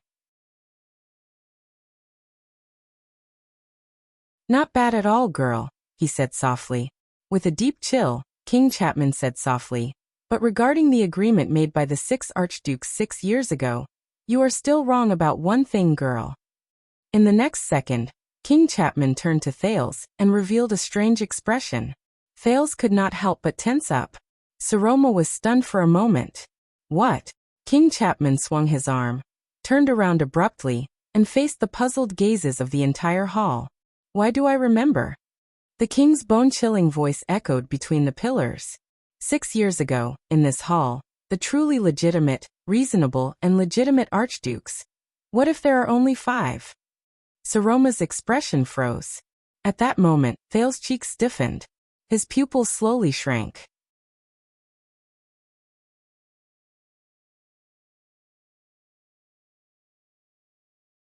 Chapter 332. What do you mean by this? Count Hearst stared at the king with an unfriendly gaze. He was not the only one. All the nobles in the hall were enraged by the king's provocation. Except for a few. Thales pressed down on his slightly trembling fists and stared at King Chapman's terrifying gaze. What is he trying to do? Exposing Saroma's identity at this time. Does he not want to be king anymore? When he thought of this, Thales glared at King Chapman. His eyes were filled with warning. King Chapman noticed Thales' gaze. Before the angry or puzzled expressions of the nobles in the hall, the king snorted softly with an ambiguous meaning. No. When he saw this, the prince suddenly understood. Thales saw King Chapman carefully scrutinize the few people at the top of Dragon Cloud City, Saroma, Lisban, Nazir. The king took in their expressions and revealed a mysterious smile. No, he doesn't look like he's going to fight to the death and injure both sides, Thales thought to himself. As he stared at Saroma, who was puzzled and nervous on the stairs, Thales suppressed his desire to speak and interrupt the king. His identity was sensitive to begin with. The more he said, the more mistakes he would make, and it would only attract unnecessary suspicion. Because the 6th person left is not an archduke. King Chapman said coldly, but his words strangely stopped there. In that second, everyone's face in the hall was reflected in the king's eyes. A few seconds later, King Chapman showed a satisfied expression. He changed the topic at the perfect time. But an archduchess? Saroma frowned, not knowing how to react. It felt like a person who was usually so serious that his jaw almost fell off suddenly trying to be humorous. Thales' tensed heart relaxed, and he breathed a sigh of relief. At that moment, the teenage prince swore that aside from himself, the sin of Hell's River had given him extraordinary hearing ability. There were at least 4 breaths of different speeds that exhaled in a barely noticeable manner after the king's words. Saroma, Lisban, Nicholas. Wait, who's the last one? But Thales' attention was immediately captured by another matter. Lampard isn't trying to fall out with me. He's testing all of Dragon Cloud City, and he's warning me. The disdainful snorts of the nobles rose in the hall, showing their displeasure at the king's senseless joke. The archduchess stared at the king stiffly. Her lips trembled slightly, but she eventually fell silent. Archduke and Archduchess? This joke is not funny. Count Liner's expression was gloomy. It only shows that our king lacks respect for Raikuru's bloodline. Be careful, Chapman. Regent Lisban had been wearing a cold expression just now. As the most suitable person to speak at this moment, he retorted rudely, if you make too many jokes, one day, you will die because of one of them. King Chapman gently caressed the hilt of his sword by his side. He was clearly speaking to Saroma, but he cast a glance at Thales, whether intentionally or not. Girl, as the first female suzerain in the history of Northland, you are stepping on a path that has never been seen before. Every word, action, and every move you make will shock Northland and Extet. Ian, who was immersed in his failure, couldn't help but raise his head. Many people frowned. The king said faintly, as the Archduchess of Dragon Cloud City, your marriage is different from that of an ordinary archduke's marriage. It involves the succession of many families and the balance of power in Extet. Thales looked at the king in puzzlement. But in just a few seconds, he figured out the king's intention. The prince desperately hid his worry and tried his best to look at the archduchess with an indifferent expression. Under the gazes of countless people, the king said meaningfully, for example, This time, the Viscount of the City of Faraway Prayers came all the way here to propose marriage. This makes me very worried. What if you marry someone you shouldn't? This is a major event that can shake Extet's foundation. The 6 counts of Dragon Cloud City looked at each other worriedly. Saroma inhaled slowly and spoke with a cold expression. I have already declined Sir Ian's request, the Archduchess said coldly. You can rest assured. King Chapman sneered disapprovingly. I don't think you understand what I mean, girl. On my way here, I heard a lot of rumors. The king sneered and waved his hand in Thale's direction. For example, how you protected this Prince of Constellation for 6 years, accompanied each other, helped each other. You lived and grew up under the same roof with him. You even ate together, attended classes together. The Archduchess revealed a stunned expression. Thales put on a stern expression and fixed his gaze on Saroma. Calm down, Saroma. You must calm down. Think about what I said. Saroma. The next moment, the king narrowed his eyes and said softly, You and him, you. Don't tell me you slept together? Once he said that, there was silence. The Archduchess' lips trembled slightly, but she could not say a word. She could only clench her teeth in embarrassment and anger. Until, Lampard. As everyone's expressions changed drastically, the first to react was the former commander of the White Blade Guards, who was in charge of protecting the Archduchess. Nicholas could no longer care about being addressed as king. He could no longer suppress his hatred for Lampard and lost his composure as he shouted angrily, You shameless coward! Your impudence on the day of the state affairs hearing ends here. My brothers and I are very happy to. But he was stopped by Leespan, who had a cold expression on his face. Calm down. The regent suppressed his anger. Any act of anger is meaningless. Not only that, the hall, which had been slightly quiet, exploded again. What did you say? Duel with him, my lords. Bullshasterisk. Can the king do whatever he wants? Under countless people's strange gazes, Thales tried his best to maintain an unchanging expression. His hands under his sleeves grabbed his knees tightly, his knuckles protruding. Among the suzerains of Dragon Cloud City, Count Hearst's golden beard trembled violently as he panted. He could no longer hold it in. In the name of the Count of Flatiron County, Brookenhurst, Hearst leaped up from his chair in rage and stared at Lampard with eyes full of hatred. For the honor of the ladies, Chapman Lampard, I issue you a sacred duel challenge. He swung his arm, pointed it at the king's nose and cursed. Let blood wash away the humiliation you have brought us, kinslayer. This sentence made the people in the hall, who were burning with anger, even more so. Lampard's words had probably angered the crowd. Even the Archduchess guards glared at him with hatred. They had no intention of protecting the king. Croce's expression froze. She dutifully pressed down on her weapon and stood in front of King Chapman. Viscount Kentvita also frowned and was about to step forward, but she pushed him back. But King Chapman only snorted loudly. It was as if there was nothing in front of him. The king simply swung his left arm and pointed it at the agitated Hearst from afar. It was as if he was going to answer the latter's challenge. The noisy crowd in the hall instantly fell silent. However, in the next second, the king gently retracted his arm, pushed Croce aside, and pushed her sword back into its sheath, which had been drawn a few inches. In the name of the common elected king of Extet and Archduke of Black Sand Region, Chapman Lampard. The king stared coldly at the trembling Hearst. His tone was steady and unhurried. With the power of the king, I reject your meaningless challenge, Hearst. Only then did he put down his arm and look at the Archduchess again without any nervousness. Ah! The furious Hearst roared indignantly, You despicable coward! Be at ease, Hearst.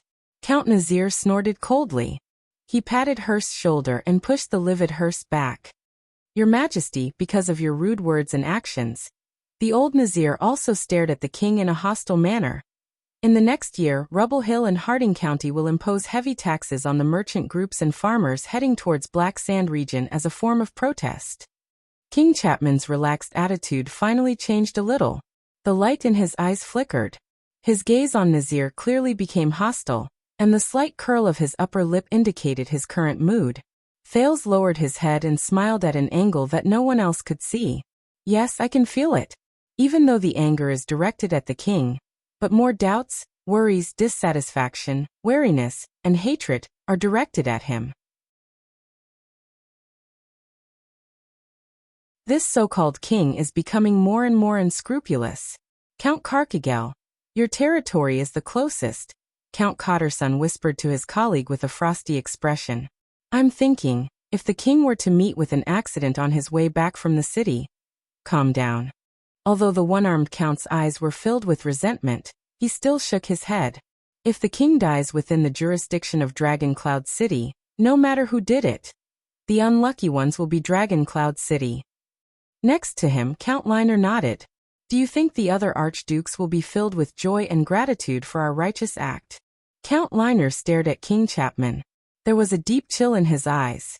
I swear to you, they will mourn the king's misfortune while discussing how to seize the opportunity to slaughter Dragon Cloud City.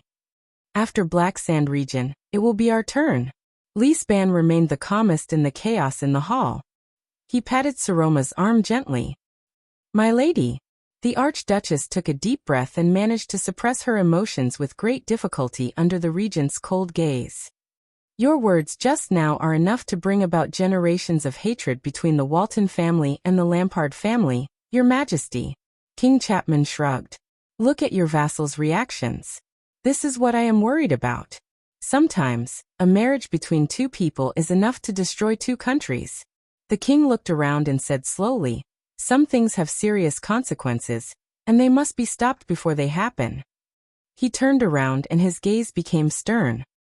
Otherwise, with the age of all of you here, I am afraid that many years later, Dragon Cloud City, and even all of Ekstedt, may not have the ability to stop a supreme king of Constellation from assuming the position of Dragon Cloud City's regent. These words made many of the vassals' breathing become heavier. Thales snorted coldly and rudely, attracting a few hostile gazes. This was the condition King Neuven gave him back then. But now it was being used as a means and a bargaining chip by Lampard.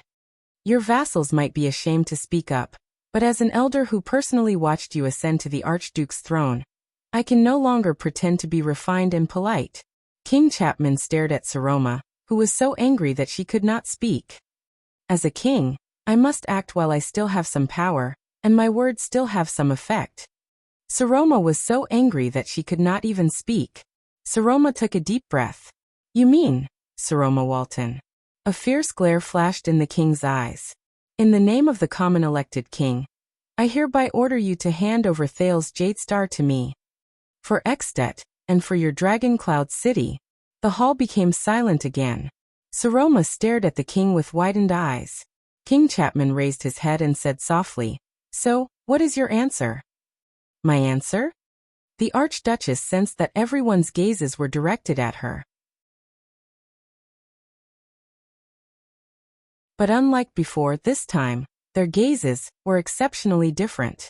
Saroma furrowed her eyebrows tightly. She bit her lower lip and exchanged a few glances with Leespan. She could only feel the burning sensation on her face getting stronger. But she did not dare to meet the teenager's gaze. She did not dare. At this moment, a long sigh suddenly rose from the crowd. You're such a busybody, Chapman. Under everyone's gaze, Thales stood up slowly. With weariness and exhaustion he yawned. You think I'll like this lady? He stared at the people in the hall with a disdainful expression, and gestured rudely at the Archduchess with his chin. This immediately attracted a few Northlanders' passionate greetings to their Jadestar ancestors. The Archduchess was slightly startled when she saw Thales stand up. What is he going to do again? Don't you think things are messy enough, young prince? In a terrible mood, Nicholas clenched his fists in exasperation. Be a good boy and shut up. But Thales only gave him a nonchalant glance. This made the Star Killer even angrier. You like her? Not necessarily. King Chapman stared at Thales with interest. But if you like Dragon Cloud City and use her to your... Thales raised his eyebrows and put on an expression that suggested he did not know whether to laugh or cry. He laughed helplessly. Hey Saroma, if that's the case, you like me, don't you? Saroma stared at Thales' teasing expression in disbelief. She parted her lips, but did not know what to say. She had a premonition of what Thales was going to do. Under the gazes of all the nobles in the hall, the girl felt her face burn. Are you going to ask me to be your husband? Thales seemed to be amused by his own words. He even ignored the angry glares and curses of the nobles in the hall. He crossed his arms and chuckled as his shoulders twitched. Saroma knew that her expression at the moment was definitely unpleasant. He was definitely acting. Yes. I know. It's for. But at that moment, the girl felt waves of indescribable discomfort. Ha ha ha ha ha. As his laughter continued, the Northlanders looked at the prince with increasingly terrifying gazes. It was probably already very difficult for anyone to tell who was the most unpopular person in the Hall of Heroes at that moment, Thales or Lampard. Dragoncloud City protected you for 6 years, so-called prince. Count Hurst took a deep breath.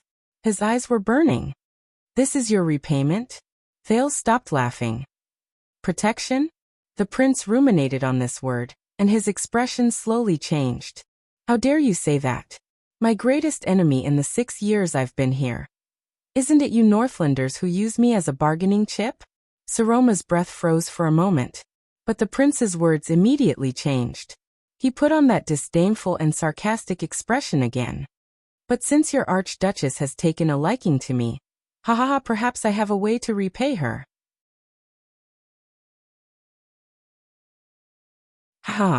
Everyone in the hall stared at Thales with cold expressions.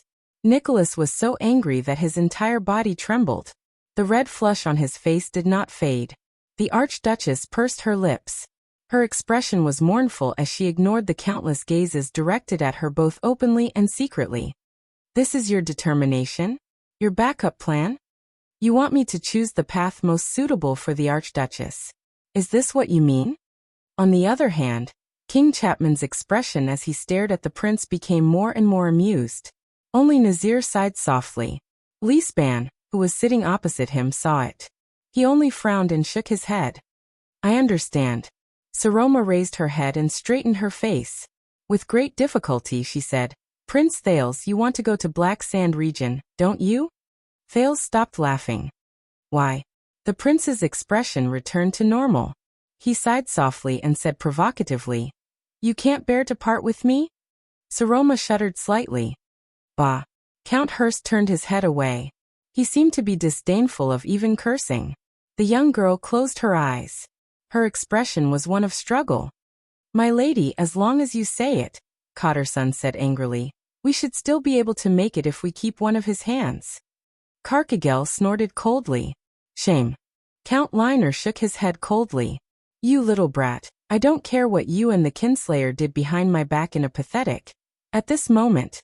Enough everyone. The Archduchess abruptly spoke and interrupted the conversation. Saroma's voice echoed in the hall and spread. The silence lasted for a while. Then the female voice rang out again in a low and clear voice. Then I wish you a smooth journey, Prince Thales. Saroma opened her eyes. Her expression was cold. At this moment, the Saroma in Thales' eyes finally put away that hesitant and mournful look on her face. Thales' tense nerves slowly relaxed at this moment. Very well, Saroma. He sighed in his heart. Choosing the path that suits the Archduchess the most is the right choice. He's yours. The Archduchess' voice became firm, just like when she was forced into marriage by her vassals. King Chapman. No one spoke. It seemed that the opinions of the suzerains of Dragoncloud City were unprecedentedly unanimous when it came to this decision. King Chapman raised his eyebrows slightly. He took a deep breath and snorted softly. Very well. The king's gaze had regained the awe-inspiring look he had when he first arrived in the hall. The Archduchess pressed down on the armrest tightly and said firmly, With him in your hands, please ensure that Constellation will not bring unnecessary losses to our expedition to the west. It's my duty. King Chapman shook his head in disdain. He fearlessly responded to the pairs of malicious gazes. Of course. Thales stood where he was and looked at the indifferent Archduchess from afar. The corners of his lips curled up. At that moment, Thales' gaze met the Archduchess. One was calm and relieved, while the other was indifferent and cold. Next time, if you have any plans to get married, please be sure to inform us in advance, the king and the archdukes, so that we can take a look at it for you," King Chapman said in satisfaction. "After all, if your marriage is done hastily like this time, I can't guarantee what kind of chaotic abyss the kingdom will descend into because of this." Lee Span said solemnly, "Dragon Cloud City's own matters do not require Black Sand region to worry about it. The Archduke's attention is not up to you to decide." The king shook his head. "If you still care about Dragon Cloud City, remember this." The Archduchess raised her head and glanced at him coldly. King Chapman frowned slightly. "The state affairs hearing is almost over. We will choose another day to discuss the matter of the expedition to the west," the Archduchess said quietly. "Your Majesty, you don't have to stay here anymore." The vassals looked at each other and exchanged their complicated emotions. King Chapman narrowed his eyes slightly. "Listen, girl," the king said meaningfully. "As I said, as a person who has never been seen before in history, you are walking on a path that has never been seen before. This path is difficult to tread. Obstacles and dangers are everywhere, and there will always be people who don't like new changes. So, I advise you to stay away from those people. Their creed runs counter to your existence, and in the end, they will part ways with you." These words made many of the nobles of Dragon Cloud City uncomfortable. Saroma's expression was unpleasant. "Is that so? But there is a first time for everything." The Archduchess swept her gaze over the people in the hall. She hesitated for a moment before she spoke. After a moment of hesitation, she said, "400 years ago, when Queen Erica ascended the throne of Constellation, no one expected that a kingdom ruled by a woman would have the ability to take away our cold castle. 300 years ago, when Lacey and Lenzo became the Countess of Longchant City, no one believed that the beautiful Archduchess would be able to build the first duchy in Dragon-Kissed Land. 40 years ago, when Empress Dowager Yao Hua became regent of Suyi, no one could foresee that she would one day become King Yao." The people in the hall listened quietly to the Archduchess' words. Such things happened in Constellation, in Suyi, and even in Anlenzo Duchy. Saroma's voice was very soft, but there was an indescribable force in her words. "As for Northland, I believe that the people will eventually get used to it." Thales noticed that behind the king, Croce was staring at the surprised and bewildered Archduchess on the stage with a complicated expression. King Chapman seemed a little surprised. But a few seconds later, he nodded and revealed a satisfied expression. "I will remember today." "Of course." Saroma nodded and avoided Thales' gaze. She said in a low voice, "Just like how Dragon Cloud City will also remember today." The vassals furrowed their brows. The feelings in their hearts were indescribable. In the next moment, the Archduchess slowly stood up. "Everyone, let's call it a day." With different expressions and breaths, more than 20 vassals of Dragon Cloud City also stood up. With complicated emotions, they looked at the Archduchess on the stage, then at King Chapman and Thales. "Today." The Archduchess lowered her voice and sighed softly. "Meeting adjourned." The vassals raised their right fists respectfully and hit their chests together. Thud. But this time, compared to the start of the meeting, this dull thud was unprecedentedly uniform, as if it was made by a single person. The door opened. The vassals bowed and left one after another.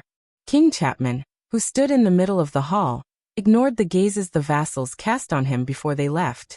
Thales, on the other hand, lowered his head and looked at the floor, completely unbothered. "It's over. At least this round ended." That you're tuning in to the Echoes of the Heart YouTube channel. Don't forget to subscribe and join us on this journey to catch the most captivating stories.